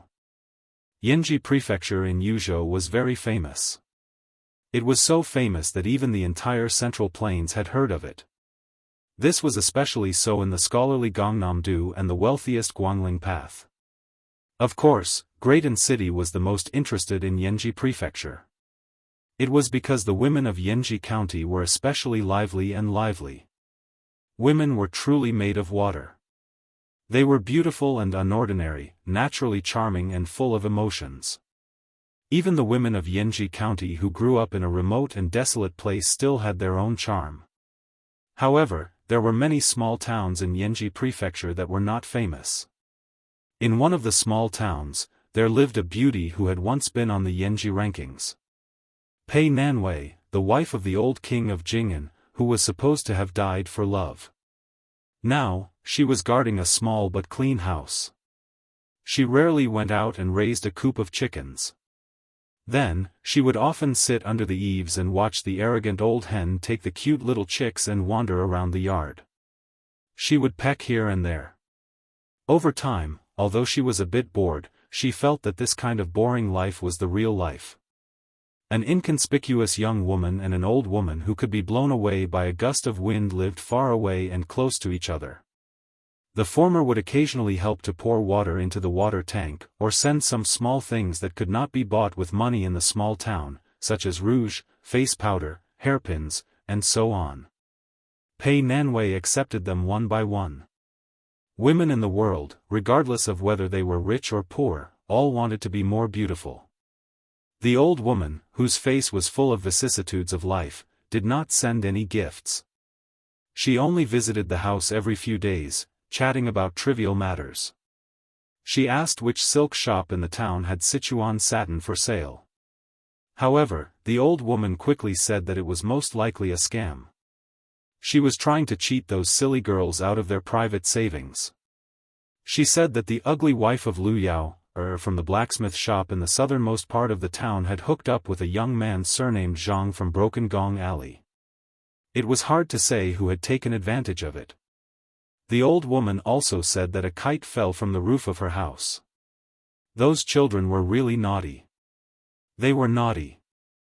Not only did they climb the roof to take the kite, but there was also a little bastard who stood on the roof and peed into the yard. As a result, she went to the child's house and scolded him. Pei Nanwei listened patiently every time, but she couldn't remember most of it. She would forget it after listening to it. Finally, one day, someone broke the tranquility. It was the child called Yudilong. He rode a horse without an appointment. He had a saber at his waist. The way he climbed down the mountain and dismounted from the horse was clean and nimble. The child looked particularly old and experienced. She smiled at the door and felt that it was a little funny. When Yudilong called out the title of master's wife, Pei Nanwei smiled even more happily. She didn't rush to lead the child into the small courtyard and asked, "Little bug, how many people have you called master's wife?" In fact, this child used to call her Auntie Pei several times. Now that he changed the way he called her, it didn't make her feel disgusted. Ever since the story of walking while leaning on the wall seemed to have spread throughout the entire Qingliang mountain overnight, Yudilong had a deep impression of the saying that trouble comes from the mouth. However, in front of Pei Nanwei, this child really couldn't remember. He stretched out 3 fingers and grinned, "Just 3. But master's wife, you are master's wife."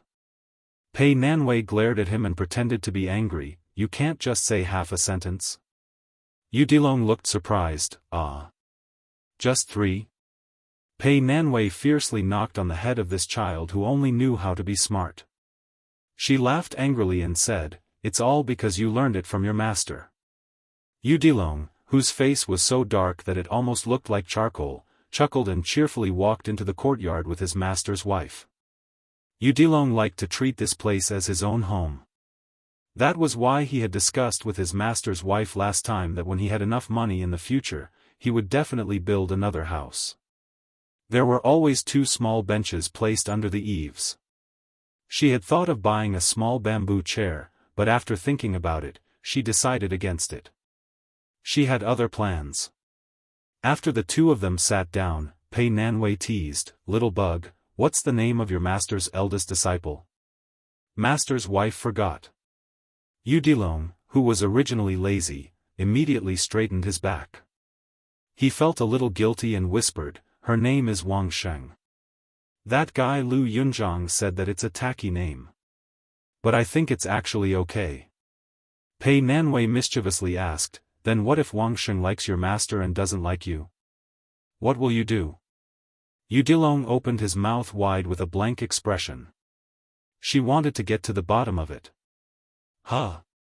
Udilong scratched his head and lowered his head to stare at the tip of his shoes. He said softly, "I can't beat master either." Pei Nanwei laughed out loud. Udilong quickly raised his head and said in all seriousness, "Master's wife, if Wang Sheng really likes master, I'll fight with master. But I'm not doing it to snatch Wang Sheng." This time, Pei Nanwei was really puzzled. "What do you mean?" The child's face was full of seriousness as he stretched out a fist.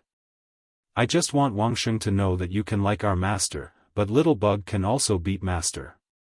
Pei Nanwei did not comment. She raised her head to look at the entrance of the courtyard and said softly, "Little bug, it's okay to say that you're stupid, but it's not wrong to say that you're smart." The child seemed to be a little depressed. He held his chin with both hands and was lost in thought. Pei Nanwei rubbed his head and comforted, "It may be very soon, but it may also be a long, long time later. You will understand one day that when you like someone, but that person doesn't like you, although it's not as good as two people liking each other, it's much luckier than not having anyone you like." Udilong frowned and said pitifully, "Master's wife, why does it sound so miserable?" Pei Nanwei asked with a smile, "Do you think master's wife is happy or sad?" She added, "If you answer correctly, master's wife will teach you how to pursue Wang Sheng." Udilong said cautiously, "Foolishly happy." The corner of Pei Nanwei's mouth twitched. Udilong hugged his head at lightning speed. "Master's wife, master's wife." Master accidentally let it slip. Pei Nanwei said with a pleasant expression, "You're right." Udilong's face was full of surprise. Pei Nanwei chuckled. "But little bug, you'd better be a bachelor for the rest of your life." Udilong was not sad. He just tilted his head and pinched his chin with 2 fingers, as if he was thinking carefully about something. The child suddenly sat up and slapped his thigh. "Forget it, let's talk about it after I come back from the mouth of the gourd alive." Pei Nanwei was shocked. "What's going on?" Udilong took out a purse and handed it to Pei Nanwei solemnly. "Master's wife, this is the soldier's pay after I become the sergeant of the Yuzhou cavalry. You should continue to help me save it." Master's wife. "If one day you hear that I died in battle outside the pass, remember not to be sad for this little bug." Pei Nanwei frowned and said, "You're going to fight outside the pass?" Udilong looked around and said in a low voice, "Master's wife. I can't say this. According to Bailiang's law, I'll be punished for leaking military secrets. I'm a scout sergeant, and I have to set an example." The child made a gesture of cutting his neck and rolling his eyes. Pei Nanwei put away the purse. "Okay, I'll keep it for you." Chapter 2029. Udilong stood up, "Masteress, if I die, don't tell Wang Sheng that I like her." Pei Nanwei smiled and asked, "Then if you come back alive, will you tell her?" Udilong quickly waved his hand, "No, no, no, don't tell her." Pei Nanwei asked, "Anyway, if you don't tell her, why do you mention this?" Udilong was suddenly confused. The more he thought, the more confused he became. Pei Nanwei stood up and poked the child's head with her finger, "Little bug, with your paste brain, how can you be a land dragon in the future?" Udilong was resentful. He strode down the steps, turned his head and waved his hand, "Masteress, don't send me off." Pei Nanwei said angrily, "Go, go, go. Hurry up." After Udilong walked out of the gate, Pei Nanwei suddenly heard the child's surprised voice, "Master? Why are you here?" Is the war over? Pei Nanwei subconsciously walked down the steps quickly. When she was about to walk to the gate of the courtyard, she suddenly realized and stopped. She laughed and scolded loudly, "Little bastard." The child outside the house laughed and rode away, shouting, "Let's go. Masteress Mrs. Master." Now it was the turn of spring and summer. The woman who was born in the spring and autumn Pei family suddenly remembered a small poem. The content was exactly the same, but she forgot the name of the poem and the name of the author. Quietly looking at the green wall, leisurely looking at the green forest. Nothing happened to the floweringers, their voices far away in the shade of the grapevine. Green wall, green forest, floweringers, grapevine. The reason why she remembered it so deeply was that these lovely scenes in Jiangnan were all close to her when she was a girl. The more easily she could get them, the more she didn't know how to cherish them. After she became the princess consort of Liang, she was imprisoned behind the high wall. She was tired of reading graceful poems, and gradually came into contact with some frontier fortress poems that she didn't like before. It was nothing more than those words that were used back and forth in the poems, such as conquering people, frosty moon, chong flute, reed pipes, and swan geese. At this time, Pei Nanwei looked around. The walls were yellow, the greenery was sparse, there were no birds chirping, and it was already hot in the summer. A woman in a tall building with hidden bitterness? That would require a tall building to perch on. When Pei Nanwei thought of this, she was really a little angry. She was alone in this small county. Of course, it could only be related to money. Ever since he went to Bishan County's Yamen with that fellow who was nominally the county clerk and successfully obtained the 20 taels of silver that he had been owed for a long time, County Magistrate Feng Guan was quickly transferred away for some reason. Yang Gongshou, who replaced the position of county clerk Su Qi, took over as county magistrate. The county officer was still Zhu Ying, who also came from Green Deer Cave Academy like the new county magistrate. Both of them were scholars who had gone to Liangliang. When she and Yang Gongshou went to the Yamen, they met the two scholars. Yang Gongshou even hired someone to put on a play of a hero saving a damsel in distress. Unfortunately, the one surnamed Su saw through it with one glance. In his words, he was the founder of the silk pants business. Back in the day, who knew how many sons of Bailiang ate the dust behind his butt, learning from him and imitating him. What Pei Nanwei was angry about was that after Yang Gongshou took over as county magistrate, the position of Bishan County's county clerk did not continue to be filled as per usual. Instead, Su Qi's name was once again put up. However, the Bishan County Yamen gave a statement that since Su Qi was no longer on duty, his salary would be halved. It was said that this was the result of county officer Zhu Ying arguing with the new county magistrate. Otherwise, with county magistrate Yang's intentions, Su Qi would not even be able to get a single copper coin. It was probably because all the officials in the Yamen had guessed the county magistrate's intentions, especially those women whose men worked in the Yamen. They viewed her, the wife of the county clerk, as an enemy. When it came to her, all of the things like oil, rice, salt, and cloth were more expensive. That young woman of unknown origin originally wanted to buy them for her, but was rejected by Pei Nanwei. However, Pei Nanwei insisted on buying them herself. She even purposely brought along a few heavy silver ingots. Of course, she did not need the silver, and the shops did not have enough change. When those women stared at those silver ingots, Pei Nanwei felt very comfortable. That feeling was as if she was saying, "You're bullying me because my man is not here, right? But if my man can leave his woman so much money, he can be at ease." But do you men who talk about women have this ability? Pei Nanwei's anger was because your disciple, Liang Long, was able to earn so much money. As his master, you don't know how to send some back home? As long as she thought of using a certain silver ingot to exchange for copper coins, her heart would ache terribly. Pei Nanwei caught a glimpse of the old hen in the courtyard from the corner of her eye. It seemed to be a great general who was patrolling the territory with tens of thousands of elite soldiers. She immediately became angry and quickly walked towards them. She stomped hard on the ground, scaring the hens and chicks into fleeing in all directions. Pei Nanwei gave a cold snort. She put her hands on her hips and was somewhat pleased. There was a young man who happened to be standing at the entrance of the courtyard.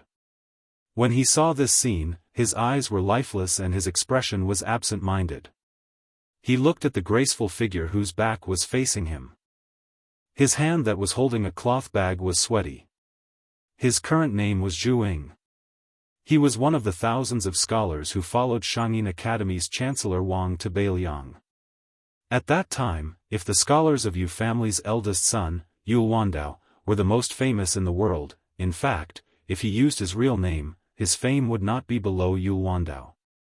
The Confucianism of the world, Zhu Ying in the south and Yao in the north. The Master of Science, Yao Baifeng, had already resigned from his position as the left chancellor of the Imperial College and returned to his hometown to continue lecturing. The disciples of the Zhu family of Jing and sect had always been unwilling to become officials. Zhu Ying's grandfather was known as the Divine Lord during the spring and autumn period and had a deep relationship with the Academy's Grand Chancellor, Qi Yanglong. In the area of Zhu Ying's father's generation, the seven of them became famous together and were known as the Seven Dragons of the Zhu family. They were even on par with the dazzling lineup of Jiangnan's Lu family back then. Zhu Ying's real name was Zhu Ying. He was the eldest son of the Zhu family's eldest son. Even if he changed his name to Zhu Ying and pretended that he was a concubine son of the Zhu family side branch, Zhu Ying still stood out in the Green Deer Cave Academy with his own knowledge and foresight. There were several great scholars who were invited by the master of the academy, Huang Chang, to give lectures in the Green Deer Cave Academy, but they were all embarrassed by Zhu Ying. There were even old scholars who had to ask Zhu Ying to solve their doubts. However, Zhu Ying's reputation was not prominent among the scholars who went to Liangliang. At most, he had some reputation for being arrogant and noble. However, his unpublished articles, like what the young king said to Pei Nanwei, had long been placed on the desk of the Whispering Room. Even Su Weisheng was shocked and thought highly of him as a young talent who was not familiar with Su Beiji and Chen Shiliang. Zhu Ying's code name in the Whispering Room was Young Phoenix, which was on par with Yu Wandao's Big Luan. Zhu Ying, or Zhu Ying, found that his lips were dry and he did not know how to speak. Unlike Yang Gongshou, who was shocked when he first saw her, Zhu Ying only felt that she was beautiful when he first saw her. However, he did not have any romantic thoughts. Once, on the rolling street after the rain, he accidentally saw her squatting by the street, breaking a dry biscuit in her hand and gently feeding it to a yellow and brown kitten covered in mud. He could not let it go. He knew that even if he was not the eldest grandson of the Zhu family, it was unreasonable and inappropriate to think about a lonely woman who lived alone. However, he could not help it. Just as he was about to speak, the woman had already turned around and looked at him with a frown. She asked, "Who are you?" Zhu Ying's heart was instantly dead. In the past year, although they had never spoken, they had seen each other many times. Was it 15 or 16 times? Zhu Ying's face was pale and his lips trembled. He could not say a word. He wanted to raise the money bag in his hand. He wanted to say that this was Registrar Su's salary last month. He, Zhu Ying, was a colleague of Bishan County's Yamen. He only came here to give money to Madame Pei Nanwei, whose head was filled with confusion, rudely pointed at this dumb chicken. "You have a problem? Hurry up and scram." She ran to the corner of the wall and picked up a broom. She glared at him, her aura fierce. The young scholar sadly turned around. Pei Nanwei naturally did not know this young man's thoughts. He would not know where his feelings came from just because of her actions on the rolling street. However, with Pei Nanwei's personality, even if she knew, she would not care. She would probably repeat her previous unintentional words, "You have a problem." Many years later, Zhu Ying, who had clearly risen to prominence in Beiliang's officialdom, resolutely betrayed the Liang party when it was at its peak. As the assistant minister of the Ministry of Appointments, he was known throughout the court as an iron and unyielding scholar. He suppressed the Liang party's rise in officialdom many times. No one knew why the iron assistant minister, Zhu Ying, did this, or why he knew that he would stop at the assistant minister position if he went against the general trend. In the end, Zhu Ying, who had quickly become an assistant minister, gave up the opportunity that his family had obtained through the cooperation of several parties. He gave up on becoming a minister in the Ministry of Rights and resigned. However, he did not return to his hometown. Instead, he went to Beiliang, which was filled with political enemies. He established a school in Yuzhou and became a Confucian scholar. His reputation did not lose out to the previous dynasty's Yao Baifeng. In Zhu Ying's life, other than his family's marriage, he only took a concubine in his later years in Yanji County in Yuzhou. That concubine was young and beautiful. Zhu Ying was already old. This action caused Zhu Ying to be criticized by the Central Plains. Someone wrote a poem, A Pear Blossom Suppressing a Begonia, to ridicule him. Zhu Ying did not care. He died in Beiliang and was posthumously given the title of Wenjin in the court. Until Zhu Ying resigned and died in Beiliang, the situation of the various parties in the court fighting against the Liang party did not change. County Magistrate Yang Gongshou, who had suppressed Master Zhu in Bishan County, used his identity as a member of the Liang party to rise up the ranks. In the end, he became the administrator of Lianhui Taoism and had a good relationship with Zhu Ying.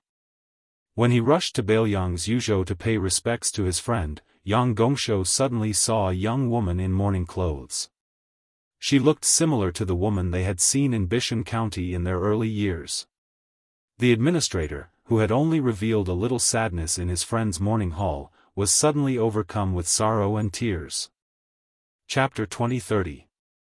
At this very moment, the woman who had chased away the unknown lecher with a broom sat under the eaves. That old woman quickly paid her a visit and began to ramble on and on again. However, compared to the trivial family matters from before, the old woman spoke more about the battle outside the pass that she had heard about. She said that the northern Mang barbarians were about to be unable to hold on much longer. Over at northern barbarian city in Liang province, they had fought from autumn last year to summer this year. Who knew how many barbarians had died? Once summer arrived, let alone launching a siege, just the mountains of corpses were difficult to deal with, making it even more difficult to endure. Pei Nanwei listened absent-mindedly. She was a bit sleepy and yawned. Suddenly, she saw the younger woman walk into the courtyard and sit down on the dirt steps at their feet. The old woman's eyes suddenly became sharp, and the younger woman lowered her head guiltily. Pei Nanwei had always been called an idiot by a certain someone, but as a woman from a wealthy family who could become the consort of a vassal king, she naturally wasn't stupid. It was just that there were too many things that she couldn't be bothered to care about. Probably because she was too bored, Pei Nanwei used her finger to poke the delicate woman's back and asked with a smile, "Something on your mind? Tell me about it. Maybe I can help you." The delicate woman lowered her head even more. The old woman hurriedly stopped her. "Lady Pei, how could little Yang have anything on her mind? She's just a girl from a small family." Pei Nanwei smiled and said, "All right, she's still from a small family. Her roots belong to that woman from Mount Qingliang. Maybe she's even heard of that guy's name. Otherwise, she wouldn't be sitting here with Granny. Today, let's just pretend we're ordinary neighbors. There's no Dushui House, Eagle House, or Vassal King or Mount Qingliang. How about it? We'll just talk about some women's whispers. It's not a big deal. In any case, if the three of us don't say anything, no one will know. Little Yang. I'll just take your surname as Yang for now. Say it, if you like it, Sister Pei and Granny Zhao will help you plan it." The young woman raised her head and looked at the old woman uneasily. The old woman sighed and nodded. "Only this time, there's no next time." The former timidly said, "Sister Pei, I like." At this point, she couldn't say anything else. The old woman coldly snorted and said, County Magistrate Yang Gongshou, he's just an embroidered pillow, yet he calls himself a poet and sword. Last year, he spent 26 taels of silver to hire someone in front of the Prince and Lady Pei. You must be blind to take a fancy to this kind of aristocratic family descendant. The young woman pursed her lips, feeling a little resentful, but she didn't dare to refute. This, little Yang, little Yang, little Yang, little Yang, little Yang, little Yang. Little Yang, don't be scared by Granny Zhao. Although you're both surnamed Yang, if you're outside of Beiliang, especially in places like Gangnam-do where there are many scholarly families, it would be a bit troublesome. Why is that? Because in the past, Great Qin didn't mind marriages between people with the same surname. But after the Great Qin, people with the same surname didn't marry each other. It became an unwritten rule that the imperial court didn't care about, but scholars loved to care about. However, after the 8 kingdoms and the 10 great clans were gone, they didn't care too much about this. However, that county magistrate surnamed Yang is probably from a large family in the Central Plains. Otherwise, he wouldn't have the qualifications to come to Beiliang and wouldn't have been able to become a county magistrate so quickly. So, little Yang, if the elders in your family don't mind, it's best if you change your surname. She talked from surname marriages to the traditions of the large families in the Central Plains. Then she talked about the women fighting for favor in the courtyard. Finally, she talked about the fights between the houses within the high walls. She talked about the status of a mother because of her son, and those titled madams that were out of the reach of ordinary people. Pei Nanwei was, after all, a woman who had been carefully groomed by the prestigious Pei family. She explained the profound knowledge in simple terms.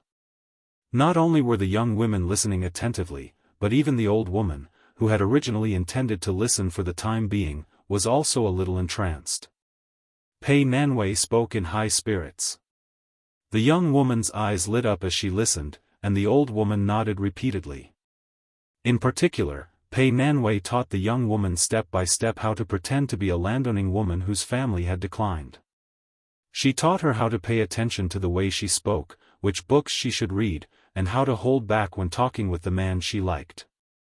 The 2 spies and men of sacrifice, who were of a great age difference, had their horizons broadened. They only felt that they were both women.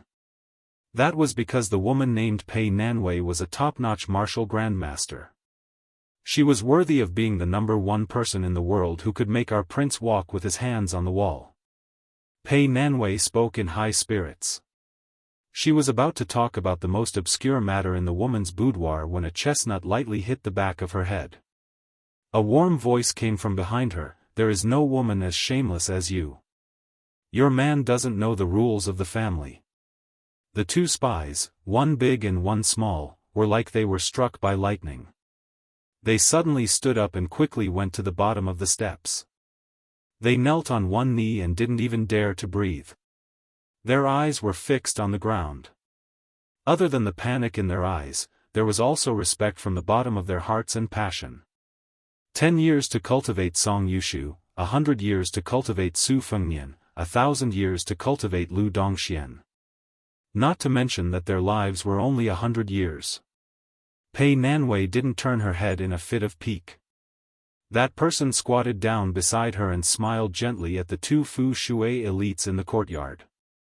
"Get up, thank you for your hard work these past few days. Don't be so reserved when you come here in the future. It's good to be like today. It won't be so lifeless." The 2 of them stood up and nodded. That person looked at the red-faced young man of sacrifice. "Yang Gongshou, right? Don't worry, I'll help you make connections. Later, I'll give you a landowning household identity. But for now, you need to stay in Bishan County." He nodded to the old woman. The latter understood tacitly and left the courtyard with the juniors of the Fu Shui house who had descended from the sky. Pei Nanwei still didn't turn her head. "Is the war over?" He sighed. Northern Barbarian City has been defended, and the northern Mang barbarians haven't suffered any serious injuries. Their remaining army of less than 200,000 has retreated without chaos, so I reckon we'll have to fight another battle. However, victory is already in our northern Liang's hands. I need to go to Jizhou Pass to see the old concubine of the old Eastern Yu. I also need to greet some people. I won't be at ease if others go. She turned abruptly, threw her arms around him, and hugged him to her bosom with all her might. Her eyes were red as she cried like a child. I won't let you go. A muffled voice came from between her majestic breasts. Then don't suffocate me to death here. Her face instantly turned red, and she fiercely pushed away the bastard who was still pretending to be obedient after taking advantage of her. Su Fengnian was pushed away. He waved his sleeve and flicked it into the distance. Lu Yunzhang, who was squatting on the wall and watching the show, was hit in the forehead by the flick. He fell to the ground with a thud in the alley outside the courtyard. The young girl, Wang Sheng, crossed her arms in front of her chest. She sneered when she saw the battered Lu Yunzhang stand up. Yu Dilong, who had met his master and the other two outside the town, had no choice but to return with them. He looked very conflicted and didn't dare to look at Wang Sheng. Wang Sheng hesitated for a moment and said in a low voice, "Come with me to the town's restaurant to buy wine for master." Yu Dilong grunted and didn't think too much about it. Lu Yunzhang smiled evilly. "You two go buy wine. I'll help master keep an eye on this place to prevent assassins from sneaking up on us." Wang Sheng, who was carrying a sword and a case, reached out to hold the hilt of her sword. Lu Yunzhang raised his hands. "Fine, fine, fine. I'm afraid of you." Yu Dilong was at a loss. Lu Yunzhang shook his head and sighed. "Earthworm you, why don't you get it?" Yu Dilong's aura changed. One-on-one? Lu Yunzhang felt a headache coming on. He really couldn't beat this earthworm. At this moment, his master and mistress had already walked out of the courtyard. Wang Sheng's eyes hid some inexplicable joy. Pei Nanwei sent the four of them to the corner of the alley. Then, she quickly turned and left. The four of them walked on the wheeled street. Only Yu Dilong, who originally needed to rush to Yuzhou, was leading his horse. Su Fengnian suddenly said, "Yu Dilong, there's a child named Go Yufang in Wudong Mountain. Be careful in the future." Yu Dilong was surprised. Why? Su Fengnian said playfully, "Xie Guinying, Dong Tai, the first sage of the Zhang family, can be considered half his master. In the future, he might have to add half of Wudong's sect master, Li Yufu." "Why do you think?" Yu Dilong responded indifferently. Clearly, he didn't care much. Su Fengnian snorted. "Lu Yunzhang, I'm reminding you not to be up to no good. Do you remember?" Lu Yunzhang made a face and hugged the back of his head with both hands. "I know." Su Fengnian smiled. "You will have opponents too." Lu Yunzhang immediately jumped up in joy. "Who is it?" Su Fengnian was baffled. "Someone who might become the third strongest person in the world. Furthermore, he's younger than you." Su Fengnian's words came true. And the third strongest person in the world had always been in the hands of a woman who used a saber. Her surname was Tao. Su Fengnian looked back and shouted, "In 3 or 4 years at most, we will go to Jiangnan together." In the alley, Pei Nanwei, who had been hiding in the same place and didn't leave, secretly raised the corner of her mouth. She spread out her arms, her fingertips gently touched the wall of the alley, and walked briskly to the small courtyard. Because she felt that it was only 3 or 4 years. At that time, she wouldn't be old. On the Guangling River, on a brightly lit yellow dragon ship, a man and a woman stood side by side on the bow of the ship to enjoy the scenery. The young man wearing the Liyang King's robe whispered, "You have been wronged." The beautiful woman gently held his hand and shook her head. Her smile was gentle. The young king slammed the railing. "This Song Li is too bold. Wait for this king." She suddenly covered his mouth.